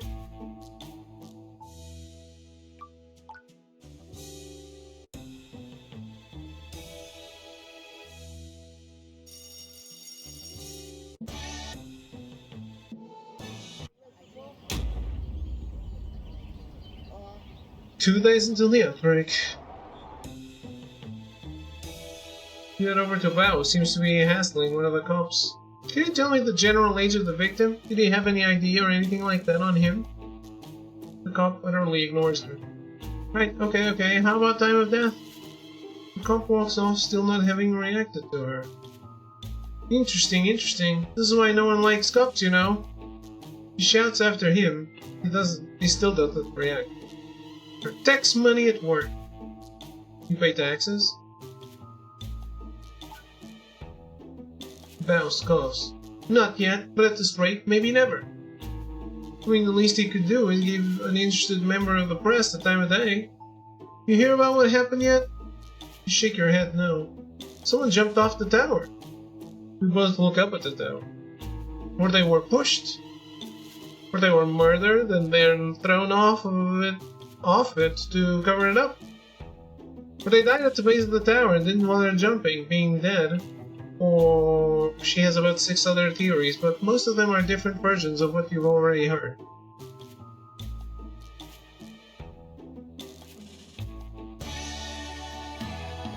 She's a bit kooky, isn't she?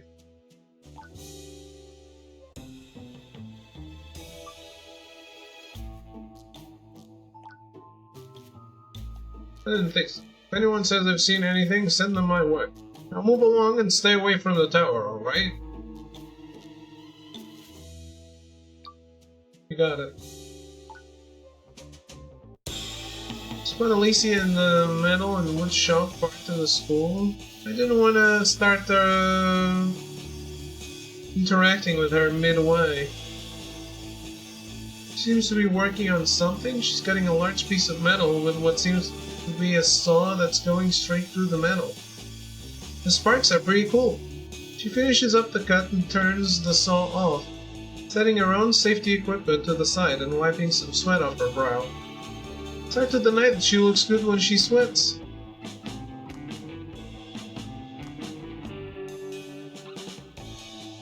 Just stare at her, you know, like a creeper. Yep, let's do that. You stare at her as she wipes herself down, the sweat glistening on her brow. You watch with what is probably too much attention, and eventually she notices. Hey, Squeaker, what are you staring at? It's a free country. Yeah, it is. The saw in front of her suddenly flares to life, startling you horribly. Ah! No safety goggles on, no power. Sorry, coach. Alicia keeps her eyes focused on you as she apologizes to the teacher. Wait, you're the shop teacher as well? He looks the shop room sometimes. Coach, the new kid is bothering me. Hey, transfer kid, stop bothering her. Alicia goes back to whatever project she was working on as the teacher shuffles you out of the room. Perfect. That's a romance scene? That's a failure scene. Says I.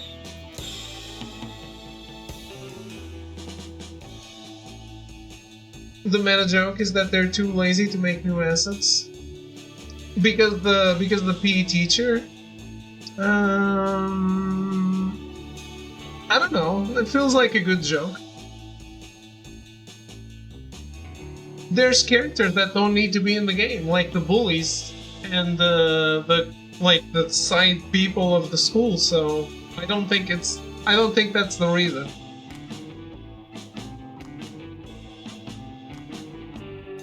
I've definitely seen like not counting the zombies. I've seen some people that were like at least 6 characters. They're zero use. He's lying. It was obviously murder. Val is sitting next to you. She has her notebook out and is writing down everything the sheriff is saying. If there are any questions before you go back to class, Val's hand shoots up. Yes, the girl in the fedora. Val stands up like she's in a press room. Is it true that the victim had wounds that did not match those of falling a great distance? Who told you that, little missy?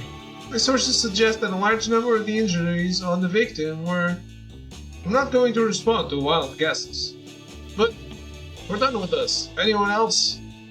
Well, slowly sits down, but you are a little amazed that lasers don't shoot out of her eyes and pierce Sheriff Matthews through the skull.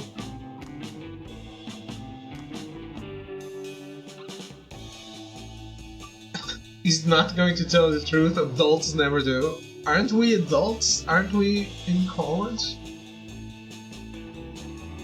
No, they don't. However, the truth is always out there if we dig.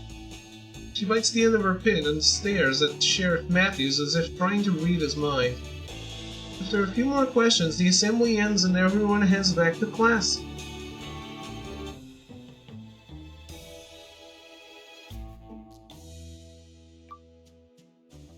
That's such a teenager thing to say. I know, right?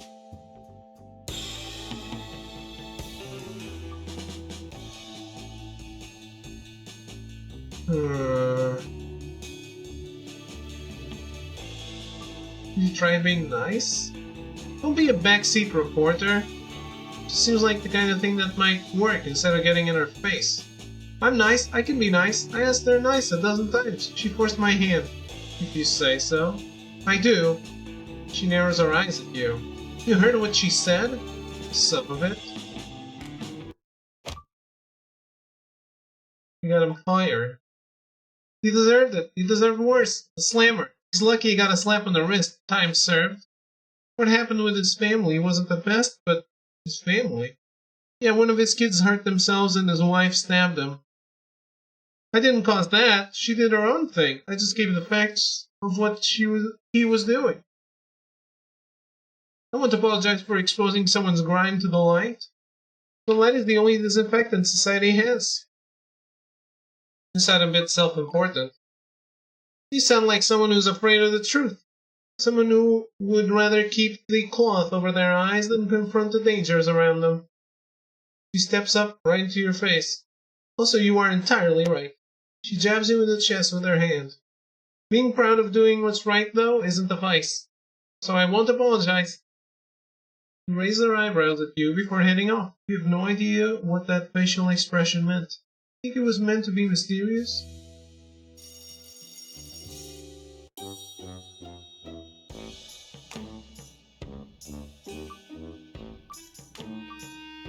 Class is cancelled. Woo. But why?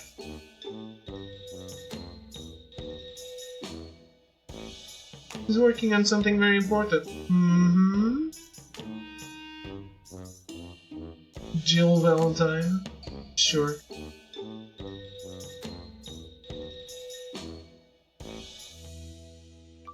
Don't think anyone has a surname here. You decide to see what the commotion in the French room is all about, so rumors about you having an affair with a PE teacher are early unfounded. The truth or lack thereof is none of your business. On n'a pas élevé le cochon ensemble. Some students say they saw you. Did they now? See me? Did they say they saw me doing what? Anything? If I were sleeping with him or anyone, what business would it be of yours? If you were sleeping with a student... If I were sleeping with a student, such statements are very inflammatory. Dangerous, even. Yes, but... the kind of thing that can get a teacher in a lot of trouble. Just suggesting it. Do you know that we spend a lot of time building our careers? Our trust with the students? I was... just insinuating that I would do such a thing openly on school grounds. Yes, but... you should reconsider how much you insert yourselves into the lives of adults while you are still just a child. That's... Bao starts to shake. Get out of my classroom and do not bring up such questions with me again. Bao clenches her jaw, but she turns and stalks out of the French room. As she passes, you think you see her eyes glistening with tears. Yep, she deserved it. Stay in the French room. You have something to say, mon beau. The teacher looks at you with eyes you don't remember her having. You've always seen her as a bit of a wacky doof, with her French accent and her tangents. However, right now, the fact that she is an adult that is quite literally twice your age is like a wave that hits you and makes your knees feel weak. Why was she bothering you? Pour certains jeunes, voir comme un trou est un jeu. She looks a bit sad. You have no idea what she said. She's a girl playing at being a man. Now you're not sure she meant to say what she did in English. She has tasted what it is like to alter the world around her, and she is drunk with a power that breaks. She does not truly understand the dangers. The French teacher looks to the window for a moment. To be young again, naive enough to make the mistakes. I have a lot of grading to do, so if you could scooch. Shoot. She makes a motion at you to leave, which, because she's the teacher, you do.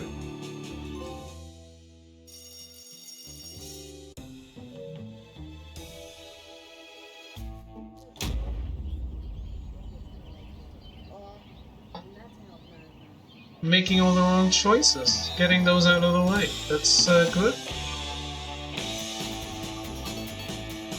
Not my face. His face is weak. Do not aim for the face. Bao's ball comes first, the others come after.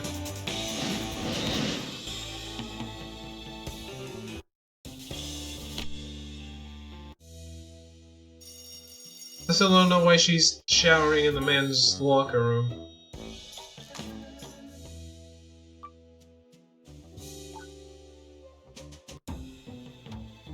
See Alicia up on the tower and decide to climb up and see what she's up to. When you get up there, you see her spitting off the edge of the tower. Trying to hit anyone? Huh? She looks back at you, but then realizes you aren't. Yeah, someone like you, Squeaker. Mostly joking. No one really walks under the tower, so it's mostly a victimless crime. What are you doing up here? I thought it was mostly just me and Oriana that spent a lot of time staring at people from up here.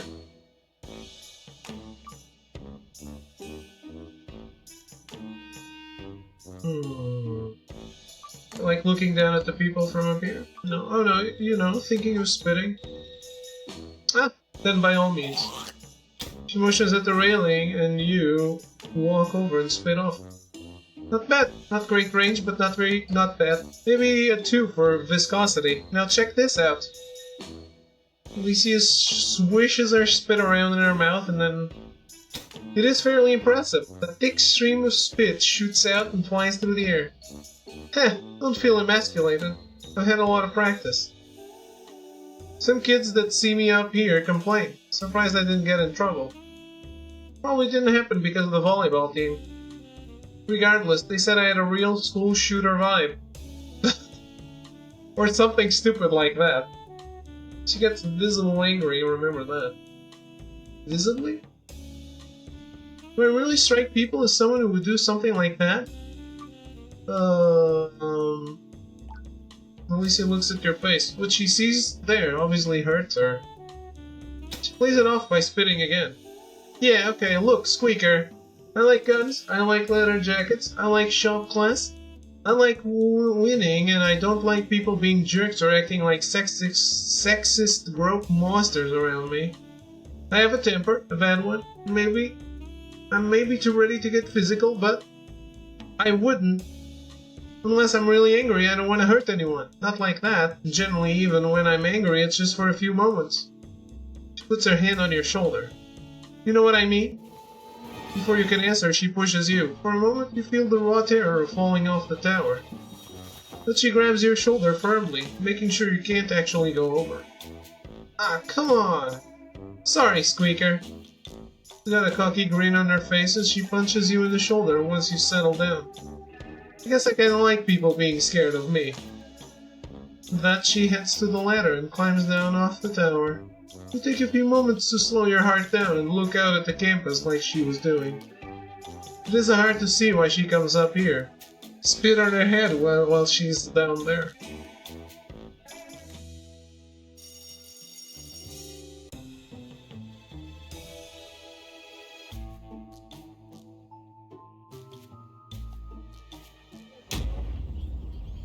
The outbreak has begun, and I'm alone. There it is. Something about the light through the window feels white like a snowstorm. That's when there's a knock at the door. A tingle crawls down your spine. You don't know why, but you're tense, terrified, and terribly aware you're alone. The knock comes again. Louder, louder. The door literally breaks off its hinges before you can get there. They swarm in, dozens of them. Some you recognize, your fellow students. They're looking sick, wronged, twisted. And despite your screams, they're holding you down and their teeth sink into your flesh. The last thought that drifts through your mind is simple, bitter, and somehow fitting. Dying alone sucks. That was intense. Yeah.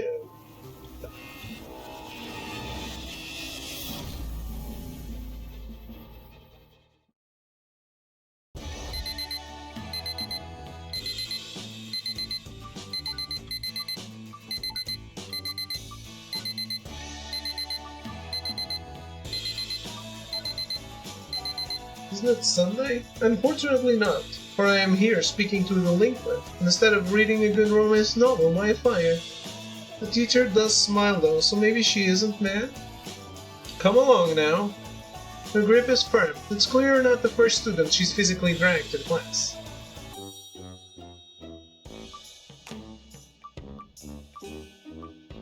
I won't be late next time. You had better not be. Now please take a seat and make sure I do not hear from you for the rest of class.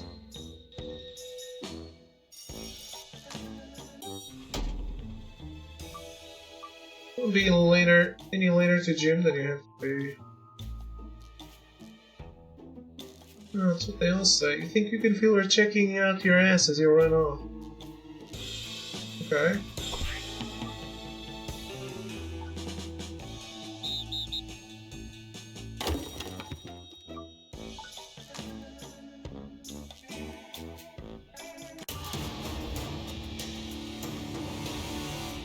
There you go. Is that the 5th loop?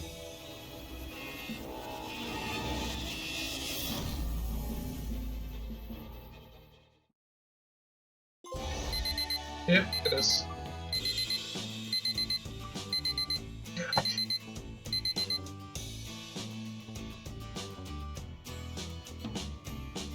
Let's see what trophies we're missing and go from there.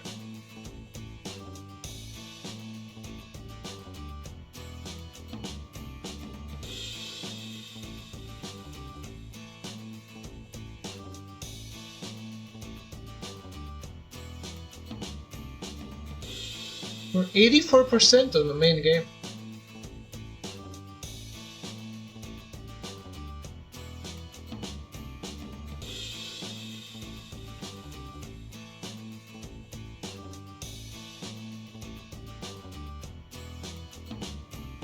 So, it says I haven't completed the 4th romance scene with Patty, which I think is weird, but it's the one the least amount of people have completed, so maybe it's missable in some way.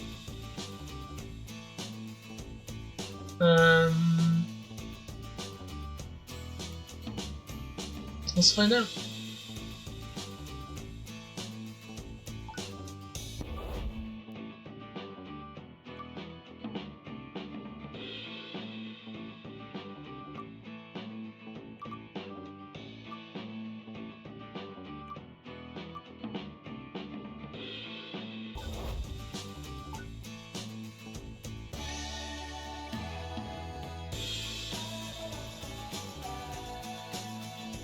I've only had a few semesters of French. Bonne journée? You should hope not. I hope you will be staying for some time. Huh? For the new student, choose your seat.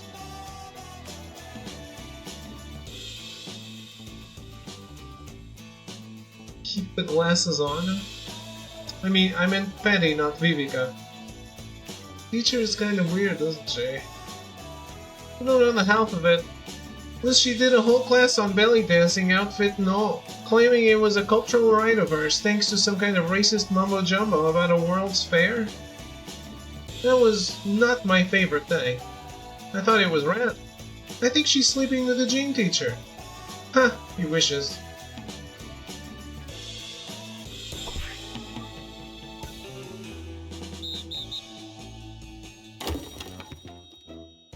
Stop the hell.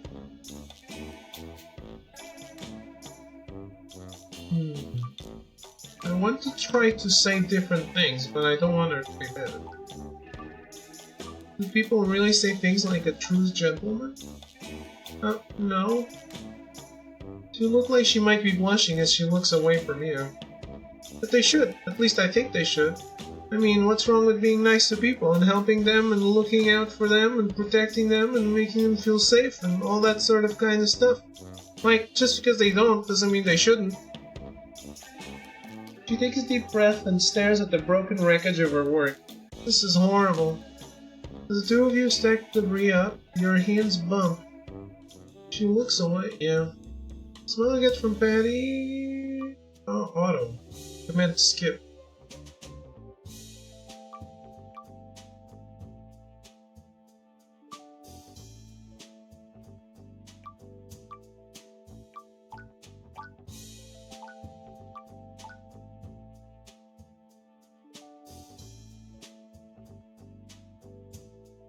Yeah, I've seen this.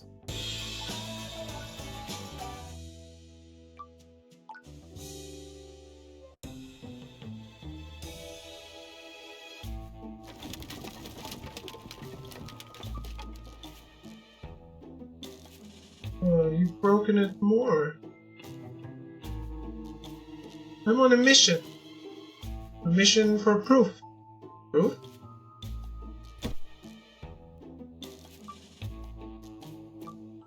I don't think it is. You don't think so? Doesn't look right. It kinda just looks like splintered wood. I think it is. I think it's rat bites. What about this one? That doesn't look like wood. Oh yeah, it's a weird little black... He stares at it for a few moments and then makes a face. I think it's rat... Yeah, it's rat poop. He tosses the small turd-like thing away. That proves it. Nothing leaves rat droppings besides... The rats must pay. Maybe the other ending is me convincing her not to pursue the rats. Could have been just brown dirt. Okay, then go over and rub it all over your skin. No. That's what I thought. It was rat droppings, I know it. Now we must find and stop the rats. All of them? All of them.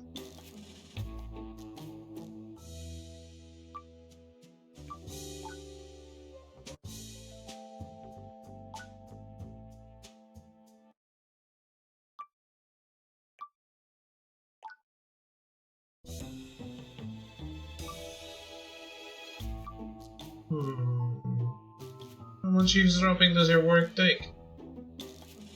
You don't even want to know how much time I spend in the lockers writing down what people say. How much time? I mean, I don't think I want to know either, because I'm not sure. It's more than 0 on a given day. People say all kinds of things near the lockers. She pulls out her notebook. That was such a creepy eavesdropper, let's skip that one. One thing I hate is how about...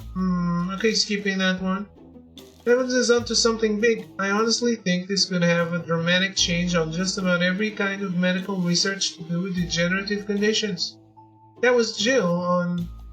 She checks her notes. Last Tuesday, by her locker. If there's one thing I dislike, it's someone who takes advantage of the power they have over people who don't have any. Sure.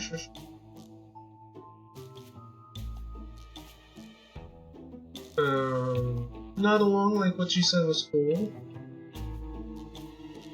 She gives you a devil-may-care grin. I'm going to eavesdrop near the teacher's lounge.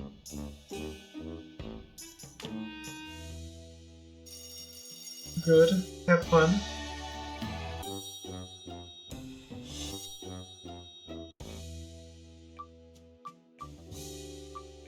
Okay.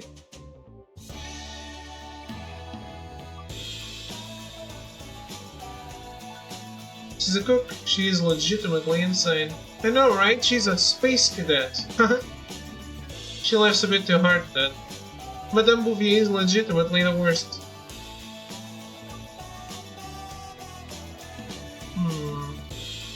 Your dad's the sheriff? Yeah, Sheriff Matthews. This is an elected position, so it's not like he earned it or anything. People just voted for him. Is that how it normally works? No idea. I don't talk to him about work. I just remember he campaigns. Whatever. I don't want to think about him anymore. You were the one that, I don't want to talk about that anymore. Tell me about you. You brought it up, lady.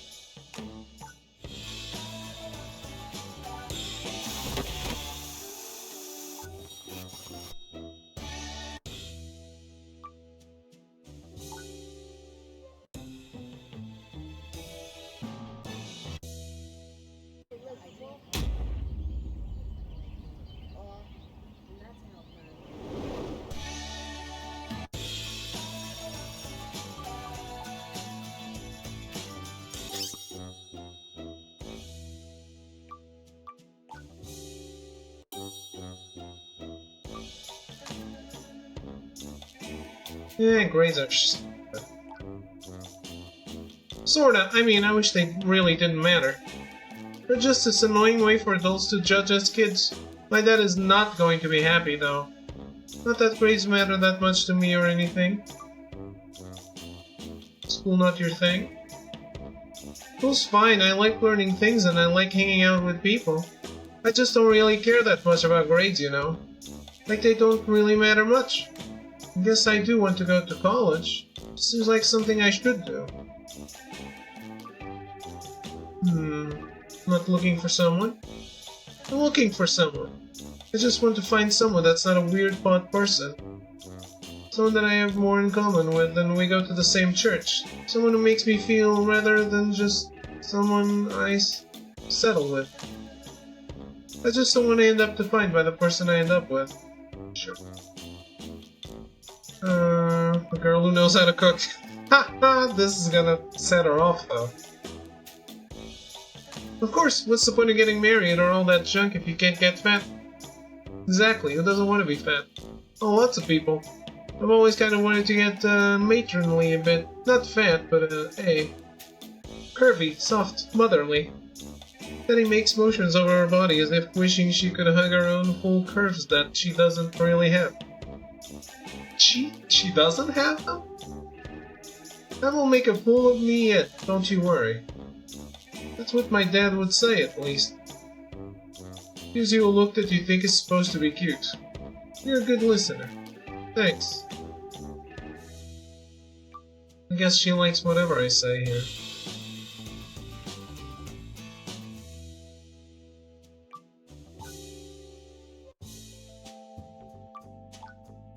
I got in trouble. There was the spider. Everyone was a bad boy. She interrupts you so quickly, it's hard to imagine she actually heard you. Both? A disconcerting gentleman of taste. What is that supposed to mean? Still a virgin? Yes. I see. I don't know what those are. Her dresses or tops where the way it hangs off the body is with tiny little straps. Like a tank top, but the part that comes up over the shoulder is thin, like spaghetti. That's what they are. Well, now you know. Leave the turtle to its fate. I would leave the turtle to its fate. Just leave the turtle all alone in this world. I cannot save it, but I don't have to kill it. Maybe it'll get lucky. Or die horribly and slowly, I guess. Okay, I have all I need.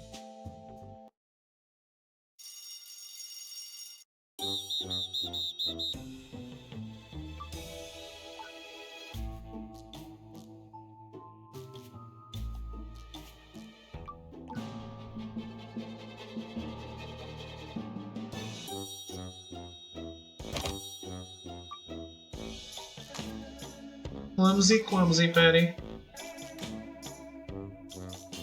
You're the one that keeps running into me. She stumps her foot in an annoyed but obviously amused way. Guess I have to keep an eye out on blind corners for you specifically. I'm going to get back in line after I clean up some. She heads off to clean the food off her blouse.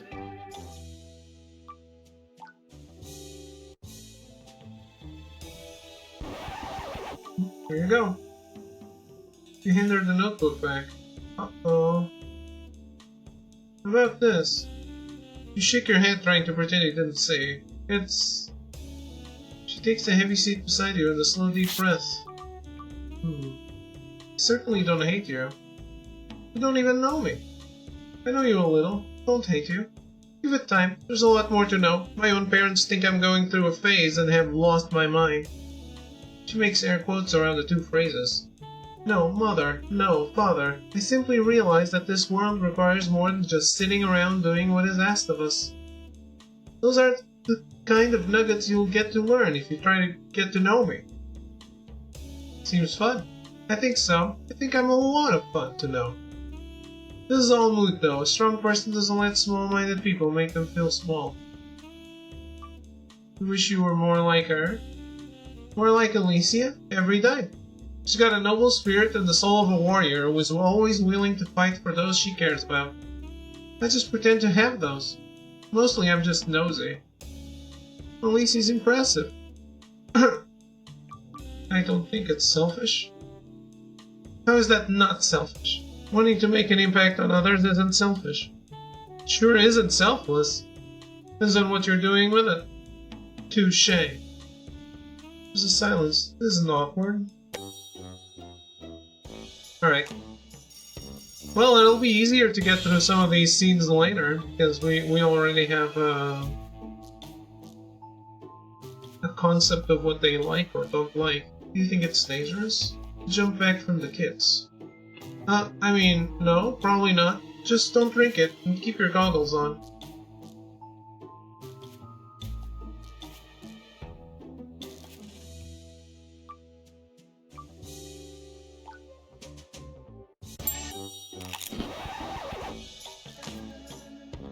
Spit out the horrible thing.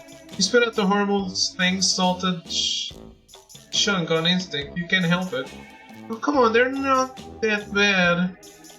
Patty takes a bite of one of the cookies. She swallows it. She turns slightly green. See, it's fine. She carefully puts the cookie down and pushes it away. I think I used too much salt. Yeah, you did.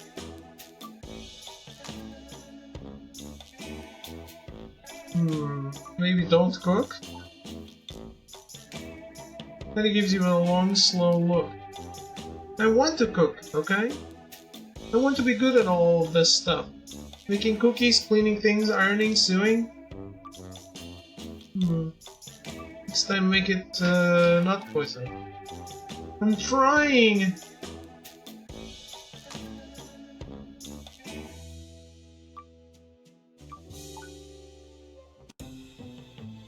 Yeah, see, those three characters that were with Jill. They served no purpose. You barely even saw them if you looked when I mentioned it. You see Vivi reading and said go over and talk to her. She's reading the book. She has a way of being hunched forward with her shoulders up, almost bird-like. Didn't I see this already? This is the library after all, so she's the only one actually reading? Other people are studying, sitting, eating. So watch her, you can't not remember what happened in class with the way she was warm and heavy and sitting on your face. It's enough to drive a young man crazy.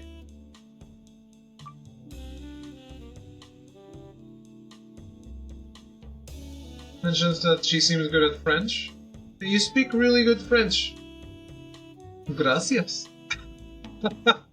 Like Mr. Bean. You say, despite not knowing any French. I know some French. You know, some replacement words, but you don't really understand French, do you? I'm good at some French things, not the language though, no.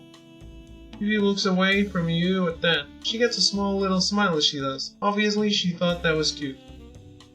It's hard. It took me 3 years before I started dreaming in it. Been studying it for 3 years? It and a few other languages. I read about how Tolkien was a language nerd, and I just, well, you know. She drops the book into her lap. Fight the dragon. Gotta fight the dragon. Right? Like, of course you do. It's just, I don't know, you want to fight the dragon, to face the unbeatable foe, and come out on the other end. That's always my answer too. I mean, princesses are cool, but dragons, gotta fight. Oh, I think I have here. She reaches into her bag and pulls out a ratty dog-eared book. This is a good one if you're thinking of getting into Towerfall. You gotta get going, but give it a look. Vivi smiles as she walks past you, leaving the old book in your hand. It looks like she's read it a dozen times.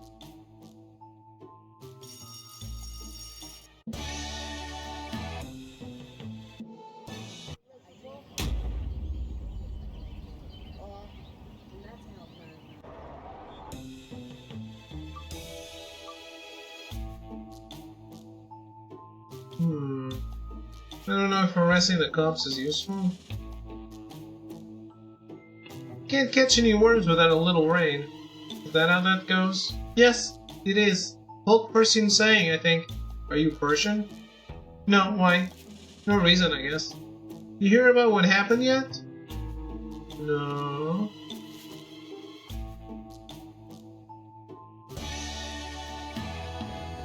Am I on Bow's route? I don't want that.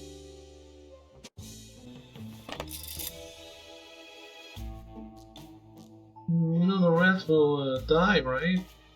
You know it'll get hurt, like a dead kind of hurt? Duh! Petty gives a kind of overly happy looking smile at that. I mean, freezes. Her face slowly falls. I just want a rat to pay for what it did. I'm not bloodthirsty. It's a diseased animal losing the school. Also, they're gross and scary. It'll be a slow, painful death. Mean. I don't want it to die painfully. I don't want it to suffer. I just want it to pay. Can't always have it both ways. I know. I'm okay with that. That's another rat trapped down. Oh.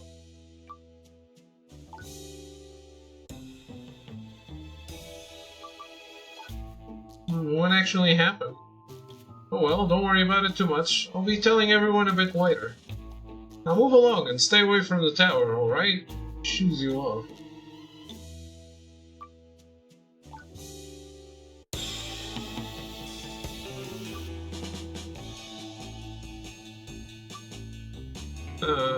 Roll up and try and say something cool, it'll go great, maybe. You walk up with a swagger, knocking your knuckle on the table. Hey there, Sparky. Sparky? Yeah, because of the sparks. You point at the song. Do not call me that. Why not, Sparky? Because the last guy called me Sparky, well, You jump back as Alicia turns the saw on. Oh. A romantic interaction with every girl in a single playthrough. Oh. Cool. I don't think he knows anything. It's possible, but I'd love to see that police report. I worry she's thinking about breaking into the police station or something. She bites the end of her pin and stares at Sheriff Matthews as if trying to read his mind. There are a few more questions, the assembly all ends, and everyone is back to class.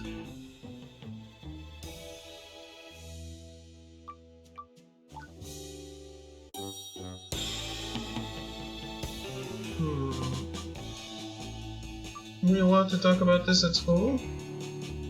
Well, we can talk about anything at school, but he looks left and right. As long as no teacher hears us.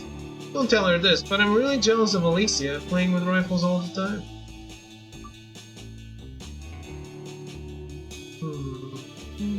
Alicia is cool, isn't she? I guess. Pretty obvious that she's uncomfortable as she starts to fidget. Uh-oh. She's physically talented, it's obviously that was the last super nice thing she has to say about the other girl. She's a bully. She's always making fun of my shoes, which are really cute, by the way. I mean, did you even notice them? She kind of wiggled her feet to show the shoes she has on. She's always interrupting the teacher as well. I hate that. The teacher is trying to teach us. She doesn't care about anything. She's not a cool rebel. She's like, kind of the worst.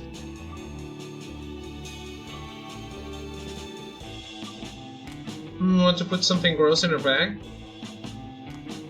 Hetty starts to giggle. She has a bit of a tiny fit of giggling. Yes? She manages to wave it off and choke the laughter. But we shouldn't. We'd get in trouble. Quite a snort. You wouldn't really show her, though. I bet if she found something slimy in there, she'd freak out. She's probably really easy to make freak out. She's so high-strung. That would be funny. But no.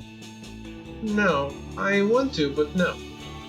She crosses and uncrosses her legs. Anyway, she gets to go shooting whenever she wants, so I'm jealous of that.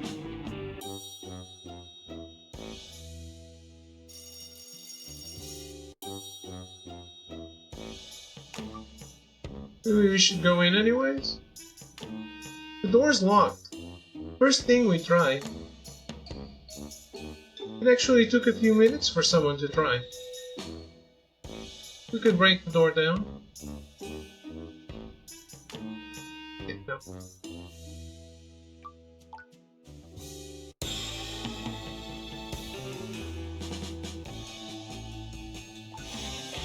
You step between the two screaming people. Son, you're liable to get yourself shot if you don't step up right now.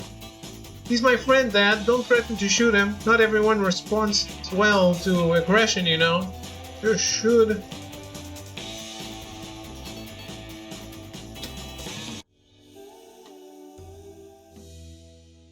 Oh, nice. I helped out. She did seem to protest a lot. Trust me, she's not into Evans. I think she's dating some John, football player, handsome, strong and smart. Evans is not anyone's type. He's old and not in a way with distinguished sexual magnetism. Probably doesn't age, sure. Also, he's not really into girls. How do you know? He's never given me the up and down like almost every other man that's met me. The up and down? Looking me up and down? You heard what she said? So that... Stop him from hurting people. Exactly. He was a predator, until he ran into the alpha wolf. She's clearly referring to herself. He was using his position in the school to take advantage of girls who barely know who they are yet.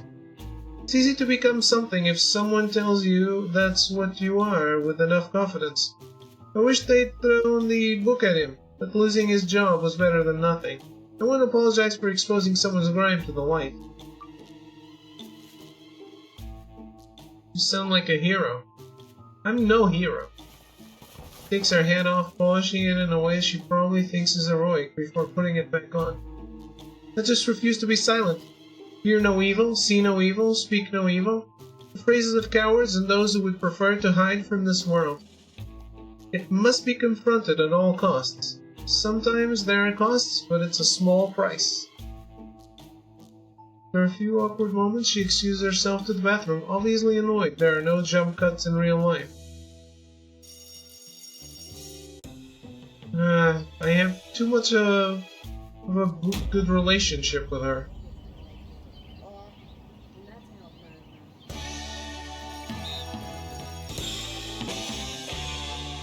Do it! Alicia and Ozan are ball flies first, the others come after.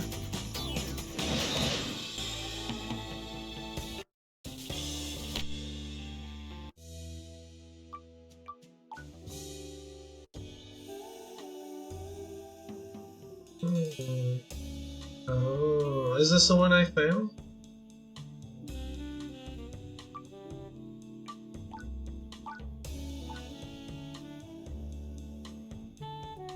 Everyone dies, but we are young. We all that young? I'm a senior. I don't know. Tomorrow real life is bearing down, and the day after that, maybe?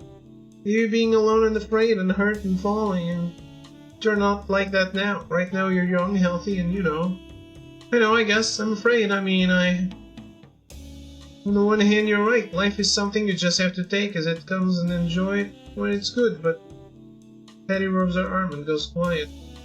It takes a few moments, but eventually she says, I don't want to end up like that. End up alone?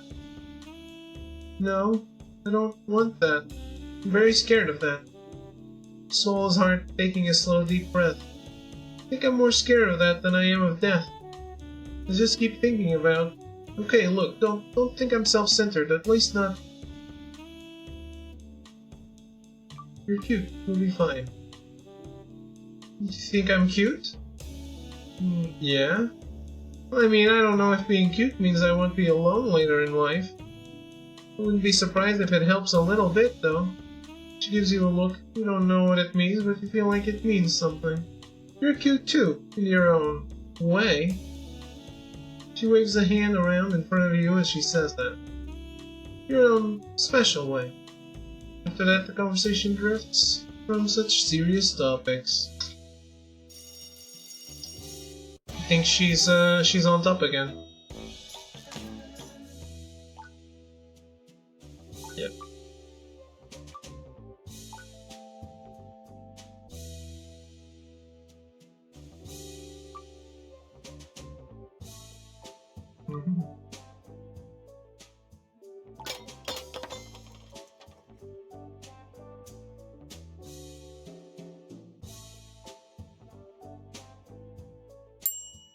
Well.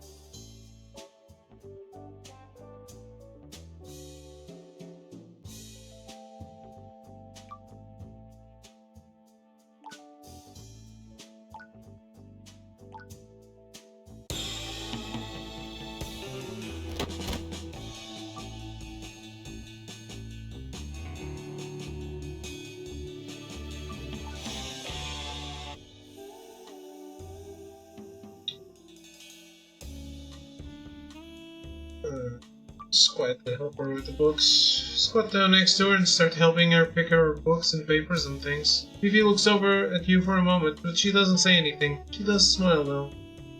You see the large book is one of the Towerfall role-playing game player handbooks. A game book that lets you have adventures in the Towerfall universe. Pretty cool. We've only played a few times and it didn't go very well. Basically make-believe for adults or more often teenagers. Stay quiet. You just stay quiet as she gets her things together. You're horrible. Don't let it weigh on you. I don't. It's clear she's not being fully honest as she hugs her books against her and heads back on her way.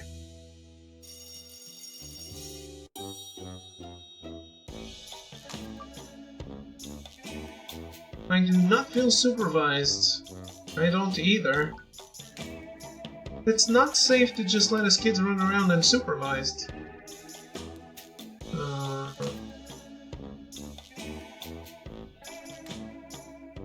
It is safe. Are we really kids?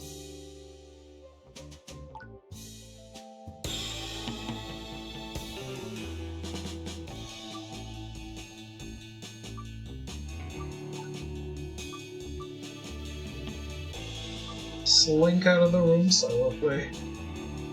You can feel the teacher's eyes on your back.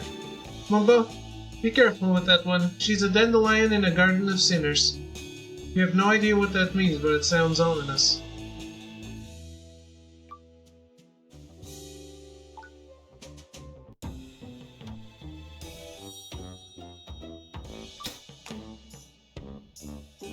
You really shouldn't do that.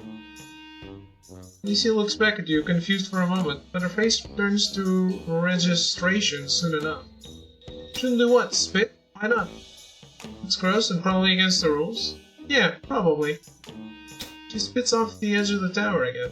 You gonna stop me? You give a shrug. That's what I thought. What are you doing up here? I thought it was mostly just me and Oriana. Saw you up here. Yeah, as I said, I come up here sometimes too. She stops for a moment and just stares out at the campus. I don't really know, I just come up here. Maybe I just like being somewhere that I can see people and they don't always see me. Some kids that see me up here complain. Yeah, 'cause it's not allowed. Well, you can be scary.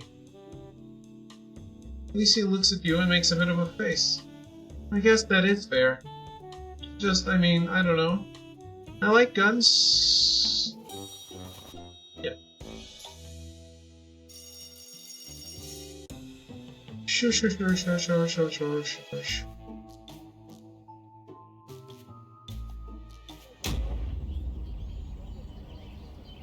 The outbreak has begun. Well, no one likes me enough.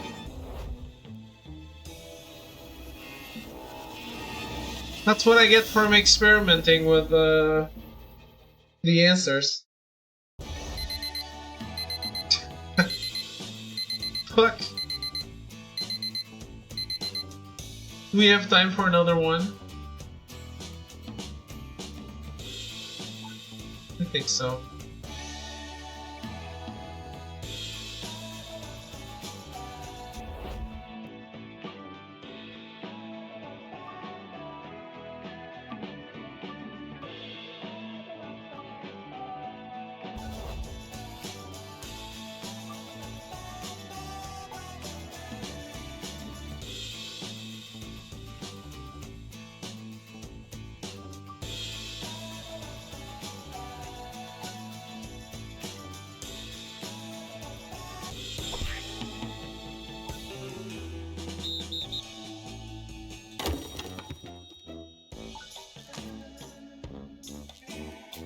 Do I do it again? What did this used to be? A wind farm. A tiny one. A tiny fake one. I mean, kinda. Put a lot of work into this. It's a dark look as she stares at the remains of her diorama. I'm supposed to give a presentation on green power. The whole thing even spun. Spent a lot of time on this. Like a lot. Hours. I don't even know. I mostly worked on it while watching TV. She takes a deep breath and stares at the broken wreckage of her work. This is horrible. The two of you sack the debris up, your hands bump. She looks away as they do, as if not wanting to meet your eyes.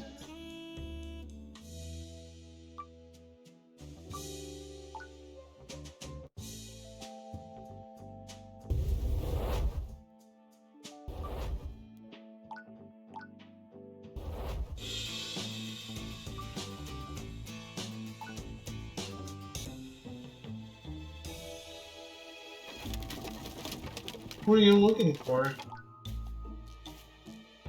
In all that mess? Evidence! Evidence? Penny nods and keeps looking. I'm looking for evidence of this!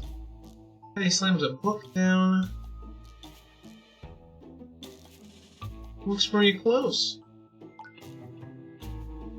Yeah, I think so too.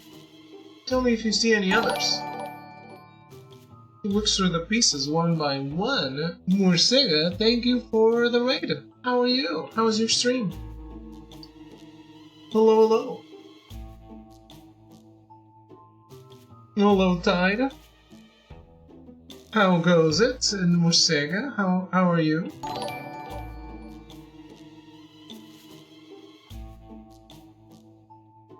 Hope it's not a Tide pod. Oh, it is. Hope you haven't been eating any Tide Pods. Please don't do it. How was your stream? What were you playing?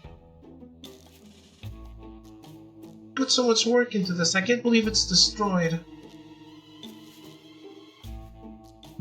She looks at the pile of glue and rubble that was her diorama. Was it supposed to be? Did I not say? I thought I said. It's a windmill. I mean, I guess it was a windmill. Also a dam. There's a bunch of green power things, you know, stuff to show off the basic design of them. Only smaller than in real life. She holds her fingers over the broken wood. Wait, huh. She grabs a chunk out and holds it up to you. Look, rats! It does look like a rat mark this time, 100%. You give her a nod. So what's your plan?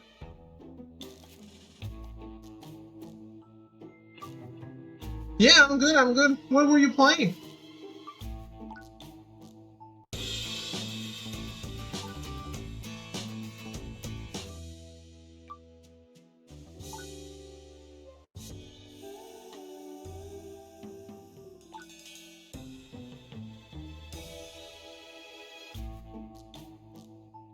League of Legends? Oh no.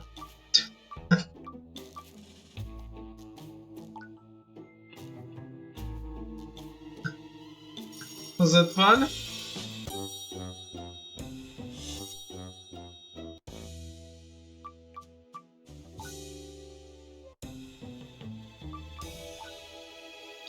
It's like a lot of work. It is, I mean, yeah, a lot. I mean it. Get Mr. Cogswell, the PE teacher, will be the substitute, probably. You need to go? Alright, have a good night. I appreciate the raid. Some good rest. She's not so bad. You say that now, but wait until you've had a few more classes with her. She sometimes makes us watch French movies without subtitles. Only she translates the confusing parts. Damn. People are nicer to you and I like her. Yeah, well, if they want me to be nice to them, they should be nice to me. I'm nice to everyone, and the first day I told her hair looked nice even when it didn't. That didn't help at all. Whatever, I don't want to think about it anymore. You were the one that, I don't want to talk about that anymore. Yeah. See ya! I'm, all in on this visual novel now.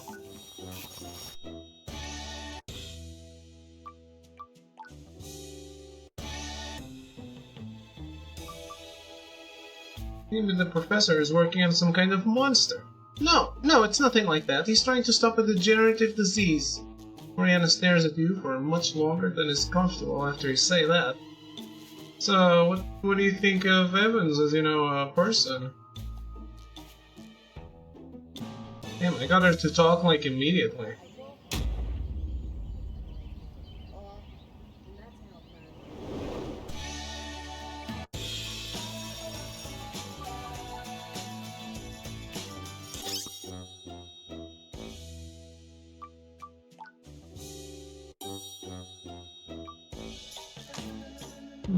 One or two bad grades aren't so bad. I'm not used to getting bad grades. Normally I get B's at worst. This is not a B. Not that grades matter that much to me or anything. You have a favorite class? Oh, easily. That's stuff that's fun and actually matters. Sewing, cooking, fixing things, cleaning, getting clothing to look right. People don't realize how important looking clean matters. Guess I do want to go to college. Your dad cares about you. I know, he wants to make sure I'm taken care of. I want more than just being taken care of, though. Not that I mind the idea of being taken care of, I mean, well, taken care of isn't right. Partnership, where my half is the fun stuff like cooking and cleaning and shopping and raising the kids. Just don't want to end up defined by the person I love.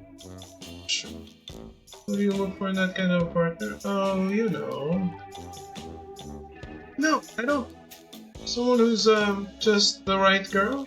So descriptive. She keeps an annoying look on her face, like she can see through you. Kind of makes you embarrassed and angry at the same time. If you ever figure it out, let me know. She gives you a look that you think is supposed to be mysterious. Yeah. Might be going better now.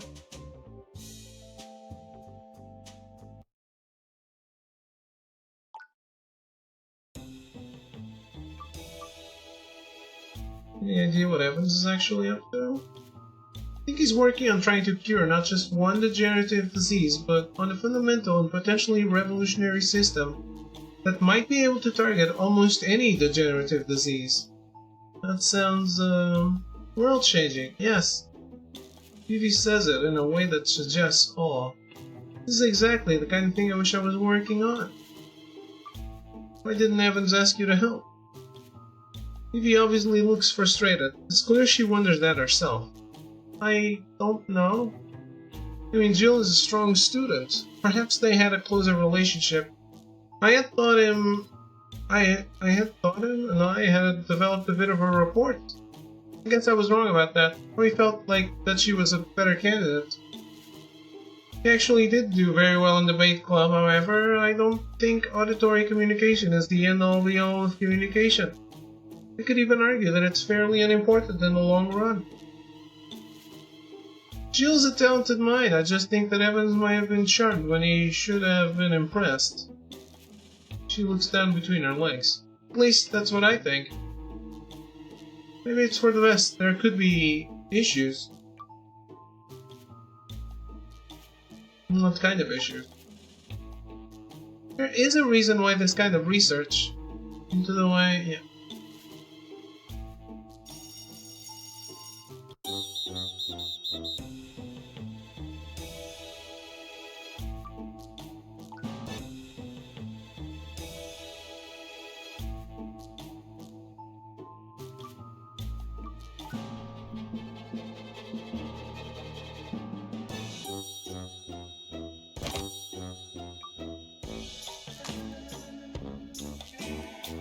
We keep running into each other. I know, it's like fate, right? The humor of the situation seems to take the sting out of it for her. Guess I have to keep an eye out on blind corners for you specifically.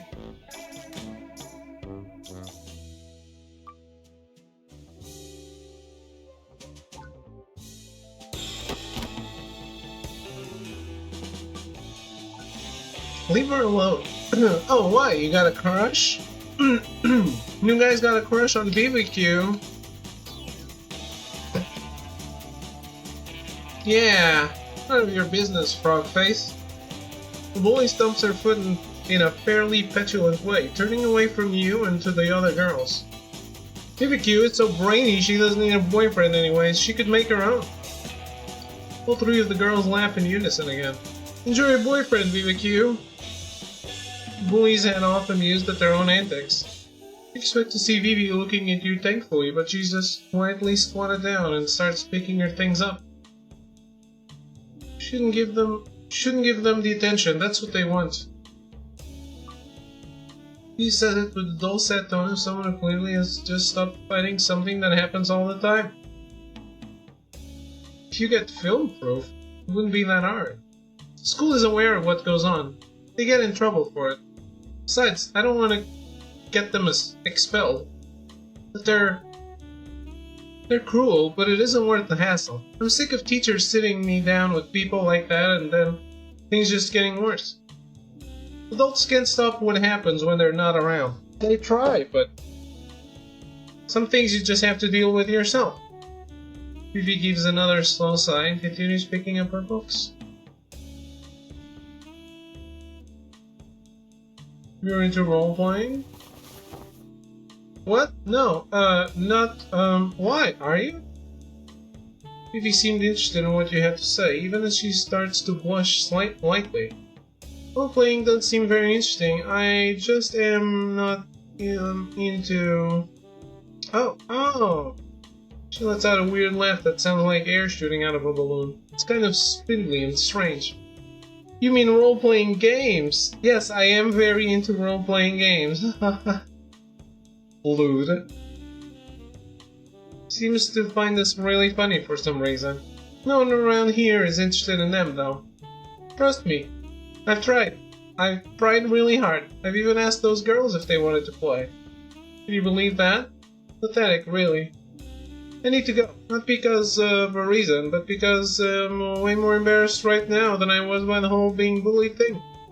I'll talk to you later when I'm less self-conscious. Vivi rushes off, not letting you get in another word.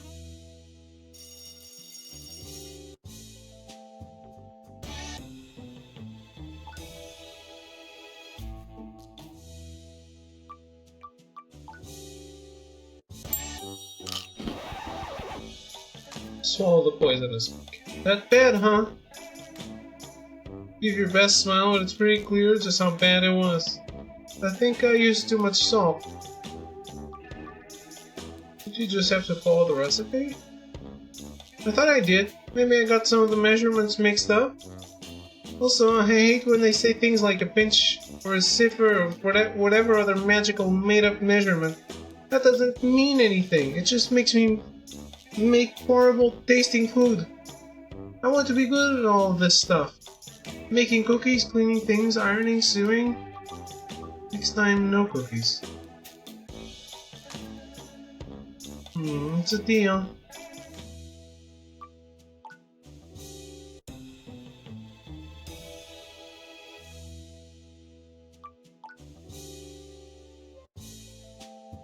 You see Vivi trying to open the door in Evan's office. What are you doing?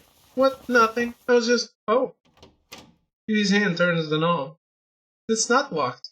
I should go warn Evans about this. She puts her back to the door and looks at you with an intense gaze. Clearly, she's planning to sneak into Evan's office. Kick the door open. What the fuck? You kick the door hard, it slams open. What are you doing? You might have broken it. In order to make an entrance. Well, you sure did. Good thing the door wasn't locked or you probably would have splintered the frame. I knew it wouldn't be locked. What if you'd been wrong? You told me it wasn't locked and I trust you. Vivi narrows her eyes at you. What are you doing? I hope you didn't break it. Jill jumps out of the office, seeming as worried as Vivi. She was apparently inside there already. I guess come in if you're looking for Evans. He isn't here. If you were trying to break in, he doesn't keep anything worth stealing in his office. You know, I'm not trying to rob the place, Jill. I assume you're here trying to find out what Professor Evans is working on. So yes, you are trying to rob him. He doesn't keep anything useful in his office, though. You're doing his grading for him? That's just because he's so busy. He's doing very important work. Just tell me what he's working on. Considering you've been stealing my notes. One time I picked up one piece of paper. You should already know, so why don't you tell me? He's taking advantage of you. I'm willing to be a part of what he's doing. He's not making me do anything.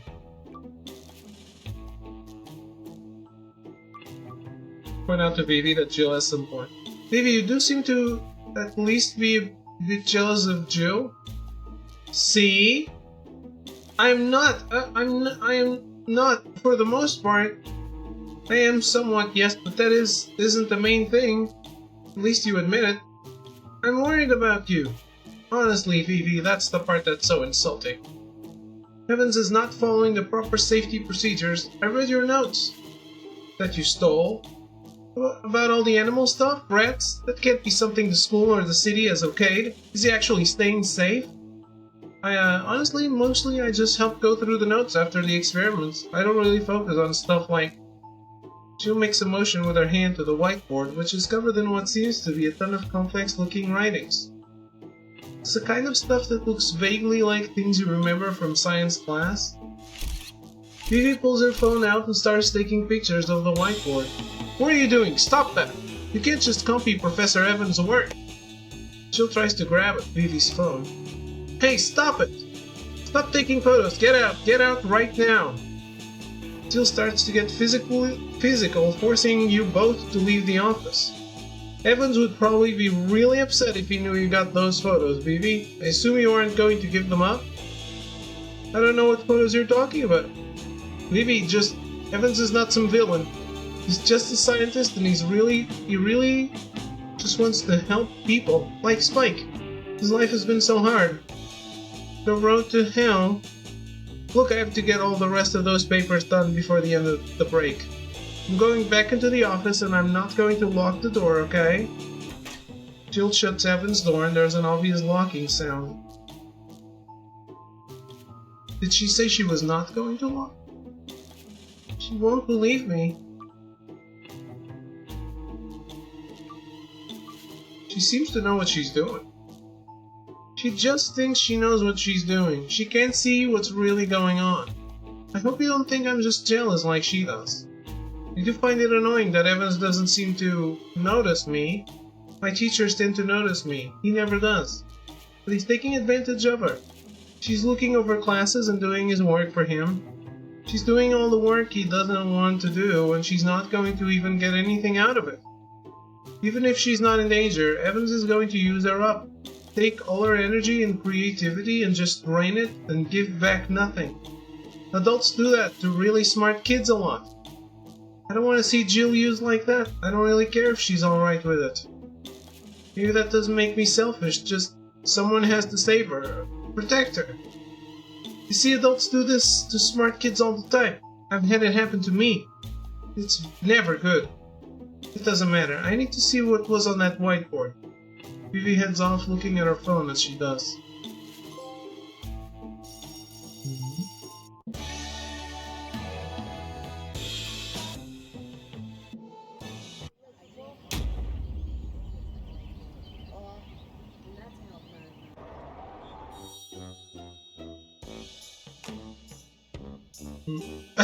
I can see the resemblance. Yeah, everyone says I have his eyes. It's honestly kind of annoying. What does that even mean, I have his eyes? They're the same color. I think we don't look anything alike. I guess we do, and I just don't want to see it. It's so embarrassing to have him at school. All I know is someone fell off the tower. Not a student, I don't think.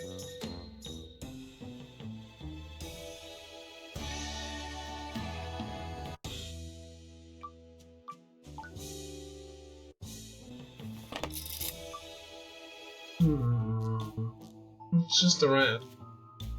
It's not just a rat. It's the rat that ruined my effort. I spent 2 weeks on that. It was supposed to keep Professor Evans from, blushes slightly. Failing me. Whatever. Science is stupid anyways. It's boring and sometimes you have to cut up a pig when you don't want to. This was supposed to make up for failing the dissection lab.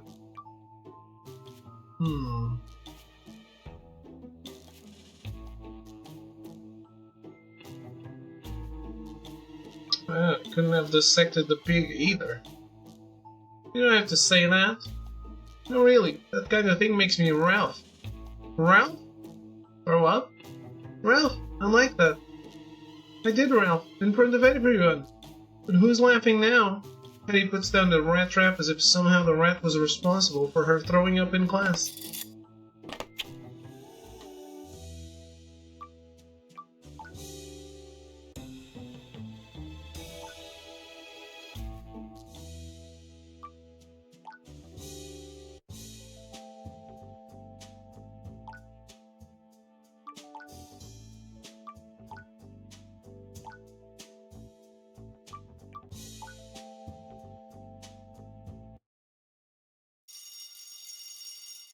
I wish we could advance without doing any scenes. Hey Betty, I think he's talking about you. Betty glares at you. It's hard not to find it funny given how pink her face is right now. We'll probably be an officer or two on campus, yeah.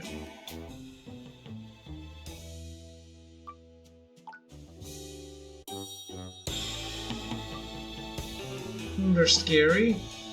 Only if you don't know how to use them properly. If you're properly educated on safety, they're just a tool. She says this with the slow, deliberate tone of someone quoting a parental figure. Don't tell her this, but I'm really jealous of Alicia playing with rifles all the time. Never been a gun guy. Why not? Afraid of shooting yourself or something? Kitty says that with a kind of amazing deadpan. I mean, if you're afraid of guns, you're mostly afraid of yourself, you know? She says it in a way which sounds like it's something she believes, but also it's something she's been told a lot. Honestly, school should have classes on them. That would be fun. Shooting classes? I mean, you can get shooting classes everywhere. How can you not like guns? Why do you love guns so much? I mean, I like the bangs they make. It's fun to target shoot. I'm a good shot too. I'm not good at a lot of things, but I've gotten pretty good. Also, they are like the most impressive invention of the last 100 years, or however long ago they were invented. We conquer this world thanks to guns. More than 100 years. Our legacy as humans. There's a beautiful truth of our violent but powerful nature. Damn. Just feel less afraid when I hold a gun. Sometimes I carry one around.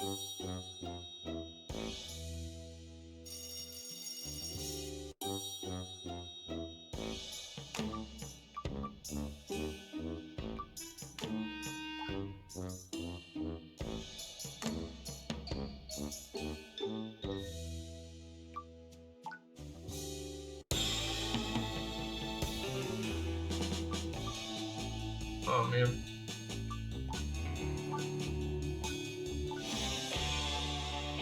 Wait, that's not what I wanted to do.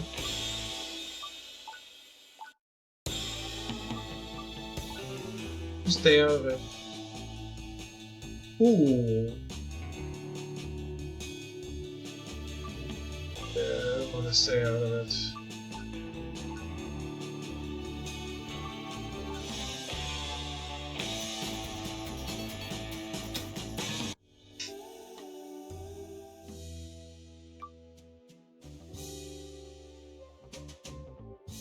Yeah, I wish I could advance without doing another event.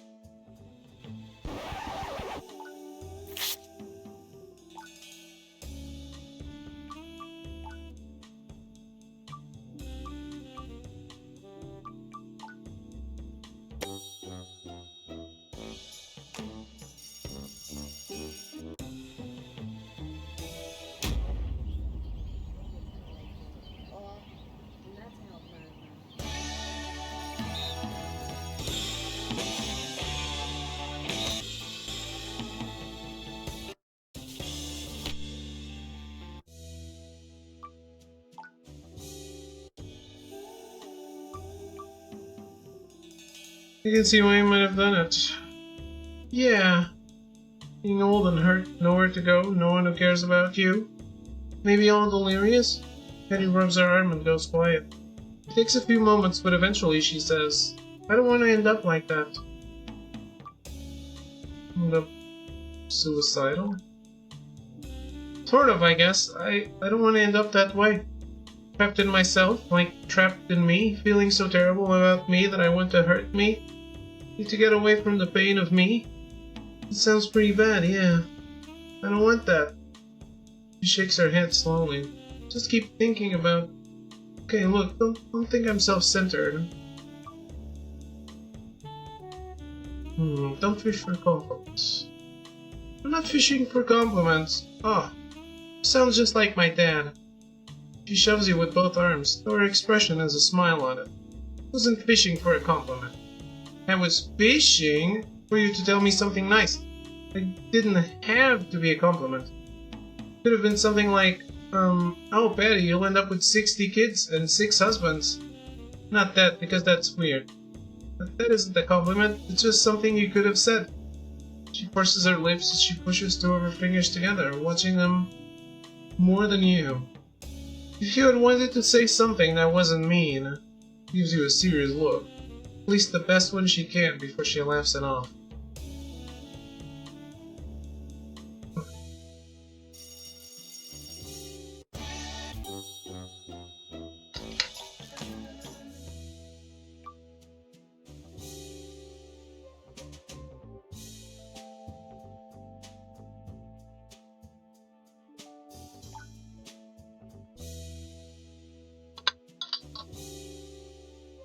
Just enjoy the view.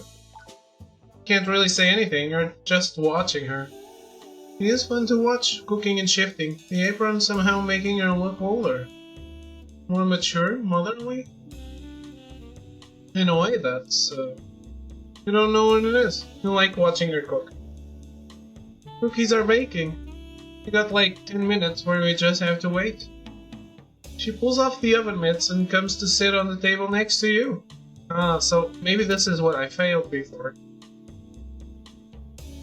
The apron resting over her and the way she sits, something about it all makes you feel like you're the one baking, not the cookies. Makes the back of your neck feel hot. Your hand on her thigh? Holy shit!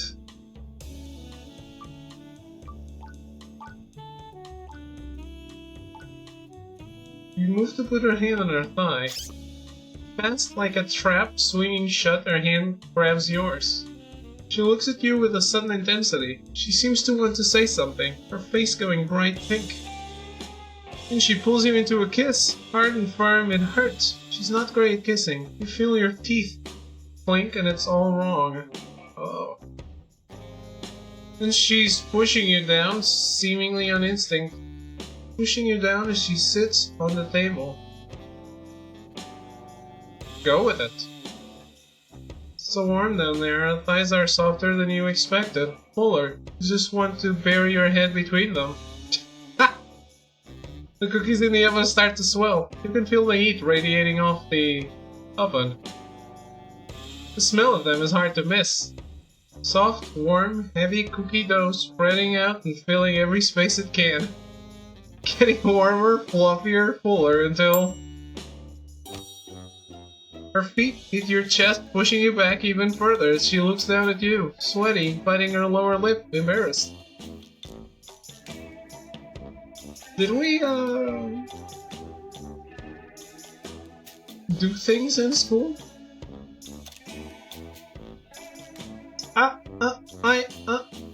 With no words, she just flashes you a big smile. You return it with your own overly goofy grin. The cookies end up very, very burnt. Next time I won't burn them, I promise. She kisses you on the neck and then whispers something. Or maybe I'll only bring the fun kind of cookies next time. Hell yes. She tries to leave very suave and cool after that, but she has to clean up the oven. So the last thing you see is her rear wiggling in the air as she tries to clean burnt cookie batter. Aha, there it is. No class is always a win. Don't whine. I'm not whining, I'm just complaining loudly. With a weird up note in my voice. Fine, I guess I'll stop.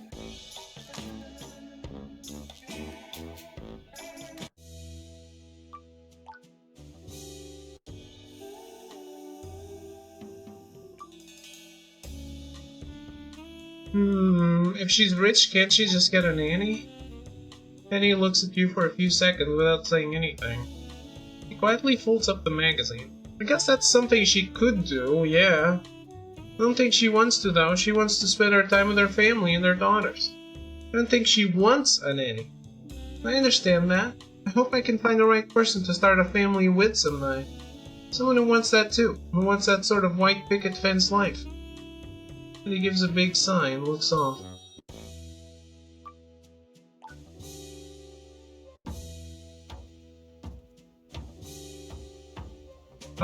Oh, this is new. Seeing Oriana up on the tower and apparently up for another dose of, well, her, you climb up there. She's looking out at the sky as she seems to do when she's up at the tower. She doesn't say anything this time. You get the feeling she knows you're there. Find any UFOs up there? One. The UFO just stands for an unidentified flying object, and it was probably an airplane.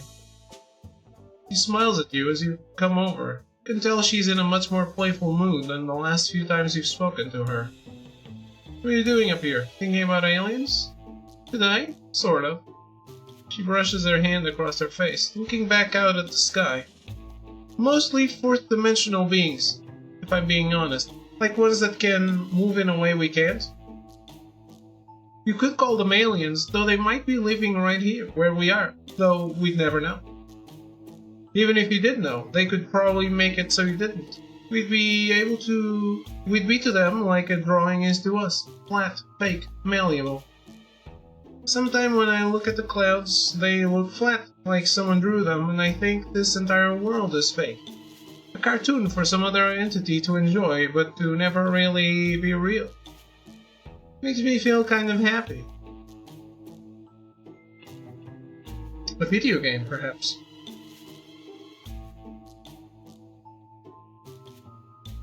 What about the fifth dimensional beings? Should we worry about them? Oh well, yeah, I mean, we're like a literal point to them, and she stops and rolls her eyes. You're making fun of me. No, but it's kind of funny. I guess it is. Fifth dimensional, sixth dimensional, I mean, it can go basically forever. I've heard talk of 11 dimensions or more in this universe. We see so little of what is really going on around us, it's crazy. You nod at that, and indeed the world around you, so little of what is really going on, you can see everything too small or too big. So... petty is a lot, huh? That whole dad thing. Sorry, I shouldn't pry. I'm not jealous, or... It's a weird look on her face as she realizes that the way she phrased that was obviously not very elegant. I mean, I'm not jealous. I have to go talk to Madame Bouvier. I forgot. She didn't forget, as the flustered girl pushes past you, covering her face with her hands, maybe trying to hide a blush, and heads down the tower. Once again, you feel like you've had an utterly unique experience with Oriana. Hard to say if it was good or bad.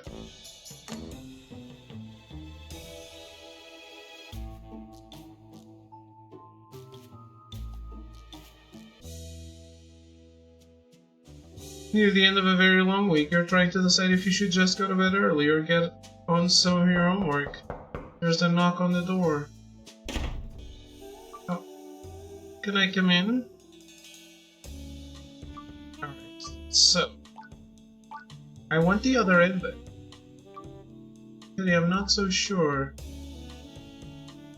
Not sure about what? Cookies? My cookie are great. I've been really working on them. I really want you to try them, and I don't want to be alone tonight. She looks at you with the sad eyes of a deer wanting to be caught in headlights.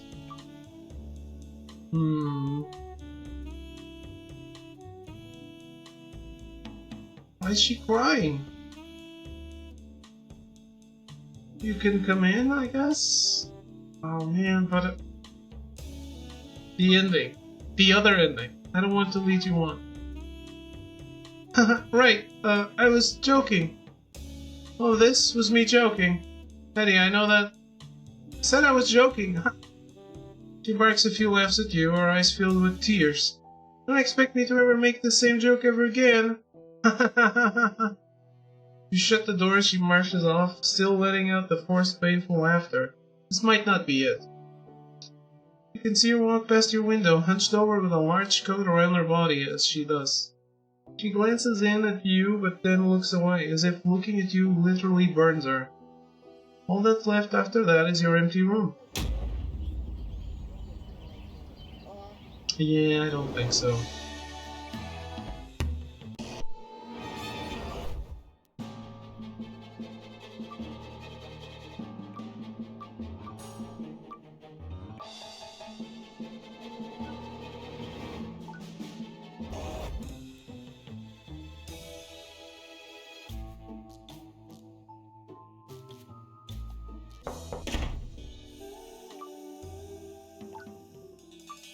You can come in. You say it softly, moving out of the way. She hurries in. Oh geez, it was cold out there. Can't help but watch her on the way in. She's wearing her underwear under the apron, though that wasn't clear until you saw her from behind. Seemed like a really great idea at the time, I thought. Super romantic. He looks at you in an embarrassed way. You should know that I'm not experienced.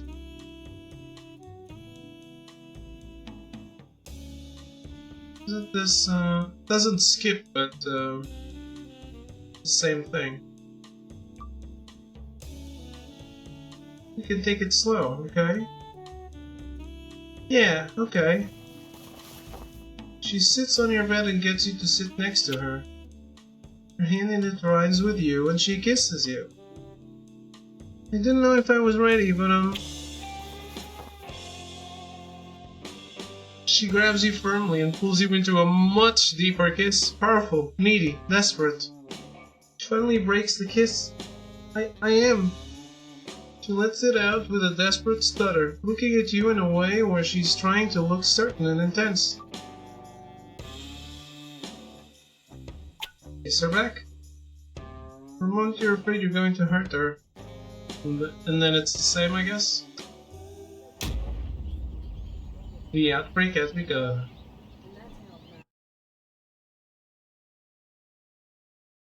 Marriage? Yes, marriage. Her eyes narrow as she says this. There's a dangerous lighting in the air suddenly. And only give up and cry. Non, hors de certitude.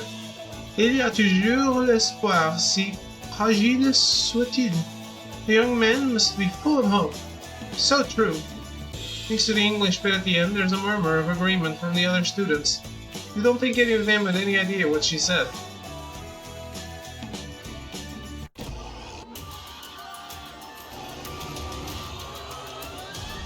Gee, holy crap, are they going to be okay?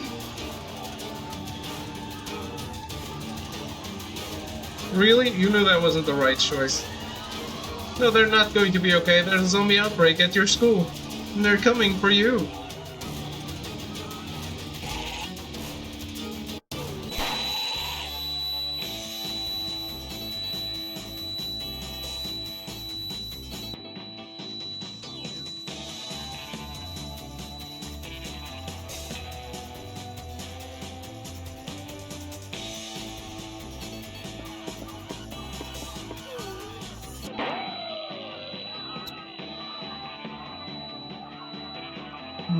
You brought a gun to class? Are you complaining? No, just things have been getting weird. I hid it in my locker because I don't know what I thought. Good thinking? Yeah. Betty falls against you. I'm so scared. She's still holding the gun, huh?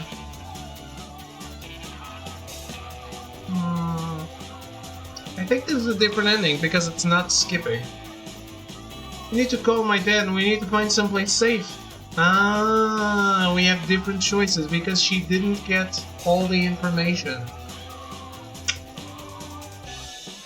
Got it.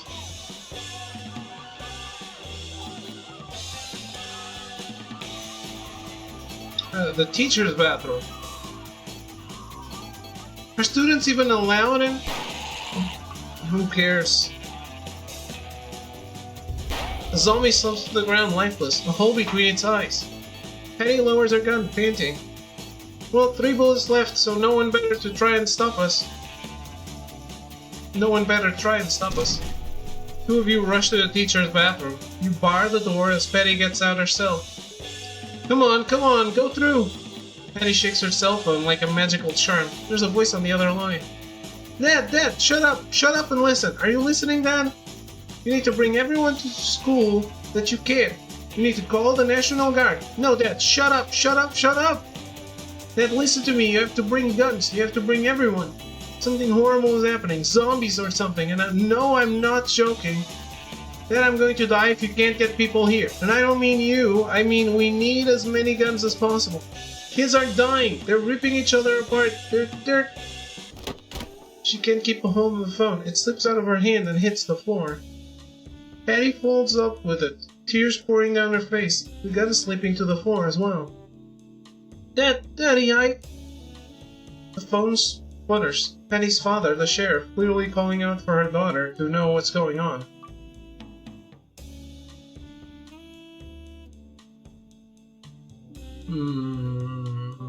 Pick up the phone and continue to explain. You pick up the fallen phone. Sir, yes, I'm that young man, so your daughter was not joking. Yes, people are dying, yes. You have to be careful, but bring everyone you can. The door bursts open. Two zombies suddenly throwing their weight against it breaks the door down. Penny brought herself to grab the gun and fire twice. Both zombies fall. Yes, that's your daughter firing a gun. Yes, the south entrance. We'll meet you there.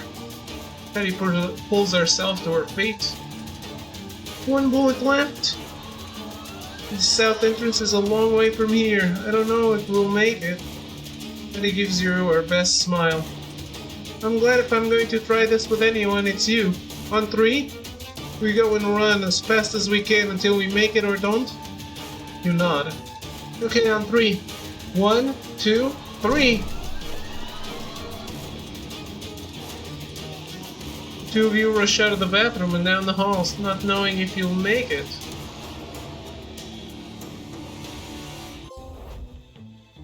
Well.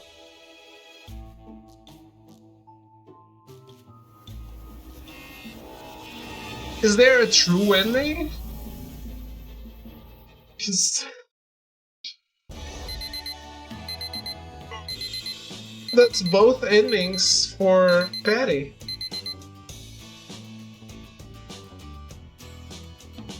Might have to clear everyone, I guess. In terms of trophies,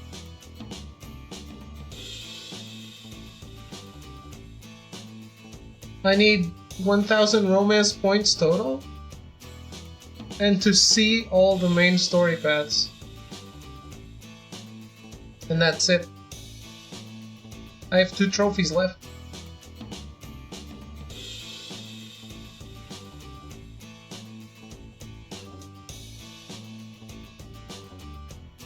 For Plet, there's the trophies for the other routes, but those aren't Plet.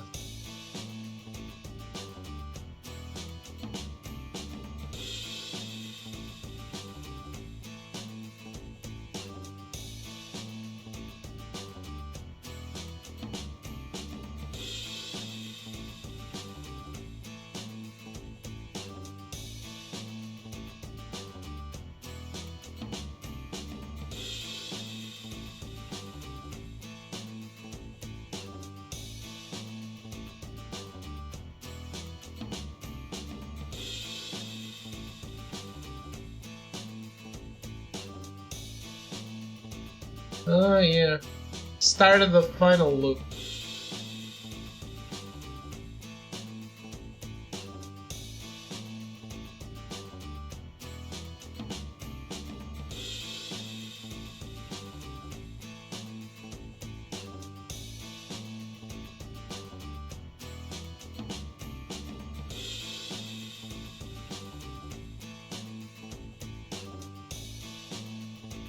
Well, I guess I'm doing Vivica next, but we're done for today, it's getting late.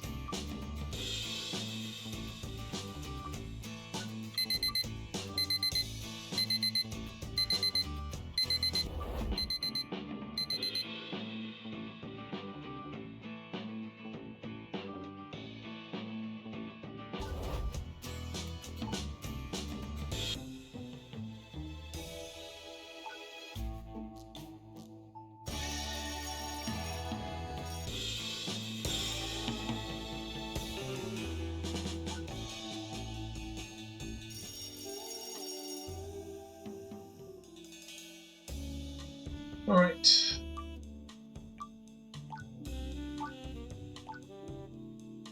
So I figured it out. You get the ending with the girl if she likes you above 70 or 75 or something, I think.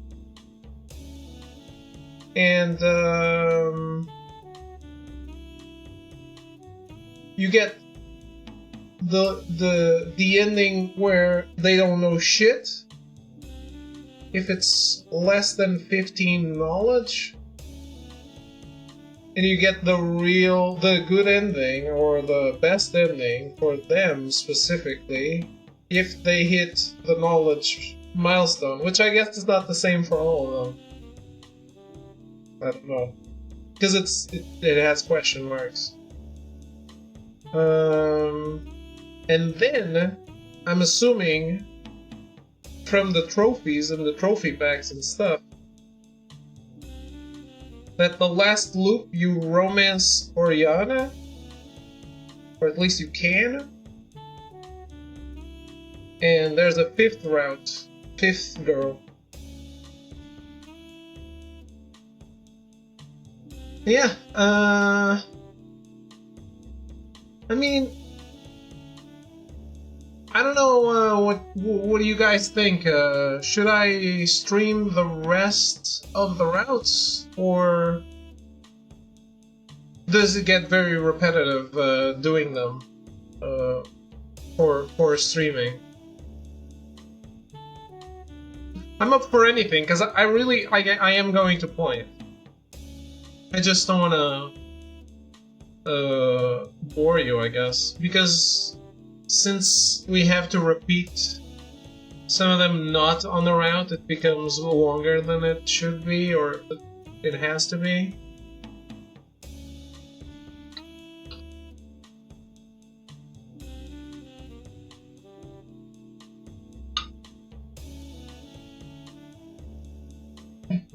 I guess I don't have to decide right now.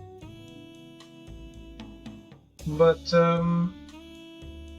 I had a lot of fun with this game, and I really like it, and I will do my best to platinum it. It might be tough without a guide to get every single every single scene to fall. There might be weird combinations. But, just gotta try it, right? Anyway, I'll be back tomorrow with either this game or a new game. We'll see. Thanks for watching today. I hope you enjoyed this game, because I really did as well. Or at least I did. I'll see you tomorrow. Goodbye. And good night.